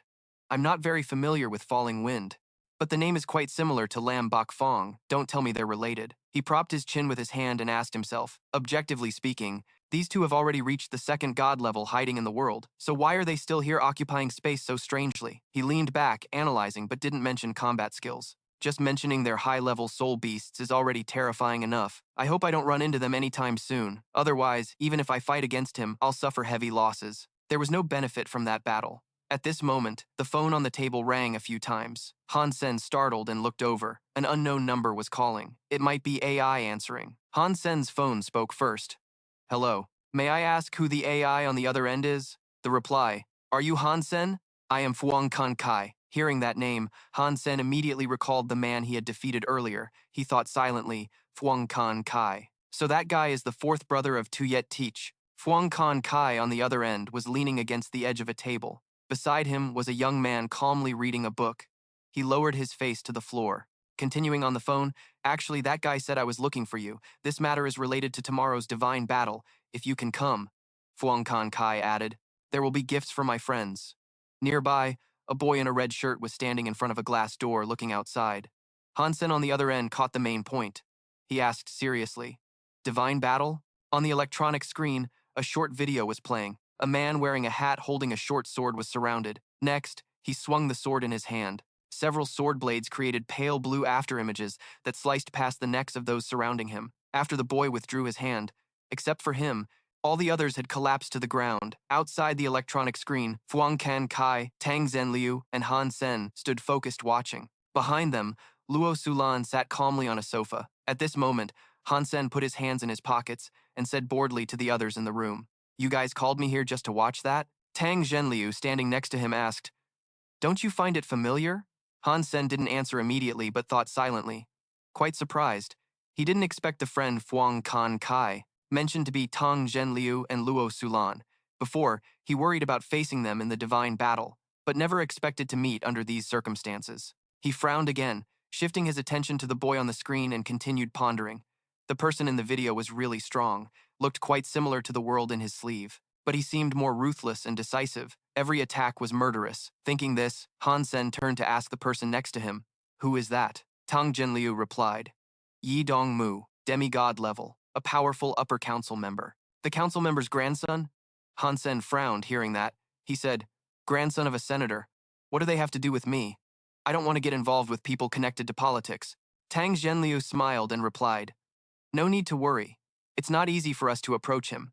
Within the alliance, wherever he is, there are people strictly following him. The reason we invited you here is to imitate Yi Dongmu's tactics and style, then train with us to prepare for the divine battle."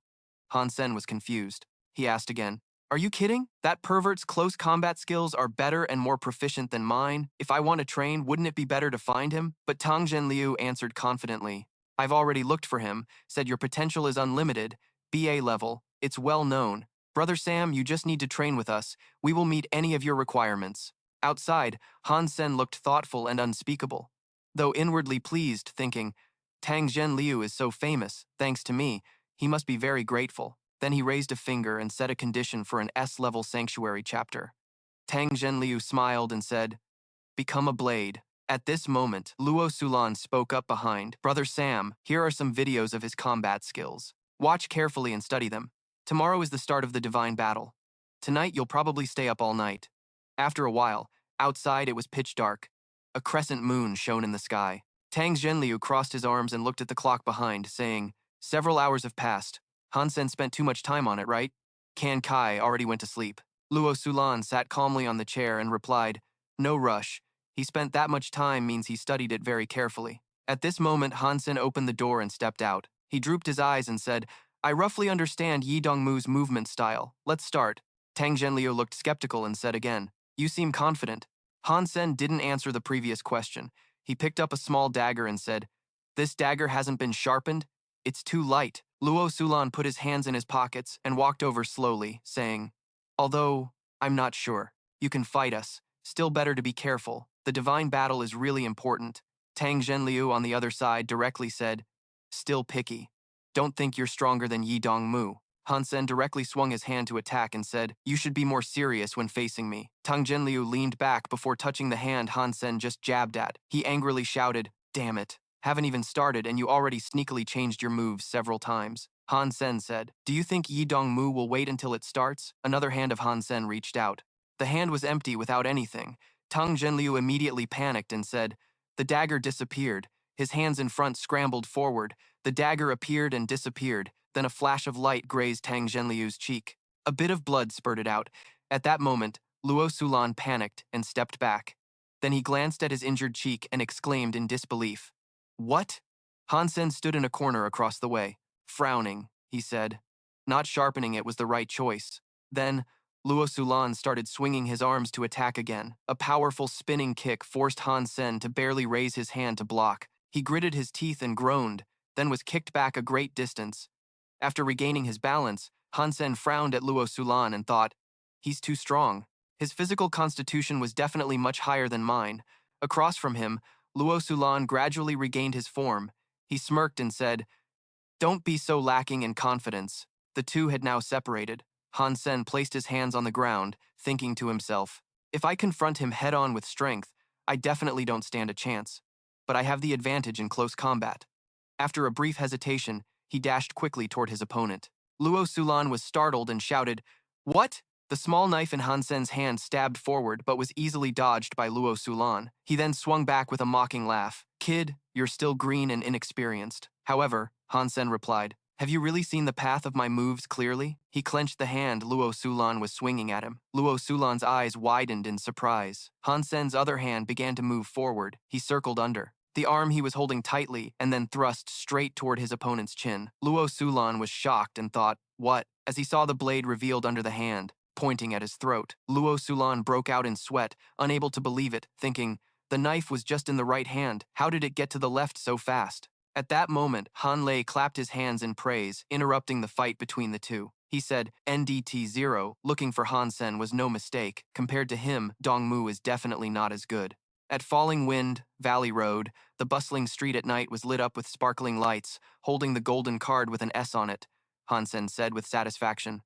Finally, it's mine. All-night effort wasn't wasted. He tapped the card against his face, silently analyzing the pros and cons of the recent fight. Being able to defeat Luo Sulan was truly joyful. I have a chance to face him.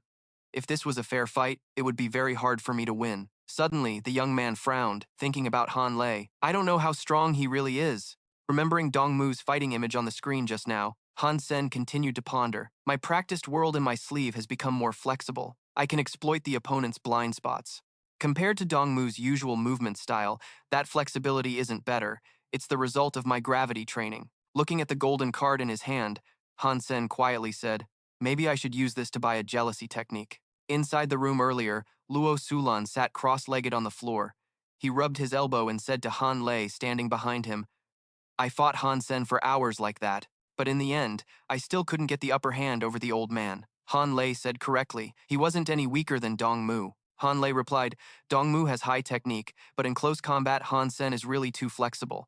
If he had a body like Dongmu's, he'd be much more terrifying. However, Luo Sulan didn't fully agree with that assessment. He said, hey, you're overestimating him. If that were true, wouldn't he surpass you in a few years? In response, Han Lei showed a proud expression. He said, in the first world, I am invincible.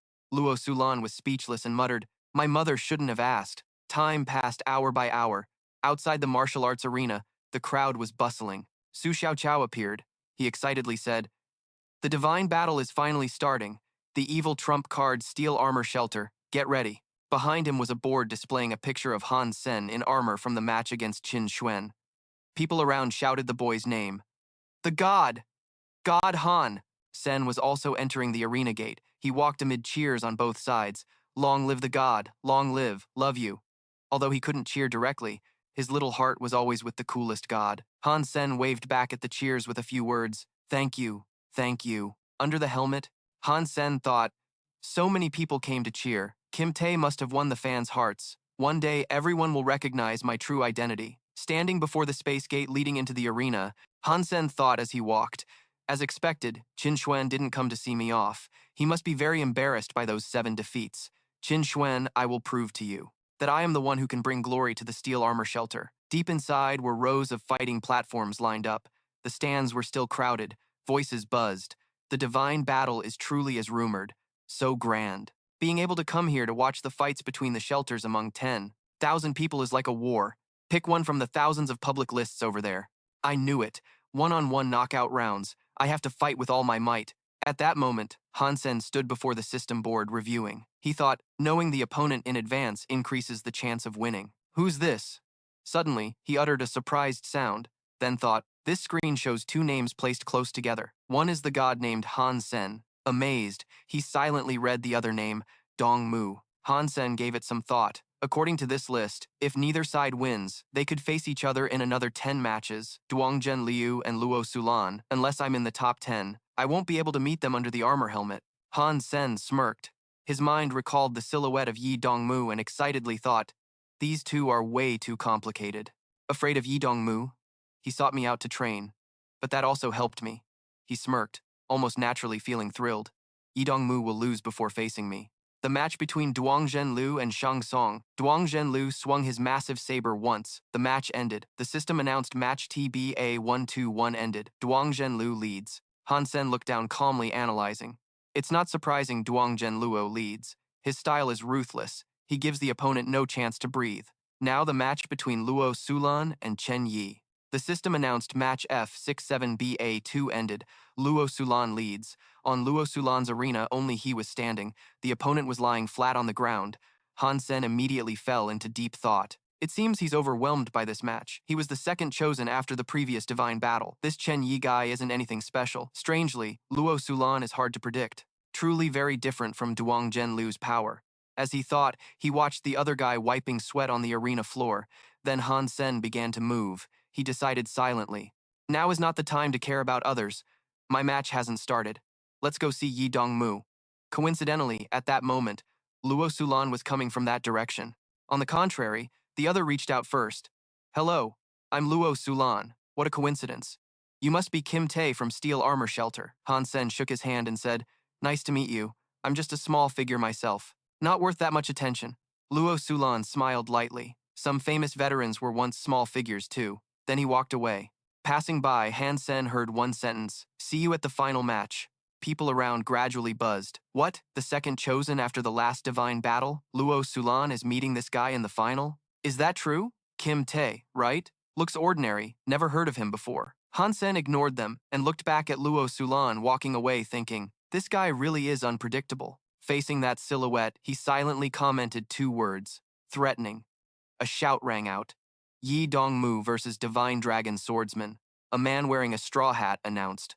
Right, the calm man said. I've heard you're a master of hidden sword techniques. He is the Divine East Swordsman top 10. Standing before him now is the one nicknamed. Yi Dongmu heard that and sneered disdainfully.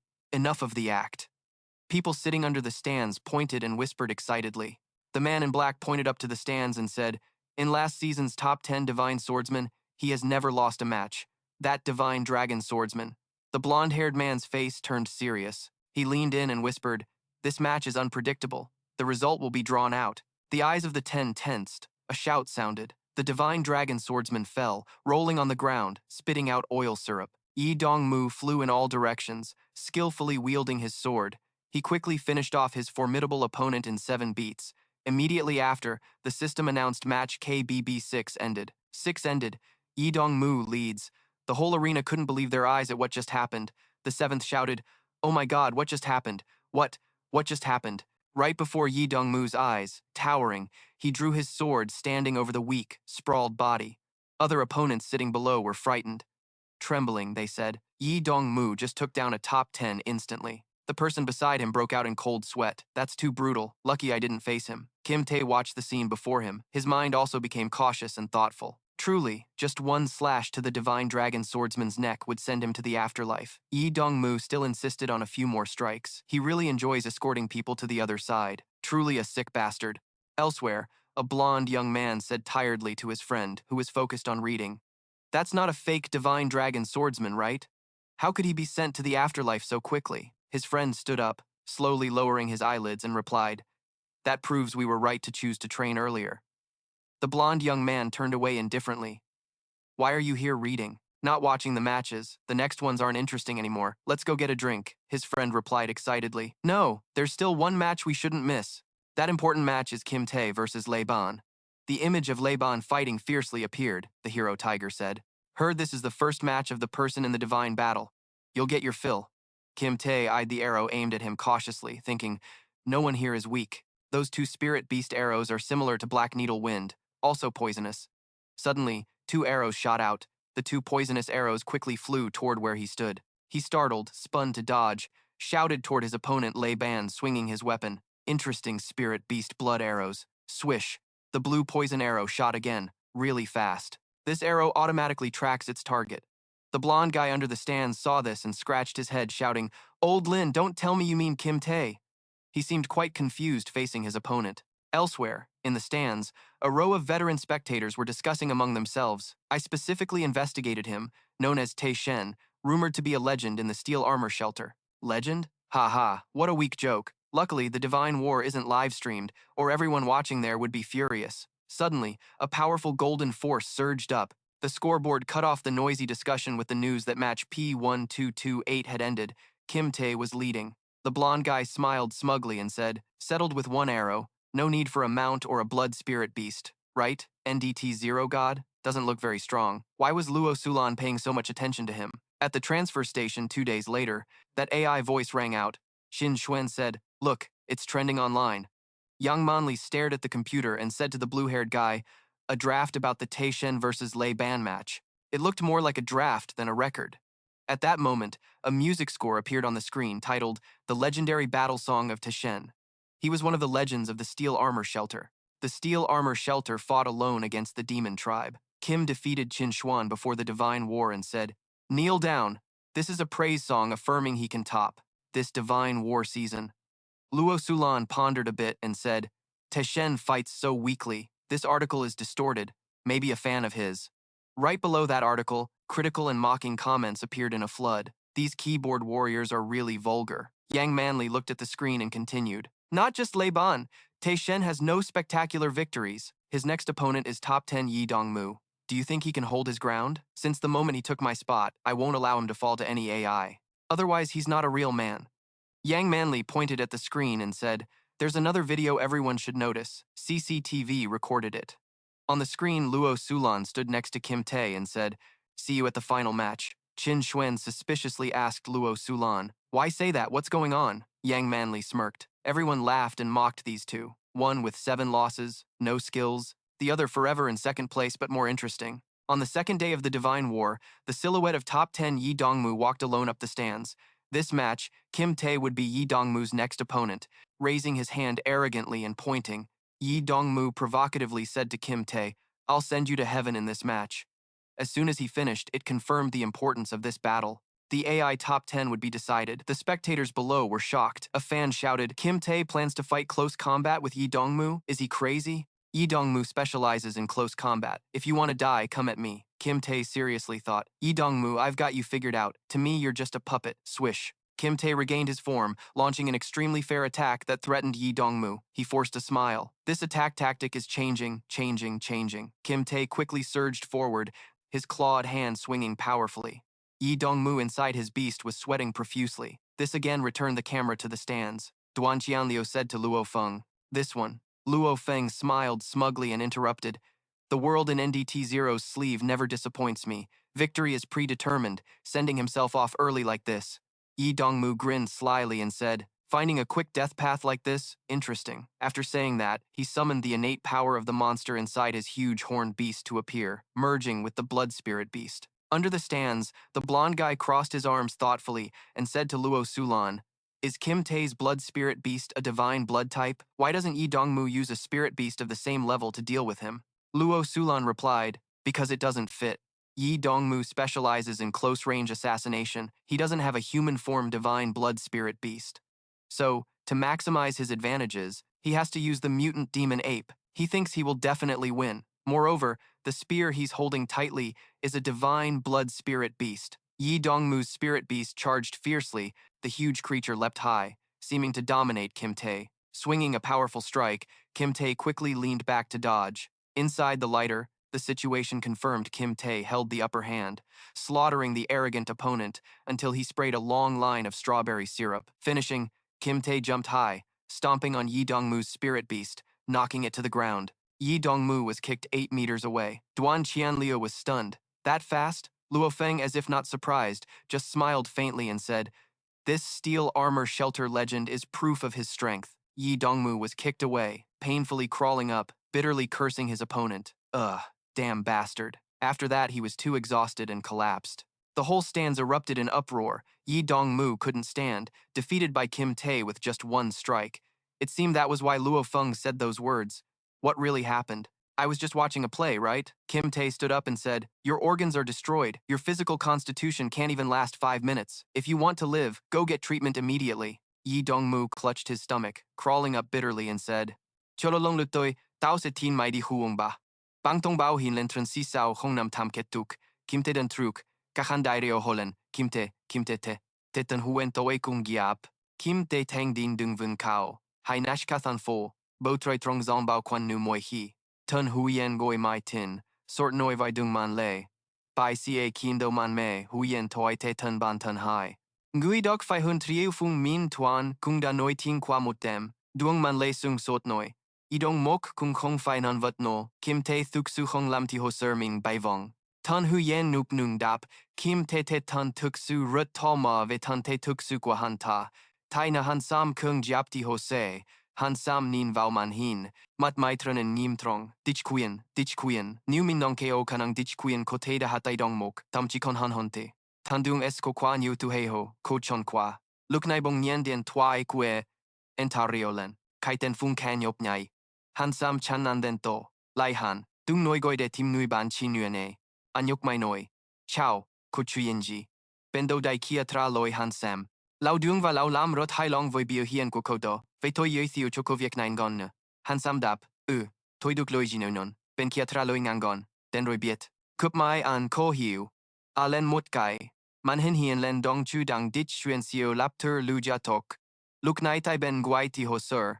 Mut dam ngui hung ho di den truk mat han sam hoi. An. Ko fai la ngui madai sia de cup den a? Chang fai ten kong mong dai sao? Ten do yu lam, sitan gan nang do. Han sam nge dap, nom quen sie tu lam mut min, moi ngui kong mun chia loi nuan cho thun. Tien tu va ton huyen dung kong. Ten beo kich dong nam lai ko au an gao leng. Meinen bietrang tui tau kong den dai de choi. Kok di san lan nai, lin kwanter viek kak andam kunyon duken. Ten tan hei kong, di toi te zioi tu hai toi.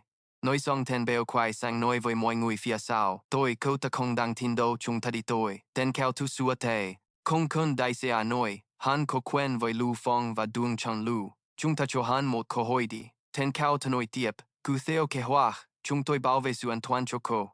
Sao ki chuen di nai ket tuk, toi se cho ko mot lun bien di koi nu fan tung. Luk nai mot ngui ka kong len tieng, nai kwong mong hei na. Luk nai ko chung min cho chung toi zem, ko kong fai la tro dua ko tau hua di. Han sam dap, duok thoi, nin len dai nui shasha trup trung dang kia, num ngui no dang kui, nhưng kon tu vat la shung nui, ho keu len, nui nai kak ti ho sua. Ka di fai mot bangai, han sam noi sa ten sa tu, ka kui kwai chi, sui ngi. Kon ta te ki nai kung duk da chu, ka tien loi, sao mot toi gian treo deo loi sui met nyoai. Ngui kui kung ting noi den noi roi kung duk kat len. Tu bei je ho fai kan jia kaudo. Hodong dan dapro, kanom ngui buk vau hang dong de khamfa. Hensem nin kwantai tuan si rodau. An ser len va hoi. De la dovet si rodau sot lai ku chuen di truk. Ten beo tra loi. Dung, sin vot ten hueter de ret man. Kung nan nua. Chung toi bi ton tut ret long. Luk nai bum nien ten kao tu kuntrong lai. Ni mat noi.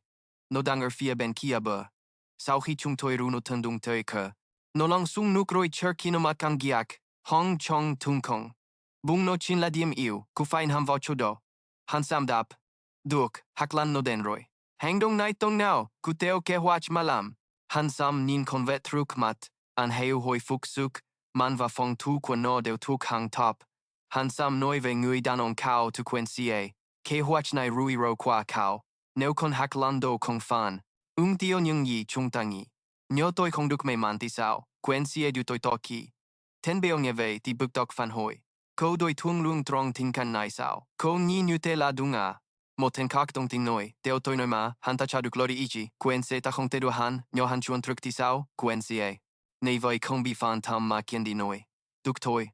Neu kutakui ding do. Ten ku han chak chan se duk tak vau tam tri moi ngui. Nyon lai. Noi zong ong e zoe long ban te du cho han sam. Sao do moi ngui. Konton chia nao rathan ba noi. Ngon tro. Ngon gua. Ngon non chui vau han dong kwa kwai thu. Han sam va mot ngui nua lai diem swat fat. Quien sie va ten beo ti tien ve truk ten kong. Lua kon voto vau bai. Ting ho bat do keo len. Quien sie va ten beo kom le nung kuk da tu tuang nem ve fia truk. Nung vien da duk nem vau noi mai kung. Kap ku kon vat man me. Dung nu du doan. Da hong he hong gi voi kai vai kwa no. Tom chi hong mot vet suk. Kon vat hong luk nai kwe lai fia hai ngui. Ha gao len hong de. An mat no fat ratia sang mao exandang sa. Veo, no bientan mot kukta tutum sang lang man me be veo den fia truok. Hai ngui trong sodoan ngui en han chong ban bak vin hao. Nan haklanda duduk han dong toi. Han sam luk nai dang loi nguk sung dong nuk so tom. Len lung an labin tro hi jup do fan now. Ang dong lien tuk ro nung tung da. Tutung sung. Quen sie va ten beo hot huang bo chai. Chai nandi, noi nai sapi saproi. Fia kak, bangui dung len fien da kao. Keulin, den lukroi, du nora daidi. Dung, Hak lan hua than fin da, lundi tu fia, saudo no fatien ha hot huang vua chai vua keu, mekip, nodang lan kwadai. Run, run fast! Han Sen estimated the calculation time had been quite long already. They must have succeeded. It was his turn now, and on this side, the Black Beetle returned to its original form. It crept toward the riverbank, searching for something. Seeing the Black Beetle getting closer, Han Sen focused on its body. This was the only soft spot on it, so he grabbed his baton quickly. He jabbed into the Black Beetle's weak spot from underwater. Oof. The Black Beetle howled in pain, flipping its mouth toward the sky and flicking its tail to dodge aside. Han Sen was hit a little and was thrown back. The Black Beetle painfully jumped into the water. The group quickly realized and shouted, "It's running! Chase and catch it! Everyone, follow me!" Han Sen, exhausted, lifted his head above the water to breathe. He pulled open his chest to check the wound and grumbled, "Damn, that wasn't worth it." The group saw the Black Beetle still chasing and panicked, yelling, "That thing can still run that fast?" After being injured, why didn't he aim for its weak spot? Another guy replied, "Probably because it rolled like a wheel, like nothing happened." Han Sen clutched his wound, grimacing, and said, "No way. The arrow definitely hit it. Unless it's immune, it should be paralyzed. Or dead." Someone pointed and ordered the chase. "If you want to, don't waste time here." As they moved deeper into the cave, they warned their allies cautiously.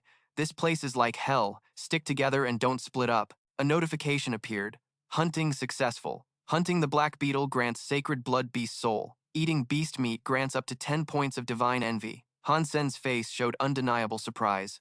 Captain Quan noticed and asked, "What's going on?" Han Sen replied, "The Black Beetle has ascended to heaven." From afar, strange sounds came from the mountain. Captain Quan asked, "What's that sound?" Two people on a rock shouted, "Ah! That thing is huge!" The impatient fat guy asked, "What's happening?" Han Sen and Captain Quan quickly ran over. Han Sen's face changed again. A huge white-furred creature landed, roaring wildly to show its dominance. This terrified them, and they shouted, "Split up and run! We're screwed! Why did we run into this monster? Mom, save me! Run fast!" Unlike the panic, Han Sen calmly stood alone, observing the giant beast. He thought silently, "That monster has to be the sacred blood beast's soul. This must be its territory. Captain Quan and the others won't escape. I have to act," he shouted. "Face me, you monster!"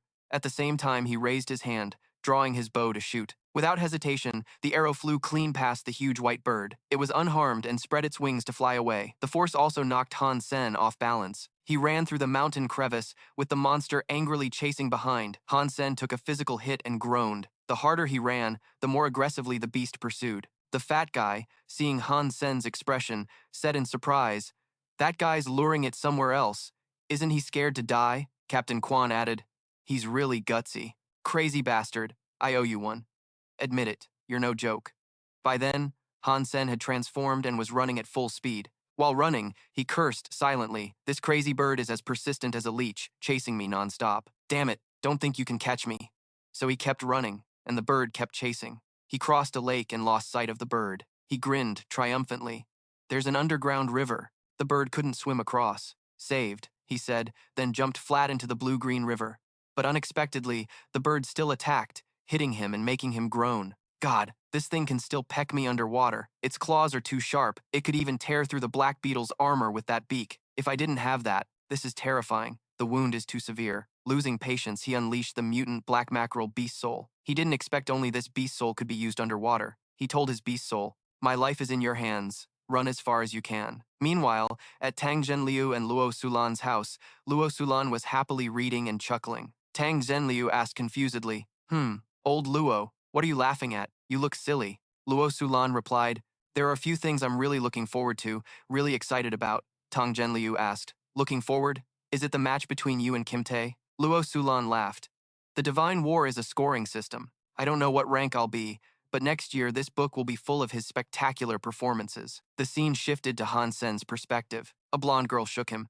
"Hey, wake up, did you hear that?" Han Sen, wounded all over his face, was shaken awake. The little girl named Li Xiao Qiao happily said, "Thank goodness, you're awake. Praise the heavens, my herbs worked." Han Sen tried to remember something and mumbled, "May I ask where this is?" A man named Tu Xiangjian sitting by the fire answered for the girl. "A forest near Falling Wind Valley, a hiding place. You were lying on the shore, almost dead. We saved you." Tu Xiangjian pointed ahead and told Han Sen, "It's about 7 to 8 miles to Quangvin, the hideout." Han Sen's treatment and escort fee totaled 100,000. Han Sen rubbed his head and laughed. 2CA, I'm really grateful to you both for saving me, but I don't have money right now. Tu Xiangjian generously said, no problem, just pay us back after you return. Xiao Qiao, hearing this, complained in a near scolding tone. 2CA, do you have to be like that? Saving a life is worth more than building 7 towers. Tu Xiangjian said seriously. Xiao Qiao, we came here to hunt. Since yesterday, we've only caught one primitive-level creature. Our primitive envy points are increasing too slowly. This could be a chance to make money. Why not take it? Looking at the two of them, Han Sen thought to himself that their equipment was too rudimentary. They were still hunting primitive-level beasts and weren't exactly born with a silver spoon. It was a big stroke of luck for him to meet them. Suddenly, Su Xiaoqiao shouted, "Look! There's something in front of them, a large troop of monkeys. It's a group of black-tailed poisonous monkeys, and there's at least one mutant among them." She quickly followed after Qin Xuan. She also called back to Han Sen, "Run fast! Their claws are poisonous, and they're moving in a whole troop, very dangerous." Han Sen remained unfazed and just smiled lightly, asking, "If I managed to get you two a mutant point, would you be jealous? Would 10,000 be enough?" Qin Xuan tested the waters. Han Sen quickly grabbed his crossbow, ready to shoot. Firing with excitement, he said, "Creatures in Falling Wind Valley feel like they're armored warriors." With a swift burst of power, Qin Xuan suddenly shot a mutant soul beast arrow. Su Xiaoqiao excitedly praised, "Awesome!" Arrows flew one after another. "Come on, one more arrow!" The arrow aimed straight at the largest old monkey in the troop. Qin Xuan shouted, "The black-tailed poisonous monkey's skin is really tough. Don't act like a hero." Han Sen was not intimidated at all and said, "Don't worry, one arrow is more than enough." The black-tailed poisonous monkey was just chilling when suddenly the arrow pierced it, causing severe injury and pain. It quickly collapsed to the ground. Han Sen turned his crossbow with relief. Qin Xuan admired and asked, "So strong, who are you?" Su Xiaoqiao excitedly said, "Han Sen is so cool. We just saved an outstanding archer hiding in Falling Wind Valley." Han Sen said to them, "This is my first time coming to such a lively place." Suddenly, an idea flashed in his mind, and he said, "I just remembered. Lin Beifeng and Shui Longyan both came from here." Qin Xuan turned to Han Sen and said, "You don't need to transfer money to me anymore. Let's call it even." Han Sen didn't refuse and replied, "All right, with that black-tailed poisonous monkey troop, including mutants. Your mutant and primitive points will increase quite a bit." Su Xiaoqiao happily said, "It's even worth more than 10,000. Han Sen thanked them. He replied, "It's nothing major." At this moment, Qin Xuan's eyes were serious as he affirmed, "I will be stronger than you in the future.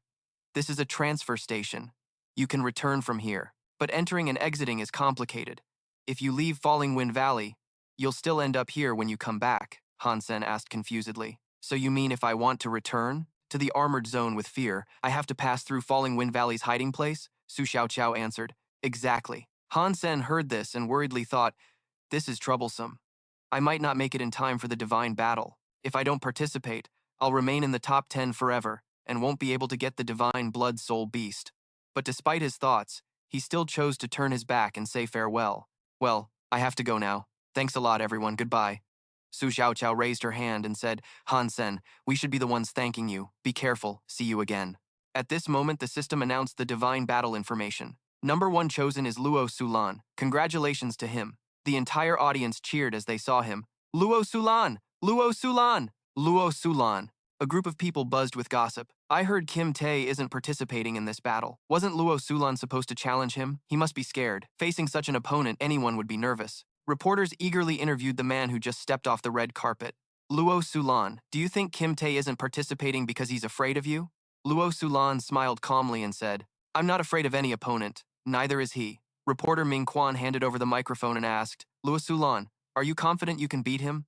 Luo Sulan replied, "Kim Tae has to participate." Before this question was answered, from a corner, jealous Luo muttered with a pout, "Just me alone. I'm second place and can't even get a little interview here?" Alone, Luo Sulan whispered to himself, "Kim Tae, I don't know why you're not participating."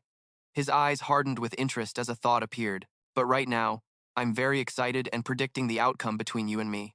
Leading the Luo family star, Han Sen had a bandaged wound on his chest, calmly pushing his hand into his pocket as he walked. A voice rang out, "You're really lucky. Good thing you weren't eaten by that bird." He spoke into the phone.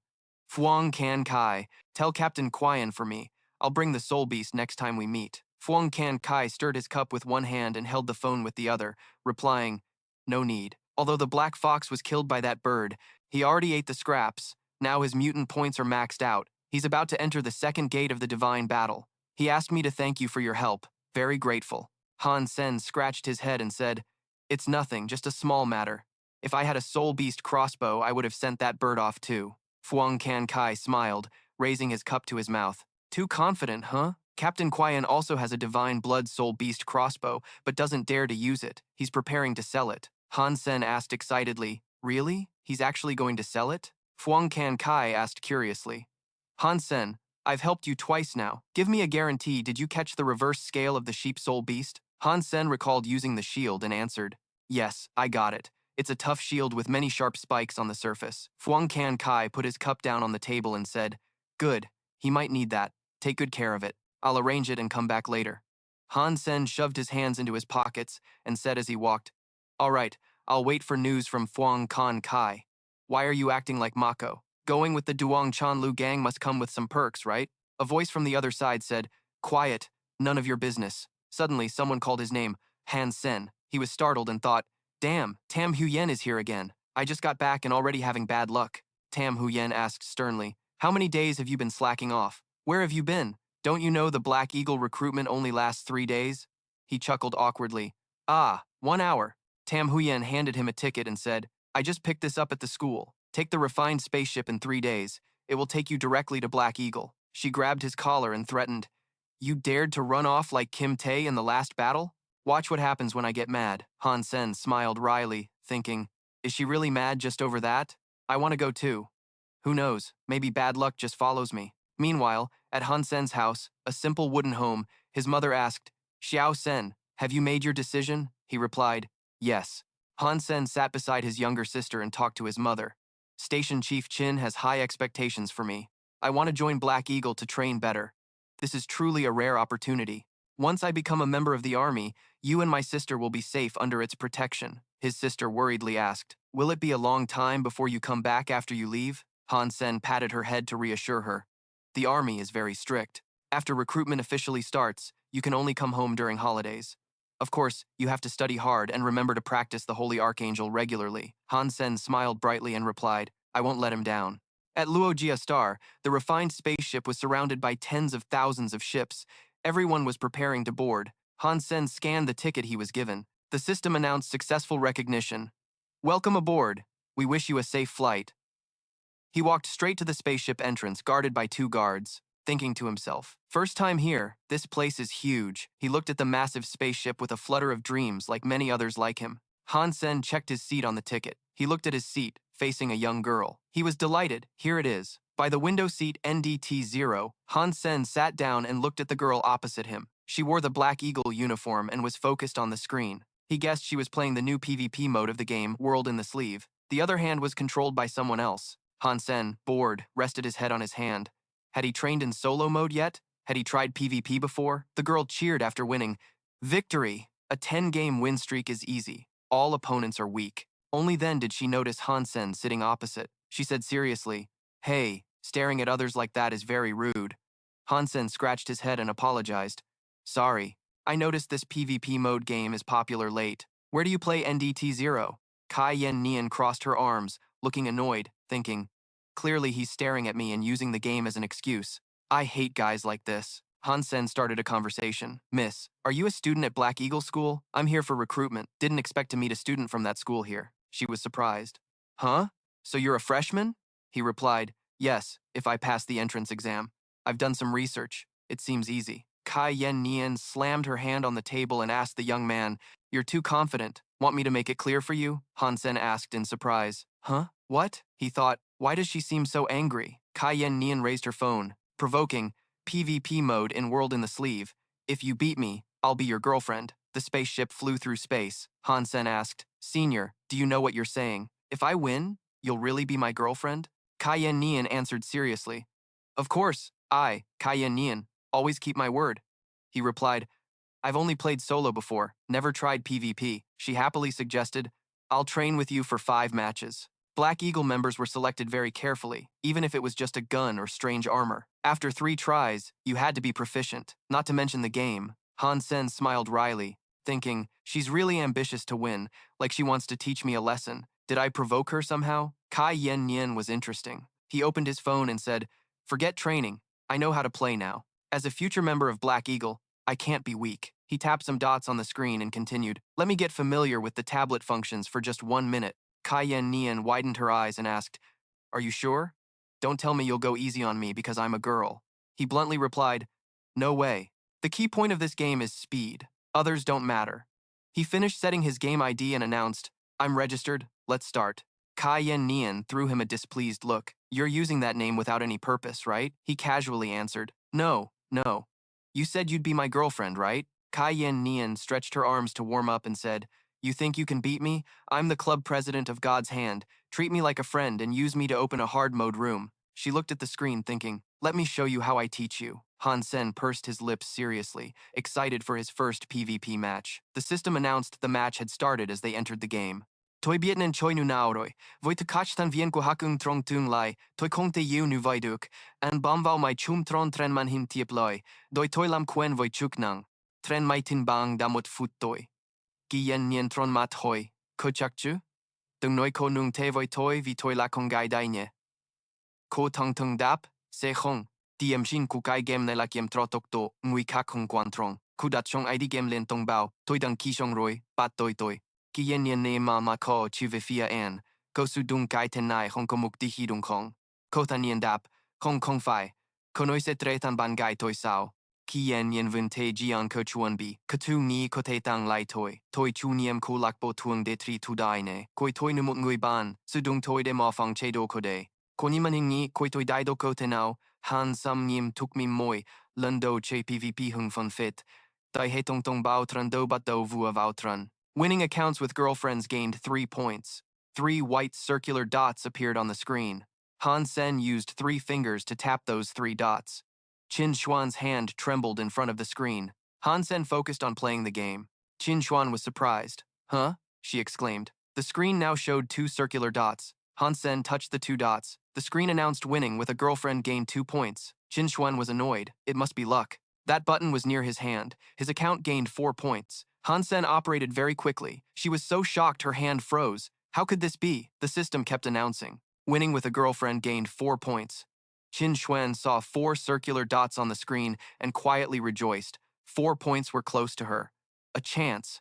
Han Sen reached out to touch her screen. It startled her. Qin Xuan wondered why he took those from her spot when there were 3 buttons right nearby. She asked, "Are you trying to tease me?" The system announced winning with a girlfriend gained 6 points. Han Sen played while reminding, "Focus, senior sister." Qin Xuan looked at him annoyed. Even the elite member of the God's Sanctuary Club with almost no AI could touch her in this mode. She reached toward the screen. "Shut up, you scoundrel. You must be cheating devilishly." Before she could touch, Han Sen's hand was already operating on it, making her furious. Again, she helplessly watched him cheat so fast. She couldn't catch up. The system announced points for winning with a girlfriend and finalized the result with a score of 100-0. Han Sen squeezed his hand, teasing her. "Is it over? Like AI, getting 100 points always wins. Basically, it's still much easier than solo mode." Qin Xuan's anger flared up fiercely. She clenched her fist, muttering, "You filthy madman." He asked confused, "Senior sister, why?" She pointed directly at his face. "You cheated. Yes, you cheated. Confess now." Han Sen awkwardly waved his hand. "No way. This is my first time playing today. How would I know how to cheat?" Qin Xuan slammed her hand on the table. "That result could never happen to me. You cheated." He scratched his head. "I'm telling you, if I lied, my jealousy points would drop." Qin Xuan crossed her arms. "If you keep pretending to be innocent like that, fine. Use professional equipment at Steel Armor Shelter and fight back." Han Sen smiled smugly. "No problem. When I officially join Steel Armor Shelter. Whenever you want." She stormed off angrily. "Wait until you pass first. Steel Armor Shelter won't accept liars." Han Sen brushed his hair. "I'm too competitive. I should have let her have fewer points. Looks like I'm addicted. I should be gentler." The entrance area of the Steel Armor Shelter Military Academy appeared very modern and grand. A few jets flew overhead. The lobby bustled with people. Han Sen looked at the scene, thinking this was the recruitment center. So many people. He approached the reception desk. Someone asked if he was the person recommended by Captain Qin. He replied, "Yes, that's me. I'm Han Sen." The man continued, "With Qin Xuan's protection, we won't make it hard for you. Just one written test is enough, like a specialist archer recruitment course. You have to pass. Han Sen stood straight and said firmly, I'm ready to take the test anytime. He thought to himself, having someone to support you is really good. The archer test probably only uses hands anyway. Han Sen went further inside, looking around nervously. The military academy was truly strict, the atmosphere solemn. I'm a bit nervous too. He reached the special archery test room, hesitated a bit. It's my turn. Should I step in with my left or right foot? Han Sen. Once inside, he was lifted up. He eagerly looked around. The three-dimensional archery space was so cool. He held the bow proudly. He had never used anything like this before. It was really interesting. The screen in front of him announced the test start. Han Sen raised the bow, aiming at a moving target. Let me try this. How about that? I'll shoot everything around. The huge center is bustling with people coming and going.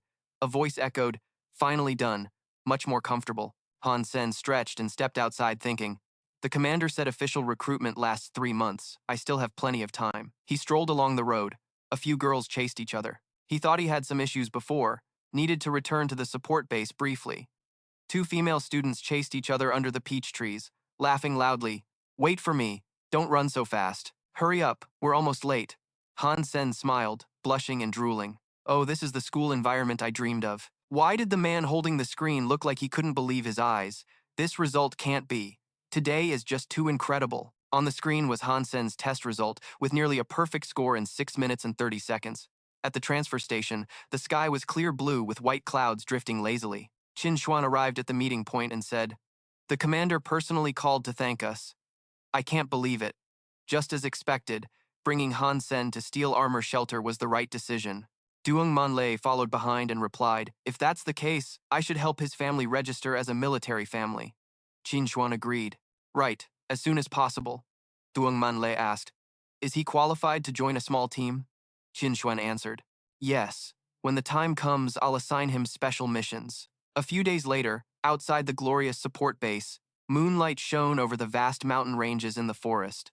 Han Sen was enveloped by a divine aura, thinking to himself that after the procedure was done, the Glory T-Ho shelter would understand a little. It was time to return to the T-Ho steel armor shelter. He smiled while riding the divine beast, wildly charging forward, simultaneously planning to get back as quickly as possible. The only way was through the dark swamp, a place he knew all too well. With the mount that the CA authority gave him, it would be faster than taking the long sea route. The sky had brightened. The clear blue sky was incredibly peaceful, with a column of smoke rising. Han Sen lay face down, dozing off, when suddenly a loud noise woke him up. He muttered, So noisy. What the hell is that sound? The noise grew even louder. Han Sen scratched his head and sat up. Don't tell me. His eyes flashed with alertness like an earthquake. Immediately, he ran to the door and opened it in surprise. There was a divine blood pig wildly ramming against the iron bars. He was astonished. The pig beast had become a divine blood creature. He looked at it with concern. It had only been a few days, and he hadn't slept much. Yesterday, when he returned, he fell asleep and forgot. Luckily, it didn't break the cage. Otherwise, he might have died in his sleep. He took out a divine aura arrow and said, Too hungry? The first meal back. Han Sen shot the arrow straight into the pig in the cage. The system announced, Hunt successful. Divine blood pig beast killed. No beast soul obtained. Absorbing the pig beast's meat granted less than 10 divine points. Before long, he had finished cooking a pot of pork. The system announced, Absorption complete. Gained 1 divine point. Absorption complete. Gained 1 divine point. Han Sen plopped down on the ground, placed his hand on his now full belly, and sighed in relief. So full. After half a month, his divine points had reached 34 out of 100. He looked at the stats panel with satisfaction. Last time, after eating the black-tailed poisonous monkey, his mutation points had reached 52. Han Sen looked at the blue gem in his hand and thought, if it keeps going like this, I'll get stronger without anyone knowing. Then, everyone will have their first big shock. Which creature will it be this time? If I'm lucky enough to get a beast soul, that would be great.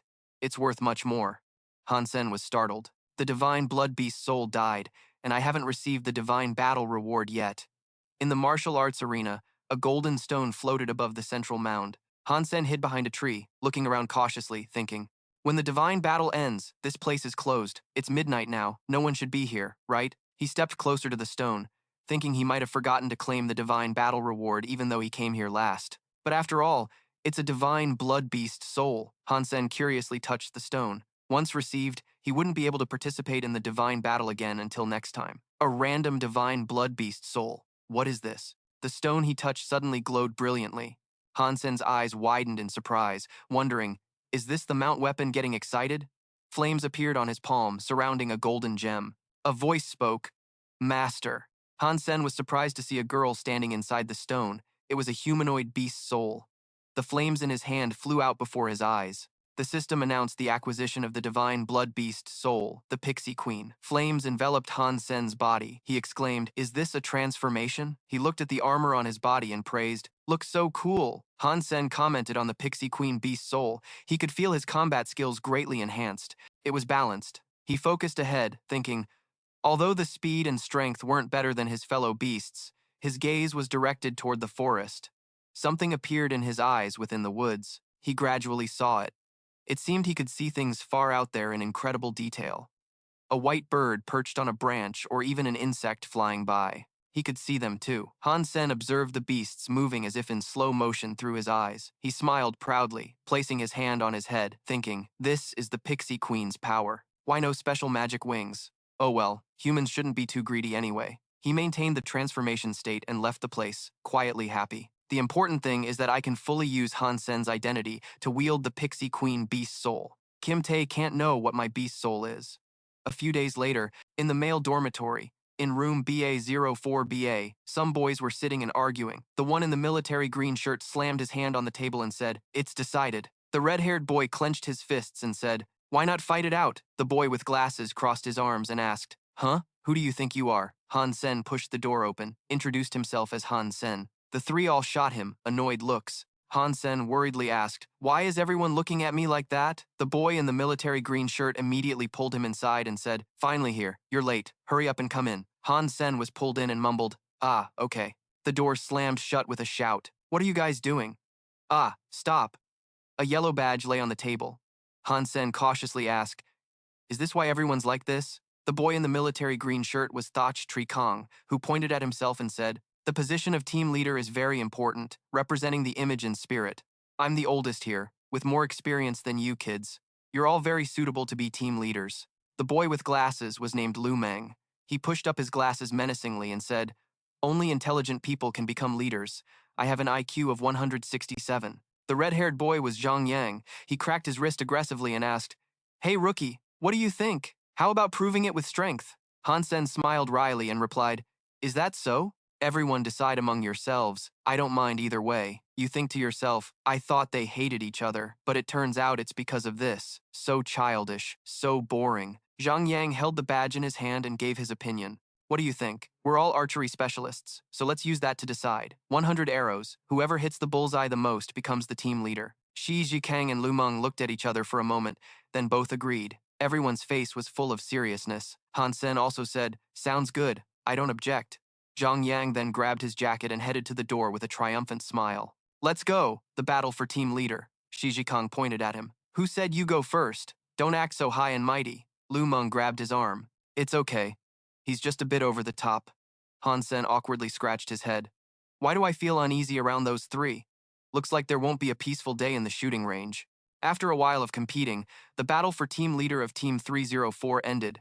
Shi Jikang held his head crying, Why? Why is my score the lowest? This can't be. No way. Zhang Yang, who took first place, was naturally the team leader of Team 304. He patted Shi Jikang's shoulder to console him. Fourth brother, you should start improving and work harder. Second place was Lu Meng, second brother. He thoughtfully looked at his hands, puzzled. I clearly did well, so why am I only second? Does this mean I'm not focused enough? Han Sen didn't want to be the second younger brother, nor did he want to be the third younger brother. He comforted Shi Jikang. It's okay. It's just a game. The oldest brother is still the boss. He happily held his hand. Third younger brother. If you need anything, just tell me. Han Sen forced a smile. Fine. Agreed. The four of them walked out of the shooting range. Han Sen thought Zhang Yang's shooting skills were truly superior to the other two. He always seemed to shine, so there's nothing to complain about him becoming team leader. I'll let him have it. Zhang Yang curiously looked toward one side. Why is it so crowded here? A line of people stood waiting to enter. Outside was a large poster of Ji Yanran with the words, Recruiting for the God's Sanctuary Club. Han Sen was surprised, thinking, This looks kind of familiar. Shi Jikang excitedly pointed. The God's Sanctuary Club is recruiting members, and it's even being personally recruited by Ji Yanran. Han Sen rested his chin on his hand, recalling the girl on the spaceship the other day. Ji Yanran? So you asked that girl on the ship if she was Ji Yanran? Is she really that famous? Shi Jikang asked in disbelief. Huh? You don't know? Han Sen scratched his head, embarrassed, and replied, I didn't know. His eyes sparkled as he told about her. Ji Yanran, leader of the God's Sanctuary Club, the symbol of beauty at our school, a goddess. She has an amazing background, intelligence, and looks. Her beauty is well-deserved. Everyone who confessed to her was rejected. Lu Meng pushed up his glasses and reminded the fourth brother, drooling there, don't look so hungry, focus on practicing shooting. Shi Jikong squinted and replied, don't insult me with those words. Zhang Yang rolled up his sleeves fiercely. Everyone, let's sign up there. I want to defeat her, Ji Yanran, and become the leader of that club. Shi Jikong glanced at him, thinking, is that your goal? You'll end up alone forever. Lu Meng pulled back Shi Jikong and Zhang Yang. Stop it, it's embarrassing, the line is so long. Are you planning to stay here all day? We're all archery specialists, don't join those gaming clubs. That's not related, Shi Jikong shouted. No, I really can win, let me go. Zhang Yang also refused to leave. Han Sen walked away thinking, Ji Yanran, she seems really famous at this school. It's best to keep quiet about me beating her. A few days later, at Black Armor School, in the lecture hall, the instructor was teaching. Human civilization has developed to this point due to many complex factors. Genetic evolution has reached a new level. Male and female genes have some differences. Han Sen took notes while thinking to himself, this basic knowledge I've already learned before. I'll use this time to study what I missed. In the shooting range, the teacher corrected posture, telling you to keep your arms straight. Don't bend your elbow down, focus. Han Sen thought, Black Armor Military School is really different, amazing. In another classroom, the instructor continued with robot combat. Han Sen came over, shouting clearly. Then there was another class on using the cockpit. The instructor explained, this is the control area, set it up in the green light zone. Han Sen was excited. I get to touch these things. Is this a dream? In the future, I can pilot it and travel around the universe. So awesome. At night, the other three were asleep, but Han Sen's bed was empty. He was still studying. This week's training is pretty heavy. I can't keep up. Next week will be twice as hard. If I don't review, I'll be left behind. Suddenly, his phone vibrated, showing an incoming call. Han Sen opened it. Fuang Kan Kai had many missed calls like that. A while later, at the edge of the armored shell forest, the space was quiet. The person he was meeting said to him, Hey, Fuang Kan Kai said he couldn't reach you. Do you still want the soul blood spirit bow? Han Sen scratched his head awkwardly and replied, Sorry, I was busy and didn't check my phone. The other person smiled, summoning a bow in his hand. I heard you got accepted into Black Armor Future. You look bright. The bow gradually took shape, and the person continued. Last time you saved us, you were spot on. This magical serpent bow might just be perfect for a future military marksman like you. Han Sen took the shield and said, This is the shield you want.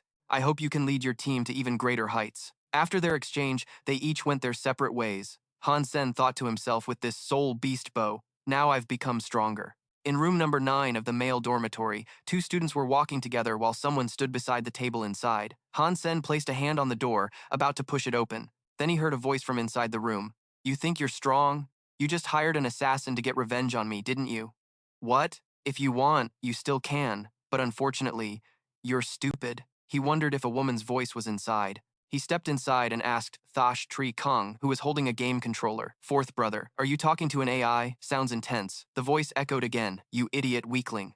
He shouted straight into the phone. Don't be so arrogant. People like you just make the game more boring. Thosh Tri Kong looked up and asked Han Sen, Third brother, do you know how to play God's Hand in PvP mode? Help me teach these trash a lesson. Han Sen looked at the screen and replied, I only play God's Hand for fun. In the match, there were 3 game IDs, Sky Pillar, Little Bird Nestled, and Godman, all with mics on. Little Bird Nestled said, That name is trash. Only trash like you gets ignored by girls. Godman retorted, Trash asking for help, just as trashy as the rest. Han Sen said, It's just a game, calm down. Godman got provoked and acted all high and mighty. If you're so good, come fight me.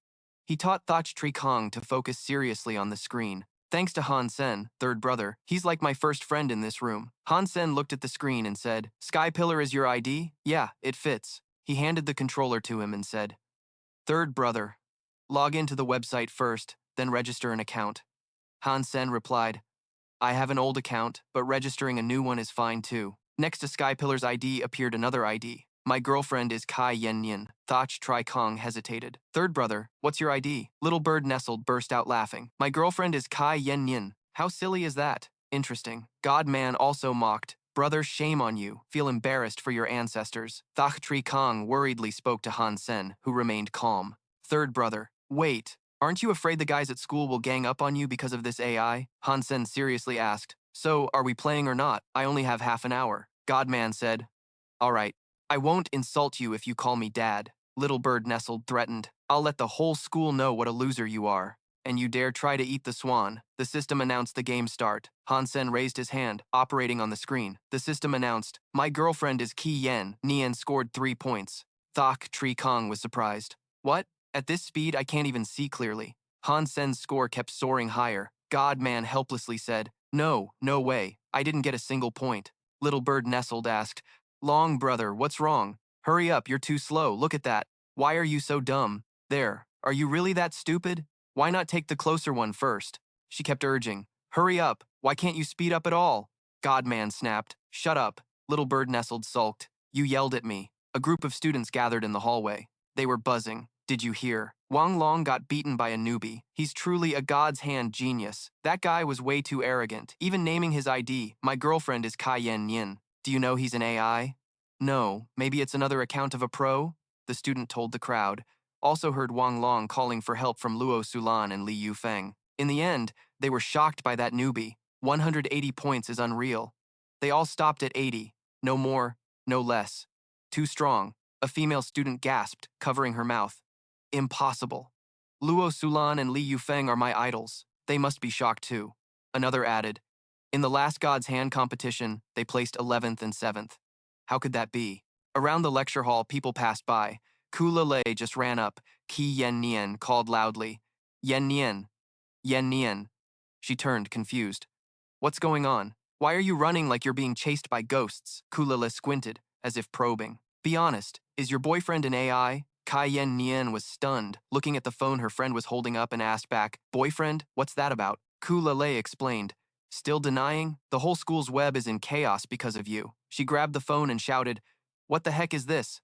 I don't even know this ID is an AI. Kula Le grinned. Oh no.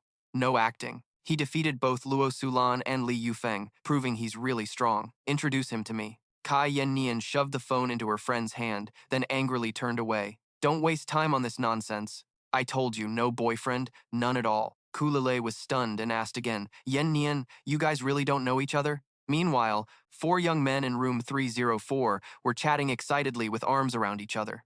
Zhang Yang said to Han Sen, third brother, Didn't expect you to be a hidden master. You're the hottest in school now. Treat everyone to a meal, right? He humbly replied, I just know how to play. Nothing fancy. Thok Tri Kong confidently said, If third brother hadn't stopped me, I would have posted about this on the school website. Views would have skyrocketed. Lu Meng interrupted. He's smart and discreet enough to avoid any trouble. The 2 girls and 4 young men passed by each other, and he quietly told himself if he found that guy, he'd be dead for sure. Damn, just as Han Sen was passing through the Falling Wind Valley transfer station. A few days later, Qin Xuan pushed some papers toward Han Sen and said, This is the combat period. This is your first mission. Do it well. I already helped you submit a leave request. Han Sen reminded the station chief Qin. She didn't say anything else. Tell me what this team does. What do I need to do? He asked. She replied, Babysitter. Han Sen worriedly said, Babysitter, but I'm a guy. Qin Xuan put her hands on the table and seriously explained, You guys need to protect children with special identities like Yuan Shao and Kan Shao.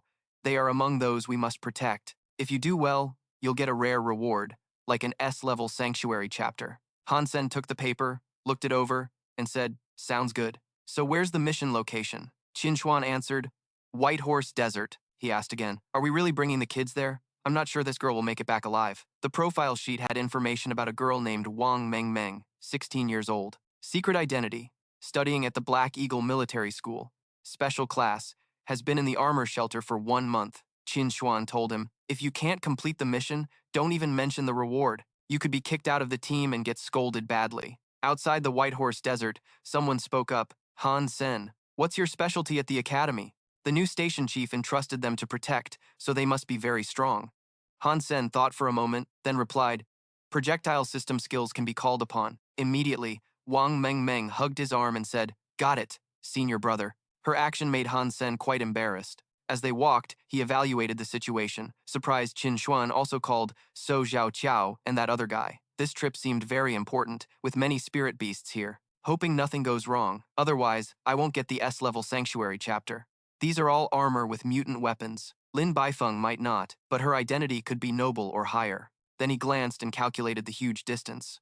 A normal guy like me, if I want to enter the noble class, I have to risk my life to get high-level genes. Whatever, one day I'll make my mom and sister nobles. Suddenly, the gambler pointed in one direction and shouted, "Look, that's a mutant creature on the high cliff, a fox." Behind it spread blue spiritual power. Someone excitedly said, "A pack of foxes. We're lucky to find such big prey." Immediately, Wang Mengmeng raised her weapon and charged, shouting, "I want to test myself a bit. Everyone stay outside." Han Sen loudly ordered, "Those two, let's split into two sides to protect Wang Mengmeng." Then the gambler and So Xiaoqiao obeyed and ran ahead. Wang Mengmeng charged at an orange fox, yelling, "Die!" The fox dodged aside and growled angrily. Then Wang Mengmeng launched another attack, shouting, "Damn, it reacts fast." She called a white mount and rushed to the fox on the cliff, yelling, "Come here, don't even think about running." Along with the white bear, Wang Mengmeng ordered the chase. "Don't let it escape." Seeing this, So Xiaoqiao was surprised and curious. "Isn't that a sacred blood spirit beast?" The gambler also turned pale and replied,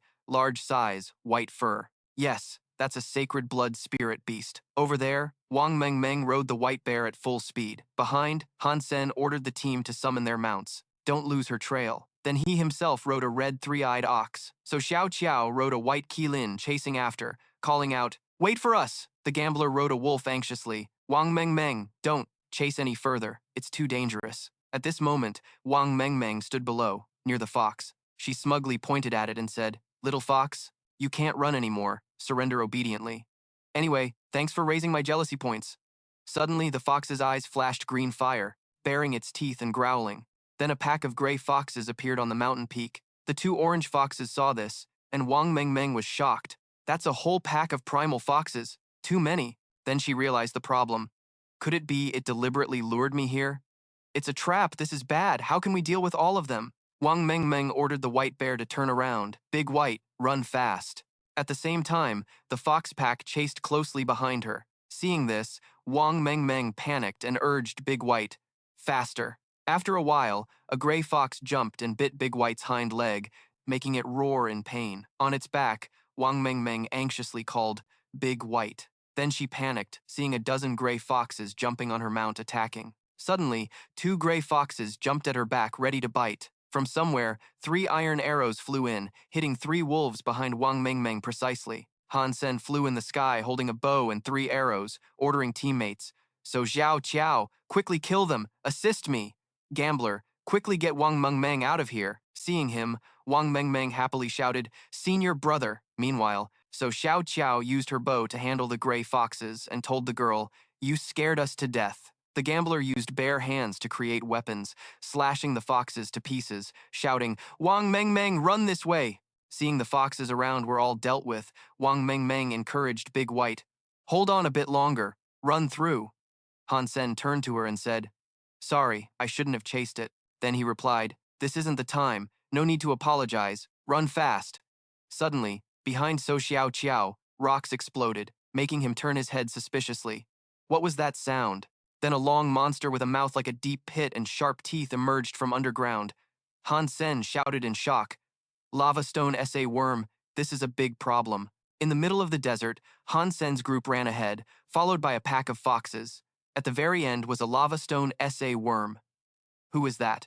7 screams. "Oh my god, how can it run so fast with such a bulky body?"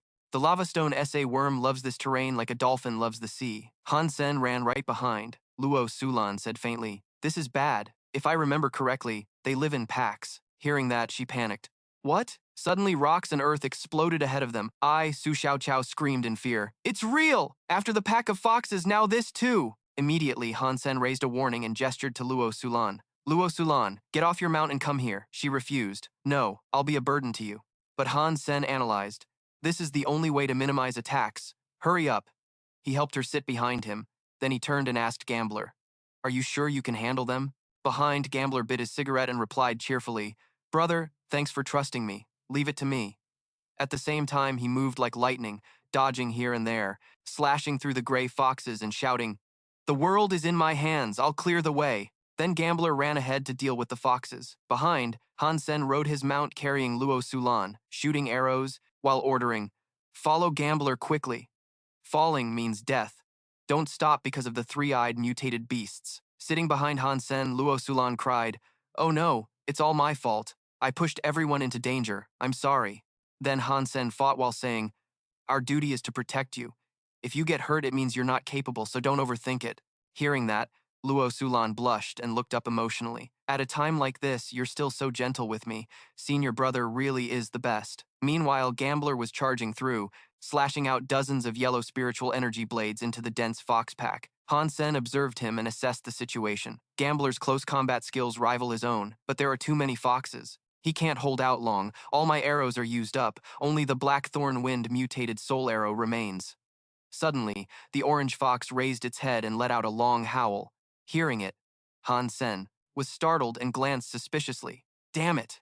At this moment, the orange fox was covered in blue spiritual energy. At the same time, the creature information system appeared. Sacred Blood Fox King, Sacred Blood Rank, detailed info unknown. Below in the desert, looking up at the foxes on the rocky mountain, Gambler shouted in shock. The Sacred Blood Fox King even brought along a lively group of subordinates. Immediately, Luo Sulan cried fearfully, "Leave me behind and run. Don't worry about me. I should pay for my mistakes. Let them eat me. Everyone run quickly." Suddenly, Han Sen helped her down from the mount. She was suspicious. "Senior brother," he said, "it's too early to give up.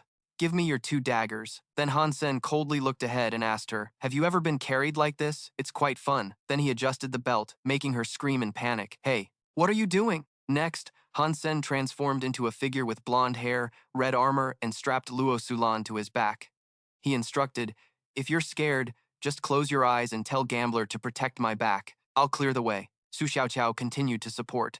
Then Han Sen flew forward carrying 5 colored spiritual energy. Meanwhile, Gambler shouted, "Brother, leave your back to me. Just keep attacking." Meanwhile, Su Xiaoqiao noticed something else.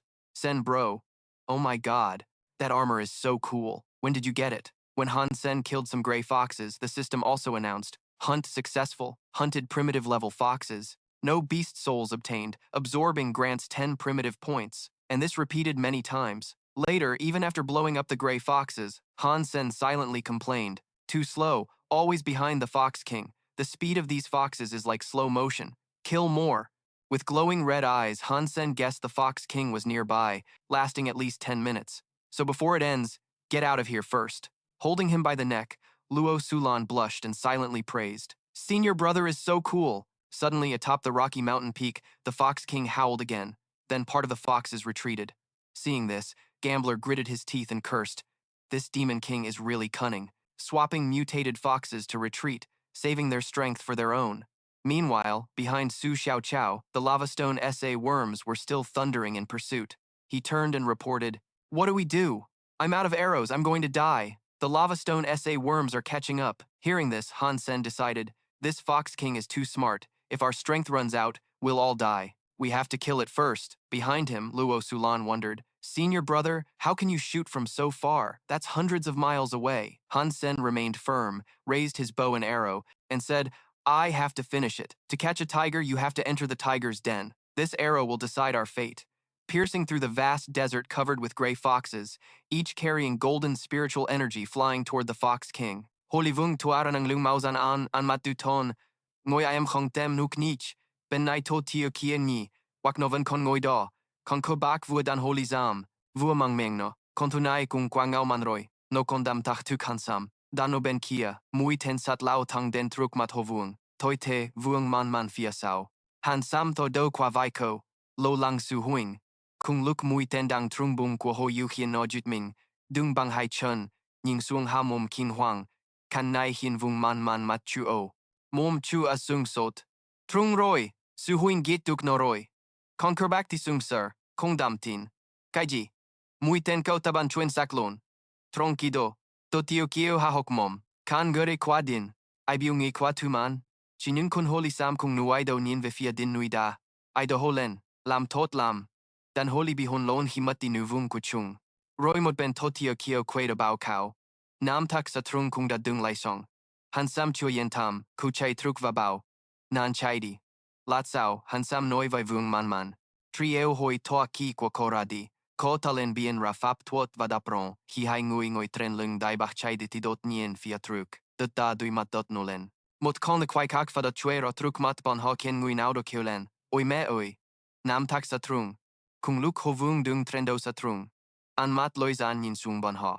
Nogum gufara lin luk mauk san quide. Toi te to tio kio do so hai. Hovung kwaivat nai sao kote du hindu kanamtash. Mot ben ke bakum kokida duelen miing bosung. Nam thach sa trung lamot sin vut thun huyat khach. Nai lap tuk. Han sam chi dao kerbach. Totio kio. Chung ta chia nao rachaidi. Nge tai bon ha chai khak huang ve han sam va bao. Ngui an emner kundan. Han sam kundan. Nyung lat sao. Han sam do mo hoi. Kadonin light even toi nam tak sa trung doi thiomin. Tingin oven ku doi thiomin. Kon kau chao kwera chak chan se kwelai bao tu roi. An rut kung ten ravayet. Vung man kwe tap ngui sung. Kotalien kwe ngui eo han sam daptuk. Tong toi. Han sam ban ramot mui ten giet kon ho. Lisam ge so dui dai bach. Chute tong bao song giet holi kop biende. Khong nyon duk tu hon hop tu. Kotenyon mui diem biende. Toi te han sam tich tunge. Menene dung konye. Va kokwedo lai kui kwai tra. Toi da nyon duk tu hon bang kachnai. Dung la ong troi komat ma. Len now. Nieu tu hon nua. Fia sao ho vung tuk jong. Hamum gum vang. Bong vung man bao. Su huin. Te luk dai bach to yoi han roi. Chung ta fain han len. Nghe vơi. Han sam dongi. Dung vơi. Nen chung ta fai mau him toi. Roi kochi ve mot fia bao. Qua bendo. Kien vung man ni huak. De hung donin fia truk noi vuk sao. Kotatak mak.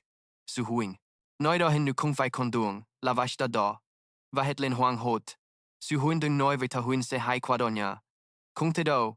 Dai bach kong lam duk nu vei. Kong. Han sam tut tim dai min trennen. Tin toi chung ta se on toi.